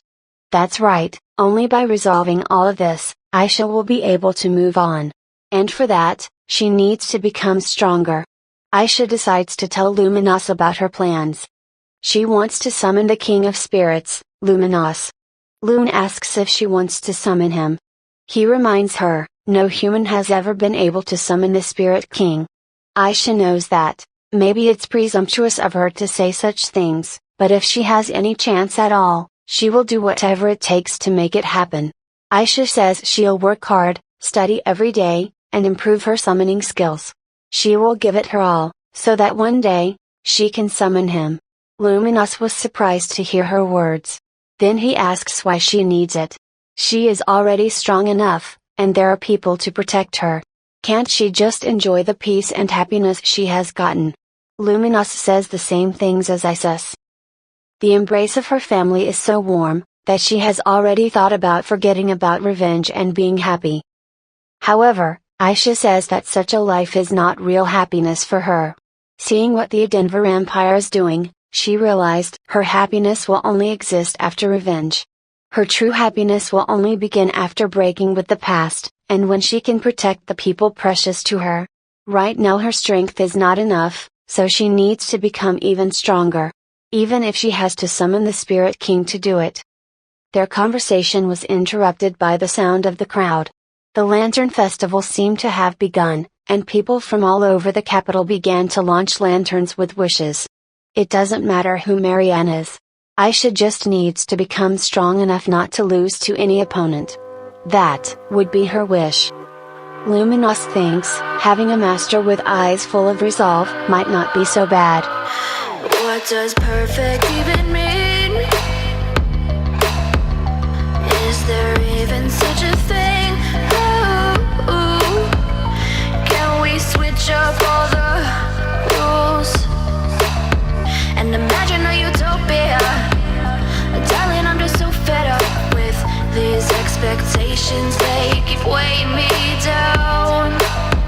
My heart is begging me to get the hell out of my head. I'm gonna live inside the upside down for a minute and pretend, honey, I'm a perfect 10. Whoa, whoa, honey, I'm a perfect 10. Whoa, whoa, and if I say it enough, it gets ingrained in my head, and I start to see, honey, I'm a perfect 10. Honey, I'm a perfect 10. Whoa, honey, I'm a perfect 10. Honey, I'm a, yeah. Oh, yeah, I've discussed it with myself, and I'm disgusted with the way we're told to have a certain face, a certain weight, because we aren't pixels on a screen. No, we're human, we breathe. Every single thing we see curated, it's overrated. These expectations, they keep weighing me down. My heart is begging me to get the hell out of my head. I'm gonna live inside the upside down for a minute and pretend, honey, I'm a perfect 10. Whoa, honey, I'm a perfect 10. Whoa, and if I say it enough, it gets ingrained in my head, and I start to think, honey, I'm a perfect 10. Honey, I'm a perfect 10. Whoa, honey, I'm a perfect 10. Honey, I'm a, yeah.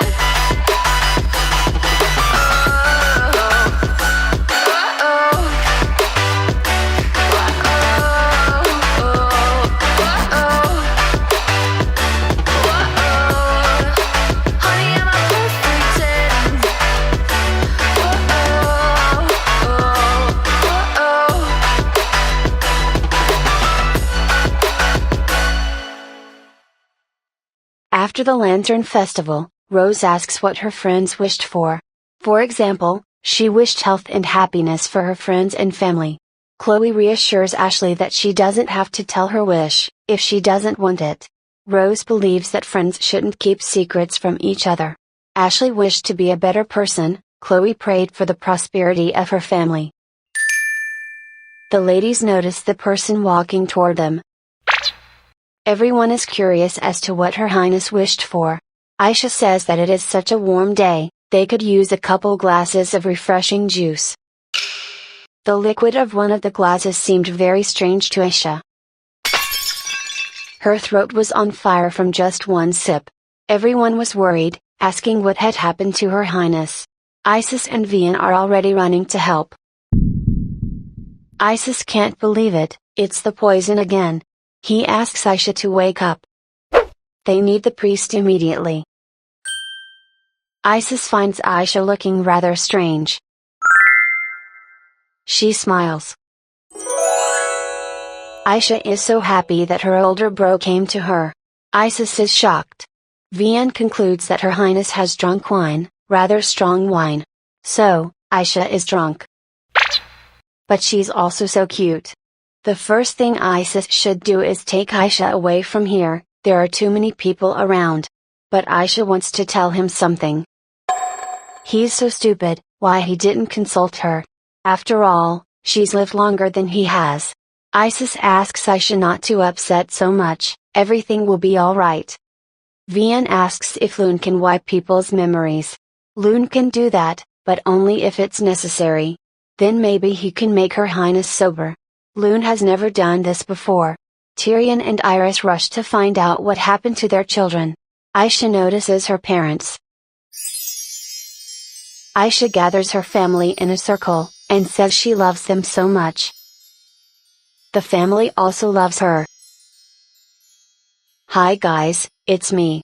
I'm glad you've seen this far. This story is so precious to me, I hope you enjoyed it. Please like and comment under this video, then more people will watch this wonderful story. See you soon.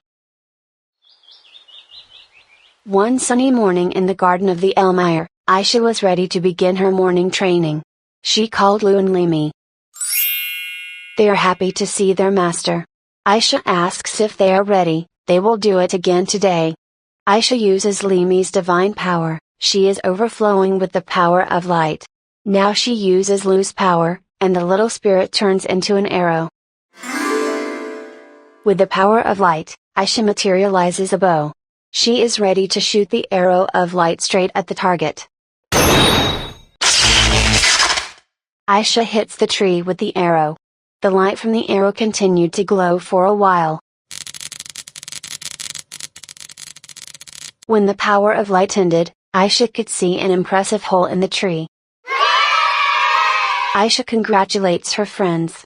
After the summer solstice banquet, Aisha's daily routine changed. Now every morning she practices using spirit magic. She remembers her goal. She needs to become stronger and summon Luminos.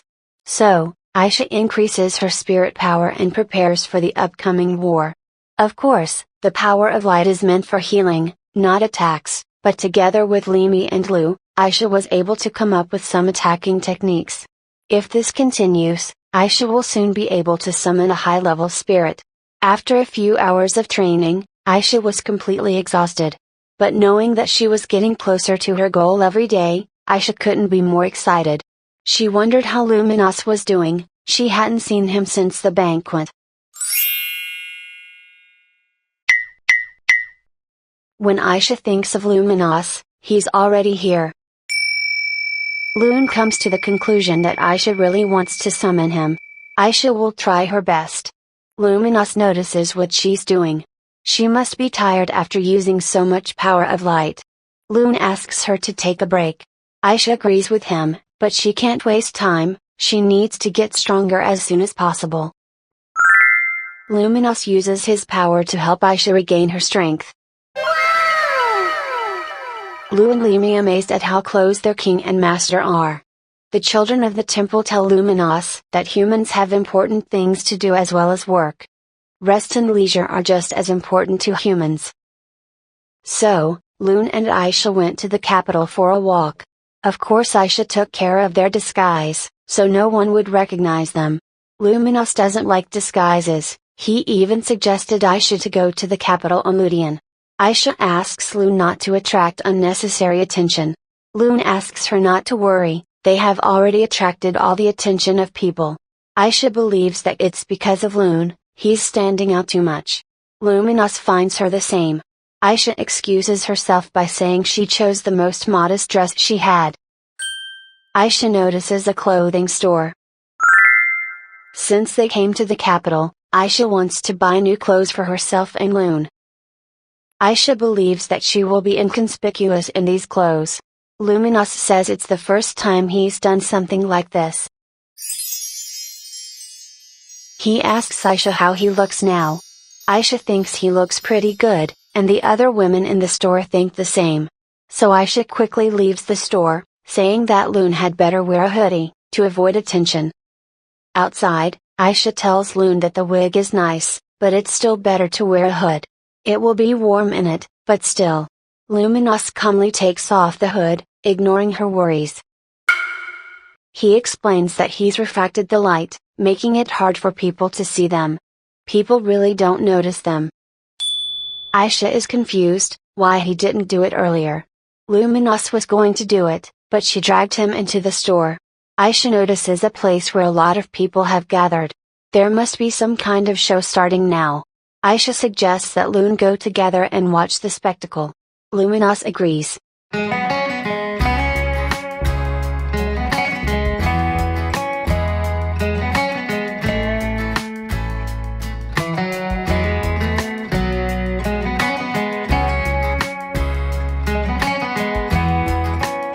Luminous notices his reflection, how much he's changed since meeting this girl. A little girl asks the Holy Spirits to answer her call. A soft toy greets the audience, her name is Lu. Loon assumes this is the story of Aisha. Apparently it is. Of course Aisha knew she was a favorite among the people, but this play embarrassed her. Kids tell their parents they want to be elementalists too. One man tells his daughter she can't do it. The princess has been blessed by God of Light. For this, his wife yelled at him saying he was hindering the child's dream. Loon finds Aisha very popular. Aisha surprised that Loon decided to tease her. She smells a strong odor of meat. The vendor is calling people saying that she has the best meat in the capital. While Aisha is looking at the meat from the counter, a man says that he has the best grape juice. Aisha refuses him, saying that she has bad memories of grape juice. The family told Aisha how cute she was when she got drunk. Next time Tyrion and Isis promise to take a video orb to film her. Aisha asks how much one sausage costs. The vendor quoted a price of 1 silver. She explained that it wasn't so expensive for high quality meat. Aisha tries to calm the vendor by saying that it's not about the high price at all. In fact, Aisha has spent all the silver on clothes, so there's only gold in her purse. She notices a boy standing next to her. The boy apparently sells newspapers. The vendor asks him not to come here without his parents. She is ashamed in front of the customers. Aisha felt sorry for the boy, so she thought of something. She tells the vendor that she only has gold, to which the vendor replies that she won't have change. Aisha thought so she buys everything she has, but it will be too much for 2 people, so Aisha asks the boy to help them eat it. The boy is amazed at her generosity and thanks her. Still, this food would be too much for 3 people, and Aisha wonders who could help them. The boy offers to take the leftover food to his siblings, if they don't mind. Luminous agrees to help the boy. So, they will take the food to his house and eat it together. Taking the gold coin, the vendor couldn't help but wonder what the girl was doing here. The girl explained that she was a traveler visiting Elmire. Perhaps the person with such bright smile can't be a bad person. The boy led his new guest to some slums. Aisha thought it was dangerous for children to go around alone in such places. She began to worry if they were going to the right place. With a casual movement of her hand, Aisha dropped her earring. It remained lying on the cold floor of the alley. Not far from here, the guards are looking for someone in the square. They can't figure out where he could have gone. The man who is clearly hiding from them, noticed something in the alley. A small earring, left here by a person who clearly doesn't belong in a place like this. The man wondered why the owner of such a thing would come into this alley. The boy says they're here, it's his house. When they opened the door, the lantern began to sway from side to side. A little girl meets her brother at home. The girl's name is Rachel. The boy shows her how much food he has brought. Rachel asks Karina if she can eat it all. Karina tells her that kind people brought the food to eat with them. Some boy asks Karina who these people are. This boy's name is Eden. He is not happy that Karina has gone to deliver newspapers, but has returned with strange people. Karina explains that these wonderful people have a lot of food left, so they have come to share it with them. Eden believes that there is no good without a reason. These people must be aristocrats, and they must have hidden reasons for doing this. Aisha would like to clarify the situation. They met Karina by chance and offered to share a meal with him. Eden finds all this very suspicious. The aristocrats have nothing to do in their house, so he asks them to take the food and leave. However, Eden's stomach rumbled loudly. Rachel says she's hungry and would like to eat before it gets cold. The girl thinks these sausages are the best food she has ever eaten in her life. The others seem to agree with her. The vendor was right. While Rachel tries to solve the mystery of the luminous beauty, Eden doesn't like them acting so careless. Rachel calls Eden a silly kid, who is stubborn for no reason. When he comes over to explain who's older, she shoves a sausage in his mouth. Eden admits it's really tasty. The others just laughed at the situation, but still. Aisha thinks this is bad place to raise children. Their parents should understand that this place is dangerous. Karina realized what Aisha thought of this place, by the look in her eyes. He says that abandoned children like them have no other place to go. They are not siblings at all. Eden found him and Rachel, and brought them here. So now they live here, and help each other as a family. Aisha didn't expect this. She asks how long they've been living alone. Eden finally realizes why she came here. The noble lady wanted to know how the commoners lived. Rachel and Karina asked him to stop saying such things, but the boy didn't plan to stop. The lady decided to share her food with the boy selling newspapers, because he looked pitiful.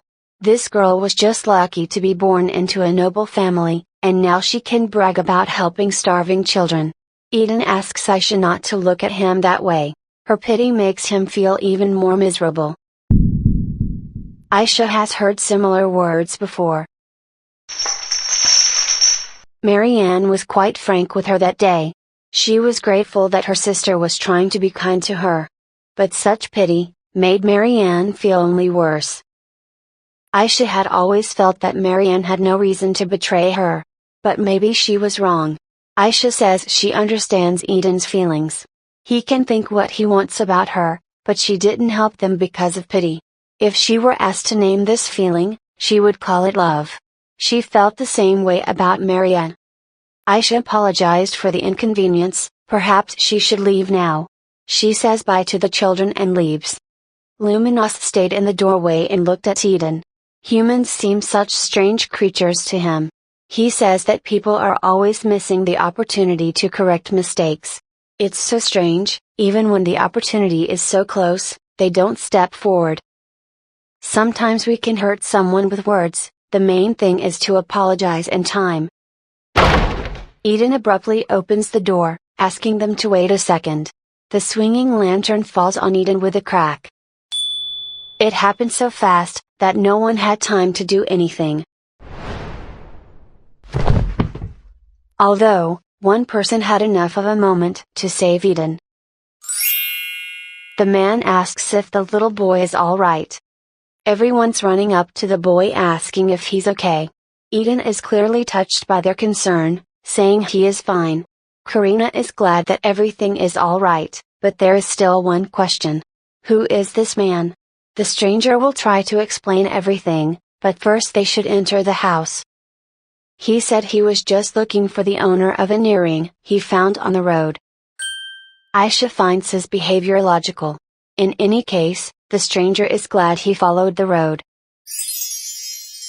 He was lucky enough to meet cute young lady. Aisha finds his behavior too indelicate. Luminous asks him to keep a distance. What he wants to achieve by his behavior. The stranger apologizes for his rudeness. Karina would like to thank the man for saving Eden. Eden thanks him as well. After his cruel words to the young lady, The stranger is surprised that the boy knows the words of thanks. Rachel says eavesdropping is not a good thing, but the stranger retorts that the situation was not right to return the earring. In fact, he wants to know why the little boy ran out so quickly. Eden says it's none of his business. Aisha notices that something is wrong with Eden's leg. She rushes over to him. She notices the wound from the fall. Eden is confused and asks her to leave his leg. Aisha tells him to stand still, she will think of something. Aisha would like to use the power of light, but these people must not find out who she is. She asks the children to run for water to wash the wound. It wasn't hard to distract the kids, but this man looks like a simpleton, but judging by his clothes, he's no commoner. Aisha telepathically asks Luminos to distract this man. Aisha is so glad that Luminos is spirit, so she can communicate with him like Lu. It's such a strange feeling. Aisha has never telepathically communicated with Luminos before. Loon points the man to the clouds, saying they look like the sausages they were eating. Aisha is confused by the fact that it worked. Bandaging Eden's leg, Aisha uses healing magic, but in a way that the boy doesn't notice it. That should be enough, tomorrow his leg should be healed. Eden apologizes to her, he didn't mean to hurt her. He just didn't believe that someone could help another for no reason. Eden stopped believing that someone could love him. Thanks to this belief, no one can hurt him. Aisha tells him that there was a time when she thought the same thing. The person she loved betrayed her. Her wounds were so deep, so she vowed never to love, or be loved again. Eden never thought such a thing could happen to the noble. Aisha had long wandered in the darkness, but not anymore. Someone has shown her, love without reason exists. Aisha asks Eden, when he brought Karina and Rachel to this house, whether he felt compassion for them. Eden thinks it was a different feeling. Karina and Rachel have already returned. Karina says that he loves Eden.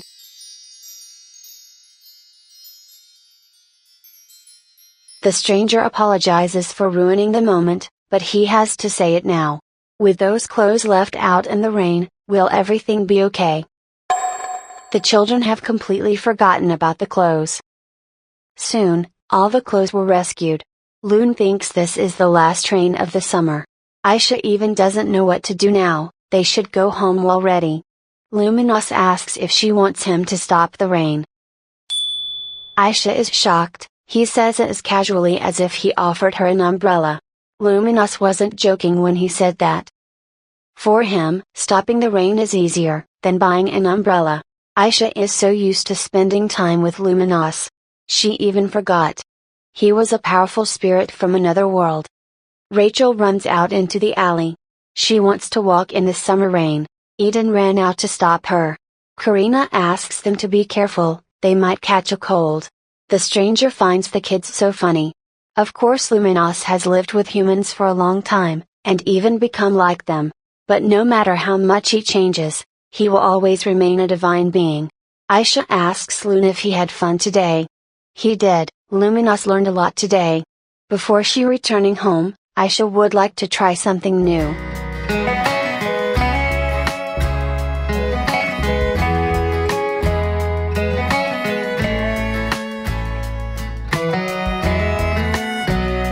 Aisha asks how he likes the summer rain. It must be refreshing. Luminos agrees. The stranger finds it curious. It seemed to him, this noble lady had never been wet in the rain before. Generally, he doesn't like his hair wet, but he can't resist. The stranger picks up Karina and runs out into the rain. On that summer evening, people who met each other by chance, got completely soaked of their own will. Still, it was time to say goodbye. Aisha says it's time for them to go back. Karina thanks them for everything, and wishes them a safe trip. Rachel hopes that they will meet again. Eden would like to apologize to Lady, and thank her. He is sure that the person who hurt her, will also apologize one day.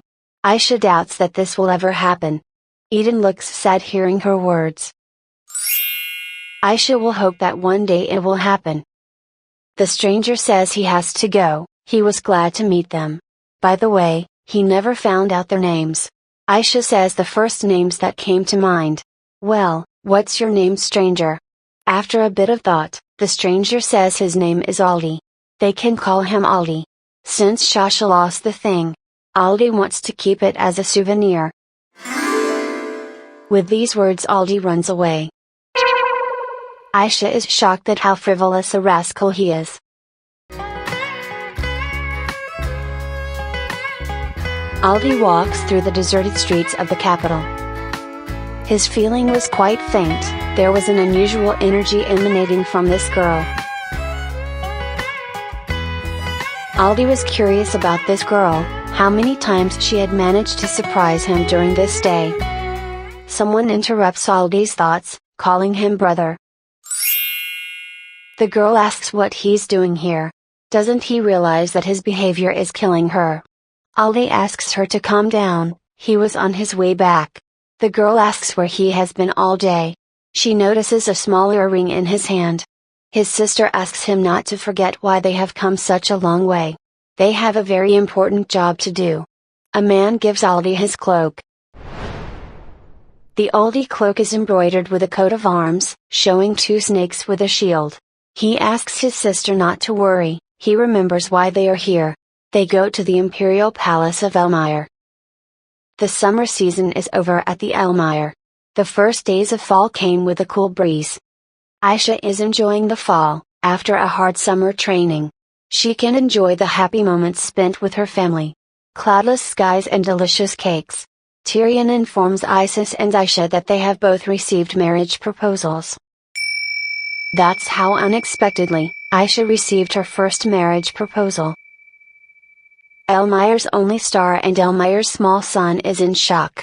What a marriage proposal, not only Isis, but also Aisha. Tyrion calmly explains that Princess and Prince of the Principality of Rioton will come to them with a marriage proposal. Isis doesn't understand why father is so calm. Aisha is only 14 years old. Tyrion asks the children not to worry. He plans to reject their proposal. Tyrion believes that the purpose of their visit is to learn about Elmire culture, and strengthen relations between the countries. The marriage proposal is only to show how much they value this alliance. If it were not an act of courtesy, Tyrion would already be at Rioton to personally explain his opinion about their marriage proposal for his daughter. Anyway, Isis asks father not to shock him like that next time. Iris agrees that Aisha is still too young, but Isis should think about getting married. Iris is not pushing him at all, but he will be getting more and more marriage proposals. Aisha thinks that their father has started this conversation on purpose to find out what Isis thinks about marriage. The Rioton delegation will visit them in a week. When they arrive, Isis will escort their princess, and Aisha the crown prince. Aisha thinks it would be better for her to escort the princess. Iris agrees with her, but when Rioton delegation arrive at the imperial palace, a ball will begin, so the prince will be her partner at the ball. Tyrion is sure they will have a good relationship with the royal family of Rioton. Aisha thinks this is related to Edinburgh's increasing provocations. If this is nothing more than a cultural exchange between the two countries, Aisha will do her best. In her room, Aisha looks at the papers that were sent to her. So, the first prince's name is Aldi Rioton. This year he turns 20 years old, he has light green hair and purple eyes. The Rioton family consists of the king, queen, prince and princess. Aisha thinks his family is like hers. It says he's a quiet gentleman, who likes art. Prince Aldif seems like a nice person, but Aisha thinks she's heard that name before. Light green hair and purple eyes.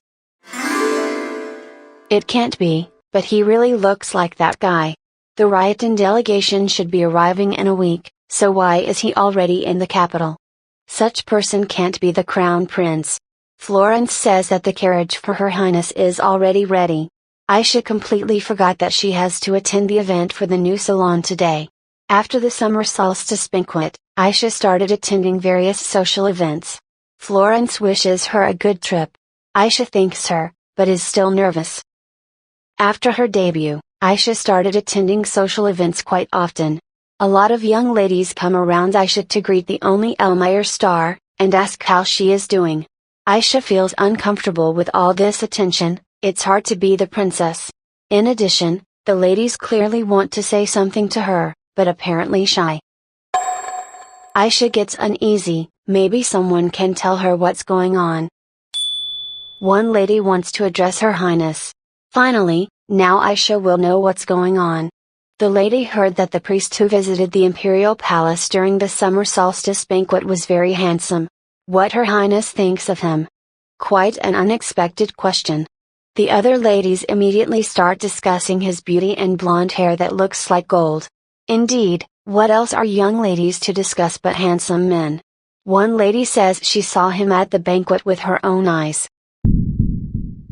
The rumors describe only part of his beauty. When she saw him, she accidentally spilled a drink on her dress. The ladies seemed so excited, each of them ready to get married to Mr. Loon. Priests of the Temple of Light are not forbidden to have a family.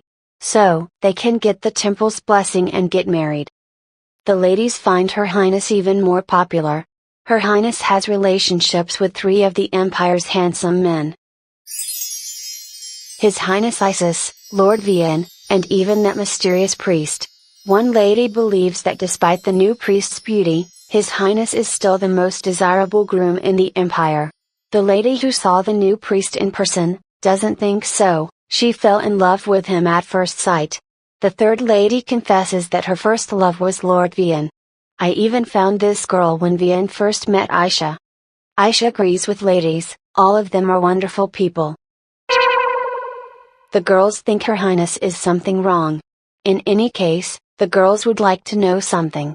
Among these 3 men, is there an ideal type of Her Highness? Aisha is a little confused, they want to know her ideal type. We all want to know who you like best. Aisha doesn't know, she never thought about it. Then the lady asks if she has the boy of her dreams. Everyone wants to know what kind of man Her Highness wants. Aisha repeats that she has never thought about it before. Then, the girl with green hair asks Her Highness to know what the ideal type these men are. What kind of food they like, any details about them. Ladies are so eager to know what their ideal type is. Aisha will try to find out from them. The young ladies will thank Her Highness very much. The girls have already started dreaming of marrying the boy of their dreams. Anyway, they are happy to be able to talk to Her Highness. They congratulate Aisha on her debut, and think it's fun to talk about love with Her Highness. Aisha also enjoyed chatting with them, next time they can talk about the ideal type more. Aisha finally reached her carriage. Attending such events, Aisha spends more energy than usual. But still, the girls were cute, they talked about boys with such enthusiasm. Aisha thinks it's not so hard to find out the ideal type from Isis and Lord Vian. She can just ask Isis about Vian's ideal type. The main problem is Lord Luminos. Asking the God of Light about his ideal type. Aisha seems to think it's a little much. What's Aisha's ideal type? Aisha sees no point in thinking about such things. When Aisha returned to the imperial palace, it was a warm fall day. Some men were unloading someone's luggage. Florence runs up to Her Highness to tell her the important news. The Riotan delegation has arrived earlier than planned. After the first prince met with the emperor and empress, he immediately began to request an audience with Her Highness. Aisha thought it was strange, they were supposed to arrive in a few days. What caused them to arrive early? Aisha had definitely seen this man before.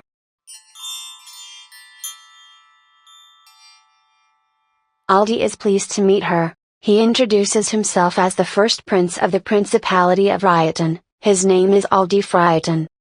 After a while, Aisha and Aldif end up in the audience room. The man Aisha met in the capital is actually Prince Aldif. He seemed unusual to her when she first met him, but at the time he wasn't so elegant. Aldif would like to say something to Princess Aisha. Aisha doesn't know if he recognized her. Luminos had cast magic on them that day. Aldif believes that Her Highness inherited only beautiful features from her parents. Yeah, that's really Aldi that Aisha remembers. Suddenly Aldif notices some papers on the floor. He picks it up to give it to the princess. It seems to be a business plan. Aisha didn't have time to put the papers before he arrived. On this paper is a child welfare project. Thanks to a chance meeting, Aisha learned about the need to protect children. Now she's preparing a business plan. After meeting with Karina and other children, Aisha decided to build an institution, where children without parents could receive free education. Mother helped Aisha to develop the plan, and now it's almost ready. Those children from the capital, Aisha hopes they are doing well. Aldif likes her idea about social protection for children. The rumors that the Elmeyer family takes care of their people turned out to be true. Aldif says that he has recently thought about a child welfare program himself. After all, children need help from adults. He was thinking of creating a facility for children with poor living conditions. Aisha thanks Aldif for the advice. She'll think about it too. Prince Aldif was better than Aisha thought he was. The maid informs them that the Crown Prince and the Princess of Rayatan are waiting for them in the Blue Palace garden. Aldif confesses that they were originally supposed to have tea together. But he insisted on meeting Her Highness in person. He apologizes, it's because he wanted to be alone with her longer. Aisha takes back her assessment that he's a nice guy. Aisha and Aldif walk in silence into the Blue Palace garden. Aldif stares at Aisha. Perhaps he can't believe that the girl he met on the alley is Princess Elmeyer. However, there were darker thoughts troubling him. Was all of this really necessary? Going inside, Aisha tells her brother she's here. Aisha asks what's going on here. What this girl is doing with her brother. The girl who looks like Aldif is pleased to meet Her Highness, Princess Aisha. Her name is Almina, she is the first princess of Rayatan, but Aisha can just call her Mina. Aisha welcomes Almina to Elmeyer, she is pleased to meet her too. For some reason, Aisha feels like Isis asking her for help. Almina claps her hands. She comes closer to Aisha than necessary. She says that the Crown Prince is very handsome, so she was sure that Princess Elmeyer would be beautiful too. Aldif agrees with her. Princess Elmeyer has inherited the best features from the Emperor and Empress. Aisha thanks them for their compliments. In return, Almina thanks Her Highness for the opportunity to spend time together. Brother and sister Rayatan begin to prepare the tea ceremony, talking about how much fun they will have together. Aisha is a little shocked at their behavior. What's wrong with them? Why are they so noisy and cheerful? While they are drinking tea, Princess Rayatan remarks that it is quite hot in here. Of course it's already fall, but the summer heat is still present. Almina asks if His Highness agrees with her. Aisha doesn't understand why Almina says she is hot, while shivering from the cold. There can be only one reason. Almina uses the honey trap on Isis. Aldif tells Aisha, this tea was brought from the Principality of Rayatan. It's very pleasant smelling, if Her Highness agrees. So, Aldif uses the same trap on Aisha. It's not like the marriage proposal was just a formality. Sounds like they're serious. The military alliance between Elmeyer and Rayatan could change, depending on the international situation. Even though the first Duke of Rayatan was a prince of the Elmeyer Empire, after 100 years, the blood relationship between Elmeyer and Rayatan is faint. Because of the increasing provocations of Edinburgh, Rayatan needs to find a way to strengthen their power. Marriage between members of the royal family would allow Principality of Rayatan to gain the powerful support of Elmeyer. Aisha had originally guessed, the purpose of their delegation wouldn't be for cultural exchange between the countries. Isis says he had a good time at today's tea ceremony. Almina is so happy, she had a good time too. Isis thinks the two of them should go to the palace, and rest before the banquet tonight. Aisha agrees with her brother, now they should finish the tea ceremony and leave. Almina thinks they still have time to chat, but Aldif agrees that they need time to prepare. He reminds Mina that at this banquet she will be partnered with His Highness the Crown Prince. She will need more time to prepare. Almina will be looking forward to tonight's banquet. Aldif is looking forward to the next meeting with Princess Aisha. Isis and Aisha see off the dear guest with smiles. Isis looks so exhausted. It was the first time he had ever met such an active girl. Aisha doesn't know what Isis's ideal type is, but it's definitely not Lady Almina. Aisha can literally hear voices asking what Isis' ideal type is. She says she wants to ask him a question. Naturally, Isis would answer any question she had. Aisha asks what the ideal lady would be for Lord Vian. Isis is not quite sure why she is asking him this. Aisha knows that Lord Vian is his best friend, so she assumed he knew that. Isis asks if she really wants to know. Of course she wants. Isis can't understand why it's all coming down on him today. First Princess Rayatan and now, a serious conversation with his sister. Isis would like to ask Aisha something too. It's about the priest Loon. Isis asks if she saw him after the banquet, maybe he came to see her. Angel on Aisha's shoulder asks her not to lie to her brother. She promised that there would be no secrets between them. Demon Aisha doesn't know what the angel is talking about. How can she tell Isis that she is friends with Luminos? Aisha says she never saw him after the banquet. Well, then Isis would like to ask her one more question. This priest Loon, does Aisha know his ideal type? Wait, why would Isis ask that? After Isis met Loon, he started refusing all marriage proposals. Aisha had certainly hoped they would become friends, but not like this. So, her brother fell in love with Loon. Aisha yells at Isis, Loon is absolutely no good for him. Perhaps Loon is so handsome that he can charm anyone, but she can't accept the fact that Isis has feelings for him. Isis is shocked by what she's talking about. If she has feelings for Vian, Isis just got rid of Loon for her. Aisha doesn't hear him. She keeps assuring him that Loon has exactly the other ideal type. Suddenly, Aisha realizes what Isis just said. Now Isis believes that she has feelings for Lord Vian. After a while, Aisha and Isis were able to calm down. Aisha explained that she had asked Vian's ideal type not for herself but for other ladies. Isis chose not to comment on her sister's fantasies. In any case, they are both glad that they were able to clear the air. By the way, Isis tells her that Loon became a priest of the imperial palace. Isis was just trying to be nice to him. Indeed, Luminos is becoming an increasingly powerful person in the temple. It's funny to compare Luminos to Mario. I think they have a similar goal. Isis begins to think what the ideal Vian type might be.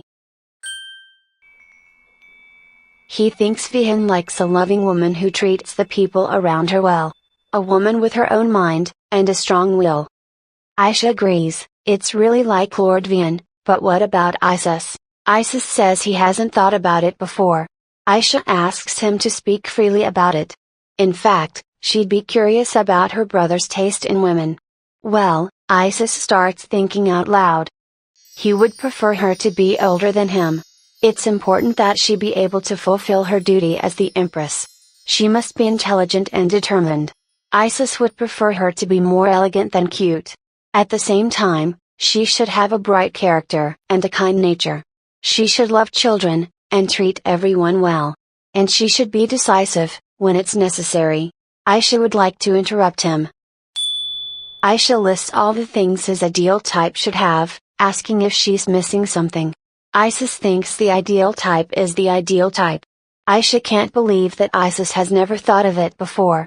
Such a woman might not exist at all. Although, Isis is also kind and strong, just like their father. He is handsome, intelligent, an excellent swordsman and just a reliable person. Aisha is sure her brother deserves the woman he described. But there's a problem. Everything he said also applies to Lord Luminos. Aisha asks if he's sure he didn't describe the priest Loon. She still likes to tease Isis. Afterwards Aisha went to the Empress Palace, to discuss the business plan to support the children. Iris suggests to finish for today, they have to prepare for the banquet. She asks how Aisha spent time with the delegation from Ryotan. Aisha herself would like to discuss that with her mother. Aisha tells her mother that even though they were rejected marriage, the prince and princess from Ryotan are still trying to win their hearts. Especially Almina. Aisha even feels sorry for Isis. Iris says that upon arrival the delegation from Ryotan asked her to reconsider the marriage proposal.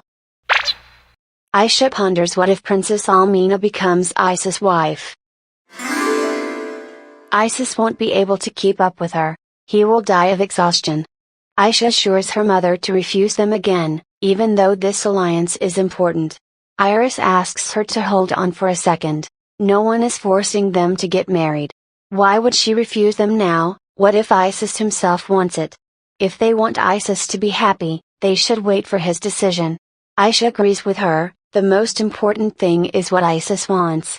If Princess Almina wins Isis' heart, Aisha will have to support his decision. Aisha really wants Isis to build a happy family with a good wife, but still. Iris asks if Aisha feels sad. Aisha does feel a little sad. Isis has always been near her. If he marries and starts a family, won't she be lonely? Iris asks if Aisha knows that some things never change. It only gets stronger and deeper with time. Love between family members. Even when they both start a family with the person they love. The fact that their siblings will never change. Iris wants Aisha to know, she will always be Isis' happiness.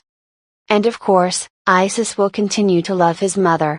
Suddenly Aisha realized that Isis' ideal type exists. Their mother, that's who Isis was talking about when describing his ideal type. Indeed, how could anyone not fall for a woman like their mom? Aisha tells her mother that she is an amazing person. If Isis opens heart to Princess Almina, Aisha will do the same.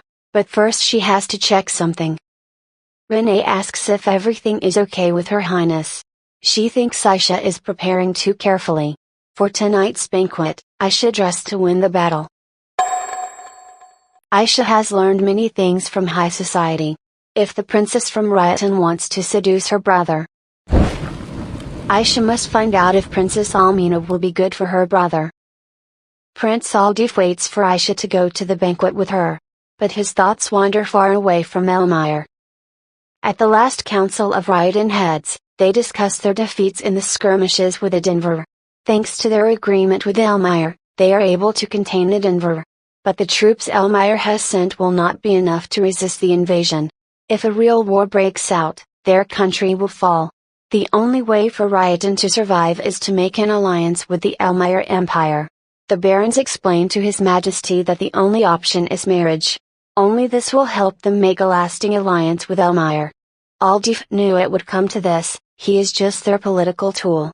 The barons believe it was a mistake to give up the Diamond Island in exchange for a military alliance. The only way now is for the prince to marry the Elmire princess, but there may be difficulty because she's too young. So they offer to send Princess Almina too. When she gives birth to an heir by the crown prince, their alliance will be even stronger. Aldif screams what the hell they're discussing here. His Majesty asks everyone to calm down. Marriage will be the last resort. Their idea contradicts Ryotan's core value of respecting a person's freedom. The barons ask His Majesty to reconsider this, it's Ryotan's last hope. After His Majesty left, the barons began to discuss the situation. One of them doesn't like that His Majesty is more concerned about his children's dreams than national security. But he's even more annoyed by the crown prince, who dreams of romantic love like a child. He reminds Aldif that when Ryotan will be destroyed, it's too late for regrets. Love is a luxury, peace for his people much more important.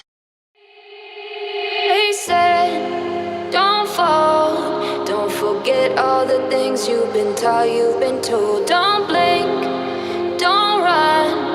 Don't turn left or turn right or look straight at the sun. My mind's going in circles, I'm trying to fight it. Getting these voices inside to stay quiet. Gone to the place where all this began. Just start again. Oh, you won't see the light until the dawn breaks. No, till it's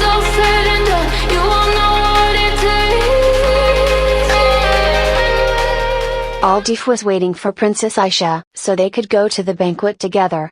Aisha thanks him, he's a real gentleman. Aldif is honored by her words, she is like an angel coming down from heaven on this night. Aisha can't help but be impressed by his oratory talents. So, Princess Elmire and Prince Ryodan go to the banquet hall. Maybe it was just her imagination, but Aisha thought Aldif looked sad a moment ago. On their way they noticed some very sad ladies. When Aldif asked what was going on, Aisha answered that she had just told them about her brother's ideal type. One of the ladies is even glad that she doesn't know the ideal type of priest Loon. Aisha asks her if Loon will be at the banquet. The girl is sure he should be. Since he is the priest of the imperial palace, he will come to greet the distinguished guests from Ryodan. In any case, Aisha is more worried about Princess Almina. Isis and Almina were dressed in traditional Ryodan clothing. As they exchanged pleasantries, Aisha thought Almina was staying too close to Isis. Almina says that Her Highness Aisha has an angelic smile, she hopes that they have gotten a little closer during this time. She thinks Elmire's banquet is incredibly beautiful and grand. Elmire Empire is so charming, that it has already won her heart. Almina is so sad that soon she will have to leave this wonderful empire. She would rather stay with the two of them and live here forever. Aisha thinks that Almina is overplaying her role, she is literally transparent. This girl will definitely not be a good wife for her brother. Look at Isis, he's already tired, even though the banquet has just started. Aisha needs to go on the attack. She says she's happy that the princes from Ryodan liked their empire. Since she is their important guest, Aisha will make sure that Almina leaves their lands with good memories. When she comes here next time, Aisha will give her a tour of the area. Her brother is too busy with his studies, so he doesn't have time for such things. Isis has no time to think about things like marriage. After saying that, Aisha was pleased with herself. Almina should definitely have understood her message. Princess Ryodan sighed and fell on Isis. She said she had a headache. While Aisha was shocked by her behavior, Almina said that she had never attended such a large banquet before, so she was very nervous. Almina wants to go out on the terrace, and get some fresh air. Aisha is angry, this trickster just wants to be alone with her brother. Isis asks Princess Almina to return to her palace and rest. Rest will help her much more than fresh air. She must be tired from the long travel and needs to rest. Isis will personally take Almina to the palace and call the doctor. Almina asks him to wait a second. She is already feeling better. Isis is sure that the headache can't have gone away so quickly, he will escort her to the palace. Aisha realizes, her mother was right. She had nothing to worry about. Suddenly, Aisha heard a familiar voice. It belonged to the person she had known since she was a child. Aisha calls Lord Vian. Vian greets the star Elmire. Aisha asks how he is doing. Vian says he is fine, but why is she laughing? Aisha finds Lord Vian amazing. She called him from far away, but he immediately realized it was her. Aisha thinks he is a talented magician. Vian is a little embarrassed, Her Highness is too kind. Aldif clearly didn't like the appearance of another man near Aisha. Aisha introduces Vian to Aldif. Then Aldif introduced as the first prince of the Principality of Ryodan. Aldif wants to say something to Her Highness. He moves to her ear and begins to whisper. At the end Aisha says it's a good idea. However, Vian heard nothing.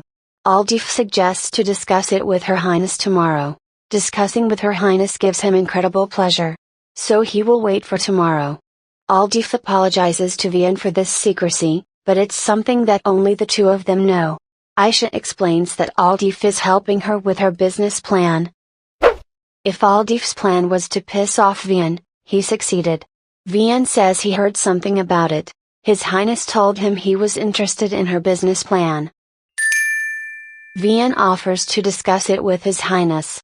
Aisha didn't expect Isis to be interested in her idea, she would love to work with him. Isis doesn't really know anything about her business plan, but Vian is sure that Isis will forgive him for that. For now, the score between Vian and Aldif is 1-1. You may not realize it, but in this picture, Aisha sneezed. The boys immediately start asking what's up with Her Highness, perhaps she's cold. Aisha says she's fine, she sneezed because of the perfume. The boys are happy to hear that. Vian remarks that His Highness Aldif is so caring to everyone. Aldif assures them, he is not caring to everyone. In contrast, Lord Vian seems kind. He must be popular with the ladies. Aldif notices that a new song has begun. He invites Her Highness Aisha to the next dance. While they dance, Aldif thanks Aisha for today. He admits that when he first came here, he was a bit worried. Today his sister has behaved inappropriately, but they still treat them with kindness. Aldif is happy to know that today he became a little closer to Her Highness. While Aisha doesn't know what answer to that, Aldif moves closer and closer to her lips. Isis took Princess Almina to her room and finally returned.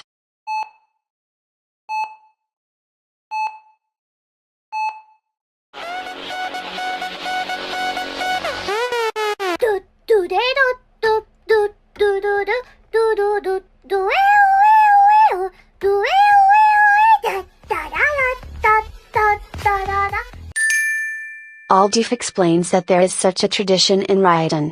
They touch noses, when they feel closer to someone. Isis is surprised that Ryotan has such a tradition. What a beautiful country it must be. Vian agrees with him, but since they're here, they should follow Elmire etiquette. Aldif asks them to forgive his mistake. He will try to be more careful now. Aisha also asks the guys to calm down. But still, Prince Aldif is an unpredictable person. Somewhere nearby, there's a squeal of girls. Aisha immediately realized who had come into the banquet hall. Lord Luminous has arrived. Seeing Aisha, the priest Lune smiled at her. Boys, you can go home, the main crash of this story is here. Aisha thinks Luminous is already used to the human world. All he has to do is smile and wave. Approaching them, Luminous greeted Her Highness. They haven't met since the summer solstice banquet, so he is glad to see her. The student seemed to have surpassed his teacher. Aisha wouldn't have been able to lie so well. She congratulates Lune on his position as priest of the Imperial Palace. Luminous notices Aldif. He asks if he's caught a cold. He was worried about him after the rain. Actually, Lune didn't expect to meet him here.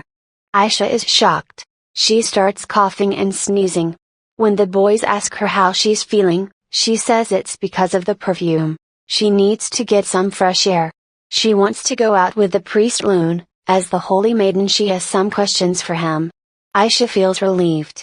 Who could think that the title of holy maiden could help in a situation like this? Before she leaves them, Vian asks Her Highness to put on his cloak. It should be chilly on the outside. Aisha thanks Lord Vian. He is so kind. Aisha and Priest Lune go to the balcony for some fresh air. Aisha doesn't understand how Lune could make such a mistake. Lune agrees with her. That child didn't recognize them. He didn't think about it. So, Luminous understood everything even without her words. What a smart student. Aisha thinks this is a good time to ask Lune. She asks what his ideal woman is. Luminous doesn't understand what the ideal woman means. Aisha tries to explain that it's a woman who has all the qualities he likes. She doubts that she has been able to explain it to him. Lune thinks she already knows the answer. After all, it's Aisha. His ideal woman is she. Aisha blushes completely.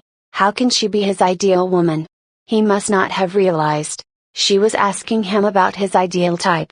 Lune doesn't understand what the problem is. She is his ideal type. He told her that in the carriage, and the first day they met. So, Luminous was talking about the ideal human. That's not exactly what Aisha wanted to ask him. but she doesn't know how else to explain it to him. She'll just tell the ladies that the priest Loon doesn't have the ideal type. It's still better than saying he likes her. Aisha suggests Loon return to the banquet hall. Actually, Loon thought she would ask him about Ludian.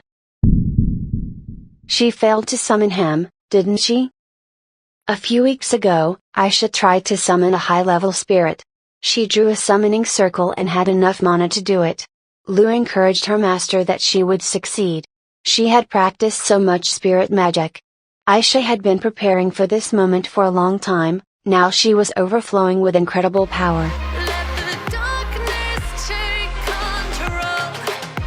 This summoning was different from the previous ones. Aisha felt herself being pulled into the circle. But that didn't matter. If she could summon a higher spirit. Aisha asks Ludian to answer her call. The spirit summoning was not complete. Aisha can't understand why. She has enough power to do it. But she couldn't even see Ludian, as the summoning circle was completely destroyed. After the first failed, Aisha performed the summoning a few more times. However, the result was always the same. Aisha wonders if Luminous knows everything. Of course, Luminous knows when someone tries to summon his children. He doesn't understand why she hides it. In truth, Aisha just didn't want anyone to know about her failure. She's so embarrassed in front of her family and Luminous, that she's not making progress. She promised to help her brother lighten his burden. What if he finds out how powerless she really is? Aisha doesn't want that. She has thought a lot about it, but she still can't figure out the reason. Luminous seems like she could have just asked him about it. Aisha agrees, she is very lucky to be able to talk to him about it. But it's a shortcut. Her intuition tells her that she has to figure out on her own. Luminous is surprised at her words, calling him a shortcut. She always says something unexpected. Luminous uses his power, and the dim night is colored with light. He hopes Aisha will succeed. The answer is always near her. Luminous will wait for the day she comes to him. Aisha thanks Luminous for his words. One day she will surely reach him. So Aisha asks him to wait a little longer. Luminous is glad to see her smile. He will cheer for her. When they returned, Vian and Aldif were already waiting for Her Highness. Isis left to greet the other guests of the delegation from Raitan. Aisha returns the cloak to Lord Vian. It really helped Aisha to stay warm. She wishes Lord Vian a pleasant time. Actually, Vian would like to say something to Her Highness. Then she said that he is a magician, and so he recognized her voice. But he didn't actually use any spells. Vian doesn't know how to explain it. For some reason, he hears her voice better than others. Vian said this to clear things up, but now he has to go. So Vian left, and Aisha didn't understand what he was trying to tell her. Aldif even laughed a little. The situation was much more complicated than he had realized. He and Mina still had a lot of work to do. Meanwhile, Almina had finally calmed down. She keeps a diary of what Prince Isis likes. The next morning Almina came to visit Princess Aisha. Aisha is a little shocked at her request. She asks Aisha to help her marry Prince Isis. Yesterday Almina realized that Aisha understood everything, so she came to ask her for help directly. Aisha doesn't see any reason to help her. Almina is sure that Aisha knows that the Principality of Raitan descended from the Elmire Empire. The marriage of the states would help them create a strong alliance. Together they could have a greater influence on the continent. Almina's charm didn't work on Isis, so now she's trying to gain Aisha's support. Aisha reminds Almina, the marriage of states is based on the mutual benefit of both countries. So why should they choose Raitan over another country? In fact, Aisha wants her brother to find happiness in marriage. From what Almina said, Aisha concludes that making Isis happy doesn't belong to her plans at all. If she has no feelings for Isis, then any talk is pointless. If Almina has nothing more to say, Aisha asks her to go back to her room and rest. Almina seemed to think that Aisha liked the tea they were drinking. This tea is made from dried ryetan flowers. When Mina drinks this tea, she always remembers the mighty summer forests of her country. But soon her country will disappear from the pages of history, so this tea will not be a symbol of her nation. Almina agrees with Her Highness, everything she said earlier is true. Prince Isis is a kind man, but she has no time to develop feelings for him when her family and country are in danger. If war breaks out between Ryetan and the Adinvar Empire, Ryetan's existence will be at stake. Only her marriage to Prince Isis can save their country. That night Aldif told his sister what the ministers were proposing. It was a bright night. The sea and the surrounding islands could be clearly seen from the castle walls. Aldif asks Mina not to worry, he will persuade the nobles. Almina would like to visit the Elmire Empire. She believes that ministers are right. The marriage of states would inspire the common people, and the army. Aldif can't believe that Mina agrees with this decision. Almina believes they should take every opportunity to defend their country. Elmire can open a new path for them. Mina asks her brother to look at this view. Their country is so beautiful. They must protect the precious things they see. Aldif was pained to admit it, but Mina was right. That night Almina vowed that she would do anything to protect her beloved country. She knows she won't make Isis happy now, but she will do everything she can in the future. Perhaps to Her Highness she seems shameless, but she does it not for herself but for her people. Princess Ryetan's desperation was familiar to Aisha. Almina will do anything to protect the things that are precious to her. To protect the people she loves. Aisha thanks Mina for her honesty, but Isis should choose his wife on his own. Actually, there is one thing that can help her. Aisha can tell her what kind of women her brother likes. Almina thanks Her Highness very much. Knowing Isis' ideal type, she will be able to win his heart. Many ladies already know what kind of women Isis likes, so Aisha doesn't give her any secret. After a few minutes Mina was completely depressed. It was impossible to win Isis' heart. Aisha asks Almina at least not to push him so much.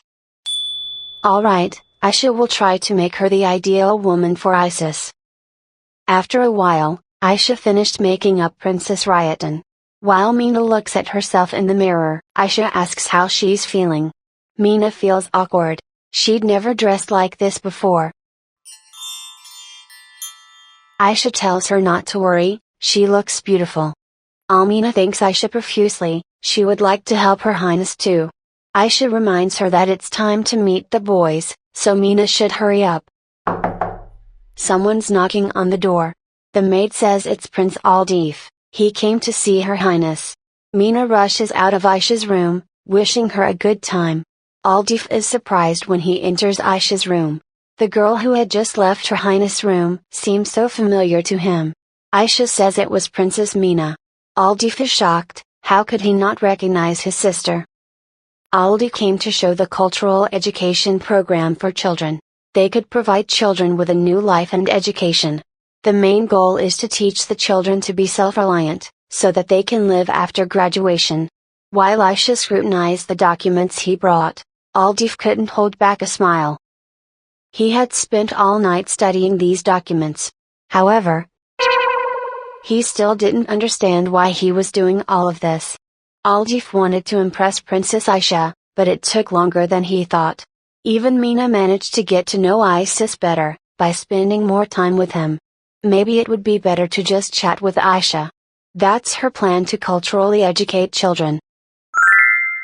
Aisha looked so happy spending time with those kids. With these thoughts, Aldif worked all last night. Now Aisha will give a verdict on his efforts. Aisha says his program to help children become self-reliant is amazing. She talks enthusiastically about the layout of the building she designed. Next to the building, there should be a place for children to play during recess. Aisha invites Aldif to design a place where the children can comfortably receive their education. Aldif thinks that the education place should be located away from the playground. Also, it would be good to educate children based on their individual characteristics. Aisha has one problem. She can't decide what the finished version should look like. Aldif offers his help. He knows a lot about Ryatan's educational methods. Aisha wonders if he will agree to help her with the project. Aldif agrees. Aisha thanks him for this. She didn't expect him to be so willing to help her. Thanks to him, she will be able to realize her ideas, even better than she expected. Aldif is glad to know that he was able to help Her Highness. At the same time, Isis couldn't understand what had happened to Princess Almina. She no longer clung to him. On the contrary, she became and waits for him to come back to escort her. Almina tells Isis about a very smart book she read today in the library. Isis doubts that she would be allowed into the Emperor's library, unless she went there with Aisha. Mina even sent all servants home to rest. Isis has no idea what's going on. So, he asks Almina why she's acting differently today. Mina calmly says that Her Highness told her that his ideal type is elegant, intelligent and kind. Isis can't believe Aisha did it. He confesses that he told Aisha the first thing that came into his mind. He doesn't know what his ideal woman should be. Mina is sure, since it's the first thing that came to his mind, it's not far from the truth. In any case, Isis asks her not to behave like this. Mina is upset to hear this. Perhaps His Highness doesn't want it, because he already has someone he likes. Isis didn't say that to offend her. In fact, he even likes her. The reason why he said that is different. Isis wonders how to explain his feelings. In his opinion, pretending to be someone else, like wearing clothes that don't fit. For Isis, the most attractive girls who have the courage to be themselves. The next morning, Mina tells Aisha that she has failed. Aisha is surprised.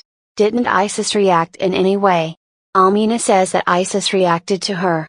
Mina told Aisha what Isis told her. She planned to win Isis' heart, by pretending to be his ideal type. But Isis wanted to get to know the real her. Almina is convinced that His Highness is really an unbelievable person. Just like Her Highness. Mina is sure that they are both incredible people, who can make people's lives happier. When Aisha asks what she plans to do, Mina answers that she doesn't know. She has no ideas. However, she will do her best. Even if she fails, she will not regret it. Aisha thinks about her words. Almina asks if Her Highness needs any help. She would like to repay her kindness. Maybe Aisha has a problem they could solve together. Aisha remembers what Isis said. Courage means being honest. Actually, Aisha has one problem. She didn't tell anyone about it, but she failed at summoning a high-level spirit. Aisha doesn't know where she went wrong, and there are very few books about elemental spirits. If she knew where to look for answers, maybe she wouldn't feel so helpless. Mina is worried about Aisha. It must be hard being the only elementalist in the Empire. Aisha asks her not to worry so much, she is not going to give up. Almina ponders how she can help such a kind girl. Mina asks her to wait a moment, she will return soon. After a while, Mina comes back with a lot of books. She asks Her Highness to start reading from this book. The title of the book is History of Elemental Spirits, Volume 2. Aisha remembered, this is the same book, the second volume of which was to be bought on special offer. Mina explains that these books originally belonged to the first prince of Ryatan. When they were going to Elmire, she insisted that Aldi take it. Aisha is surprised that there are so many books about elemental spirits in the Principality of Ryatan. She finds it difficult to contain her emotions. She will finally learn how to summon a high-level spirit. Aisha thanks Mina. She will read them as soon as possible and return them. Almina suggests that she read the books together. She knows the ancient language too, so she will be able to help her. If everyone reads the book and takes notes on it, Her Highness can save a lot of time. Aisha doesn't know how to thank Mina. Her help is incredible. From this day, Mina came to visit Aisha every morning. Together they studied books on elemental spirits. When Mina found something interesting, she showed it to Aisha. They spent a lot of time together. Over time, the information in the books became repetitive, but sometimes they found something new. Almina tells Aisha how to train spiritual energy without the power of spirits. It also describes how to activate magic products. Aisha asks how to do it. Mina explains that magic products are for magicians. But she can also use them to replenish spiritual energy. Mina is glad that she can help Her Highness in some way. The girls continue reading books until the evening.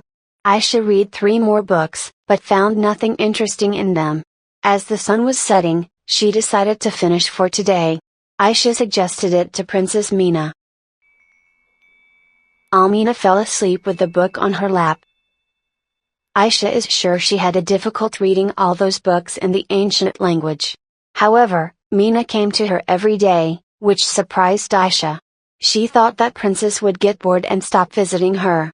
Mina tried to solve Aisha's problem, as if it were her own. Aisha felt like she found out the real Princess Mina. She wished Isis could see that side of her. Aisha admires the sweetly sleeping Princess Mina. Suddenly Aisha noticed a piece of paper sticking out of the book Mina was reading. It seemed to be an old letter. At that moment, Mina woke up. She apologizes for dozing off, but Aisha says it's all right. She shows the letter she found in the book to Mina. Even though the letter was old, it still had a seal on it. The girls are curious, what might be written in such an old letter? When they unfold it, they are surprised to see that the letter was written in a language unknown to them. The princesses who know even an ancient language, will have to go to linguists to decipher it. Aisha asks Mina to wait, she seems to know what language it could be. The letter might be written in the language of spirits, so Mina suggests asking one of them. Aisha calls Lu, and asks her to look at the letter. Lu confirms that it's written in spirit language. In ancient times, elementalists knew the spirit language. Even though many of the words are faded, Lu tries to read the letter. In the letter, the person writes that many elementalists began to increase their power to summon higher spirits. Some began to use tricks to prevent others from gaining their power. The person writing this letter has not been able to avoid this conflict. He will try again to summon the Spirit King, and if he fails, it will be his last summon. Mina believes that this letter describes the conflict between the elementalists as a result of their competition. Aisha worries that the letter mentions, some elementalists have lost their abilities after failed summons. She has never heard of any elementalist being able to summon the Spirit King. So she concludes that the person who wrote that letter also failed. Aisha wonders, who this letter is meant for.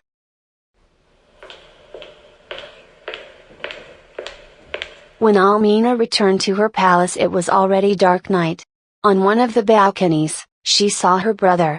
Aldi was writing something, so Mina wondered what he was doing here on a cold night. Aldif said he was reviewing some documents. However, he thinks Mina has forgotten who her target is. In his opinion, she spends too much time with Princess Aisha these days. Mina is helping Her Highness with her studies, but she seems to be really into it. Now Aldif understands why she took all those books with them. Mina apologizes, but Her Highness is working with such fervor, so Mina wants to help her. She's sure if Aldi saw her that way, he would want to help her too. Almina finds it all so strange. They came here to convince Elmire to help them, but now she thinks they've switched roles. Aldi agrees with her. Mina will go to the temple with Princess Aisha tomorrow. They will search there for something that can help Her Highness. Aldif is glad for her, and suggests she go back to her room. The nights in Elmire are pretty cold. Mina remembers that she has one thing to help her brother read in the dark. She shows him the magic item that Princess Aisha gave her. Mina pressed the button, and the item shined brightly and flew up. Her Highness filled the item with her spiritual energy. They found mentions of the item when they read the books. Soon Princess Aisha managed to create this thing and then she lent it to Mina. Almina will give her brother this thing for tonight, but she asks him not to read too long, and to go to bed.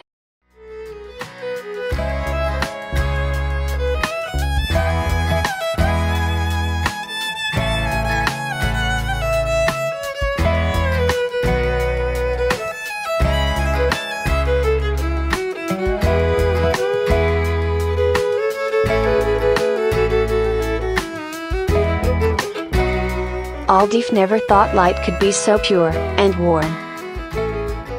The next morning, Princess Elmire and Princess Ryaton went to the Imperial Temple. Mina finds the temple incredibly beautiful. Aisha tells the priest that she wants to walk around the temple with a guest from Ryaton. The girls go to see the old temple. After the new temple was built, this area is rarely visited by people. Aisha has never been to this place herself. Soon they reach the temple itself.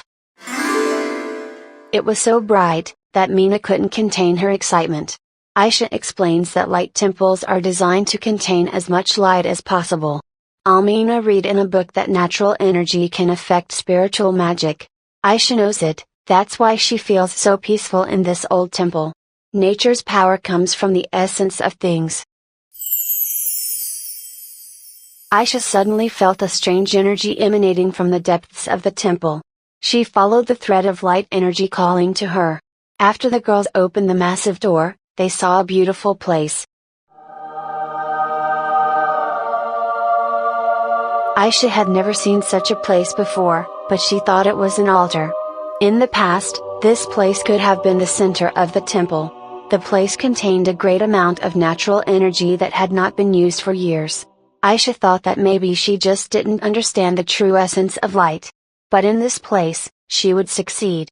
Aisha asks Princess Mina to make sure no one comes in here. She wants to summon a high-level spirit in this place.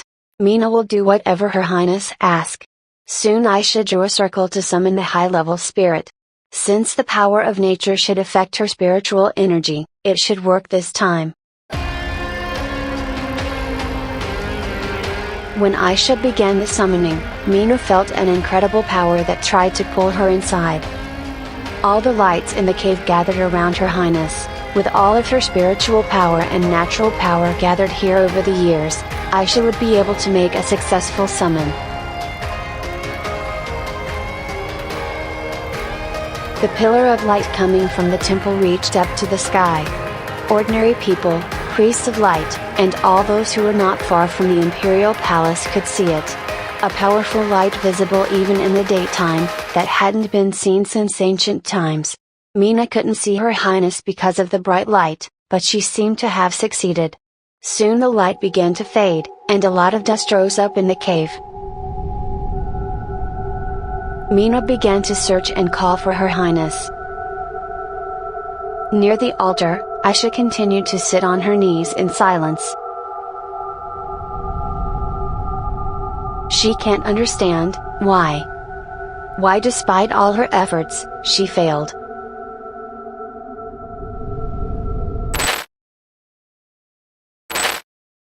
A girl in a white dress stands over the corpses alone. Among the dead people, Aisha sees her father, mother, and even Isis. All the people who are precious to her are dead. The girl in the white dress asks Aisha not to cry.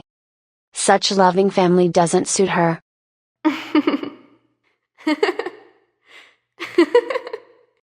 She can't change that anyway.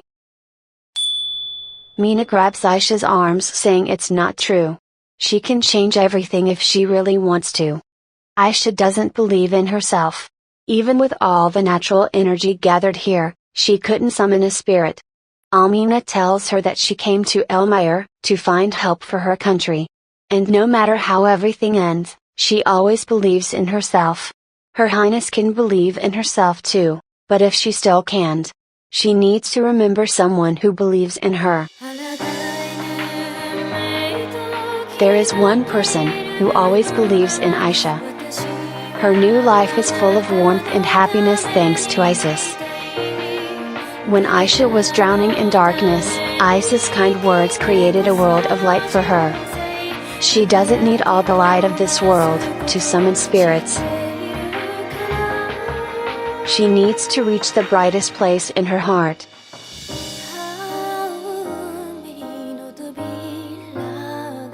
Thanks to the person who showed her the way to the light, and helped her stand up again, Aisha will summon a spirit for everyone who believes in her, to make everyone precious to her happy.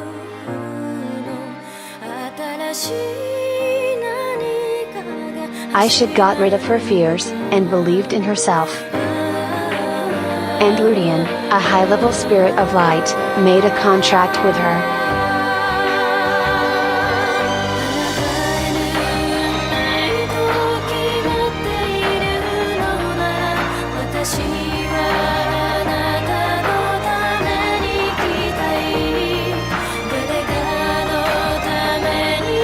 Aisha thinks Mina, she forgot that there are people who always believe in her. If she didn't remember this, she would never be able to reach the light in her heart. Mina is very happy to be able to help Her Highness. Someone interrupted the girls from a sweet talk. Maid Lena asks Her Highness and Princess Mina to go back to the palace. There is news from the Principality of Ryotan that their delegation must return urgently. Lena doesn't know what has happened, but she has heard that it has something to do with protecting the border. Aisha wondered how she could help Princess Mina, since they need to return to the palace urgently. The best way to get to the palace is to fly to Ludian. In this picture, it looks like two fairies flying on a dove. Mina enjoyed flying Ludian, especially the bird's eye view. The imperial palace looked even more beautiful from here. Aisha is sad that Mina has to go back to Ryotan now. She didn't even have time to thank her for all her help. Aisha gives Mina a Ludian feather. When they return to Ryotan, Aisha wants Mina to show it to everyone. Princess Elmire gives this to the Prince and Princess Ryotan, as a token of her deep gratitude. First, Princess Elmire will fully support the Principality of Ryotan. Almina could only heartily thank Her Highness for this. The Ryotan delegation was about to leave Elmire, when they noticed a huge bird approaching them. Isis immediately realized it was Aisha. Only his sister could create such a huge pillar of light. However, there was another person who wanted to see Princess Aisha. When the princesses descended from the huge glowing bird, everyone bowed to them. Princess Ryotan ran to pack for the trip, while Aisha was called out by one person. Aldif tells her that he has to go back, then Aisha wishes him a safe journey home. Aldif thanks her and wants to give her one thing. This morning he visited his friends in the capital of Elmire. Aisha is surprised that he has friends here. Aldi explains that they became friends by chance, when a friend hurt his knee. However, the friend says that the wound on his knee disappeared the same day, without leaving a mark. Aldi knows that Elmire is blessed by the god of light, but this case is really incredible. He wants to return this hairpin to Shasha. Aisha guessed that he recognized her after all. Aldi apologizes for keeping it all this time. He confesses he didn't know what he wanted until came to Elmire. He only tried to do what others wanted him to do. But after he met Her Highness, he finally starts moving towards the things he wants. Aldi would like to thank her for that. Aisha is happy to know that she not only receives help, but also was able to help him. They have only spent a few days together, but Aisha thinks Aldi is an intelligent and honorable man, so she's sure he'll achieve what he wants. Aldif makes her promise, as soon as the situation in Ryotan stabilizes. The first thing he would like to do is to send a joint commercial proposal to Elmire. Aisha is glad to hear that. She will wait for his letter. Isis would like to say goodbye to Princess Mina. He hopes that the next time they meet, they will be more comfortable together. Mina would like that too, but the next time they meet he will need to recognize her. Isis doesn't quite understand what she is talking about. Mina explains that she might be a completely different person next time. Isis will meet Princess Almina from the Principality of Ryotan. She will be wearing the wonderful clothes that suits her best. Isis is sure that he will definitely recognize her. The royal family of Ryotan got into a carriage, and went home. Isis and Aisha, servants and knights saw them off with glances. It was an unforgettable trip to the Elmire Empire. Mina tells her brother that they both failed to marry into the Elmire imperial family. Aldif says with a smile that they really failed. However, Almina is confident that they were able to open a new path for their country. Aldif agrees with her. Destiny is indeed unpredictable, and can bring pleasant meetings. Edinburgh Empire Palace had been gloomy in recent years, but in this part of the palace, everything seemed even worse. Some might find that strange. Why does the light of the Denver Empire, the fifth princess who is a holy maiden, have such a dark room? Several people appeared on the threshold. Their head was a young woman, whose face could not be seen because of her hood. The maids bowed, and greeted Her Highness. Marianne asks the servants not to worry, she's going to the temple and she needs them to prepare her carriage. The young maid can't keep her eyes off Princess Marianne. She sees Her Highness for the first time, and can't help but notice how beautiful she is. After a while the carriage for Her Highness is ready. And Marianne, accompanied by the maids, left the palace. A head maid tells a young maid to finish cleaning, and leave this room as well. The lone necklace was left lying on Her Highness's desk. The young maid we will call Lily was amazed to see such a red gemstone. This jewelry belongs to Her Highness, so it must be very precious. Lily thinks this red gem must be a ruby, since it sparkles so brightly. Lily couldn't resist the temptation. The ruby was literally pulling her inside. She wants to possess this thing. Marianne asks if she really wants to steal it. Lily was scared to death, she thought Her Highness had already left. Her hands weakened, and she dropped the necklace. Lily begs Her Highness to forgive her, the necklace slipped from her hands. However, Lily can't understand how such a precious gem could break so easily. Marianne says that there is nothing strange about it. The stone she broke was a fake. Lily doesn't understand why Her Highness would wear fake jewelry.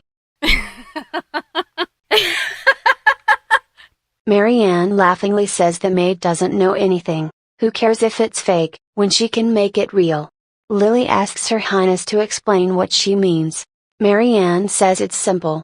She asks the maid to look at this gem. In her opinion, what it is.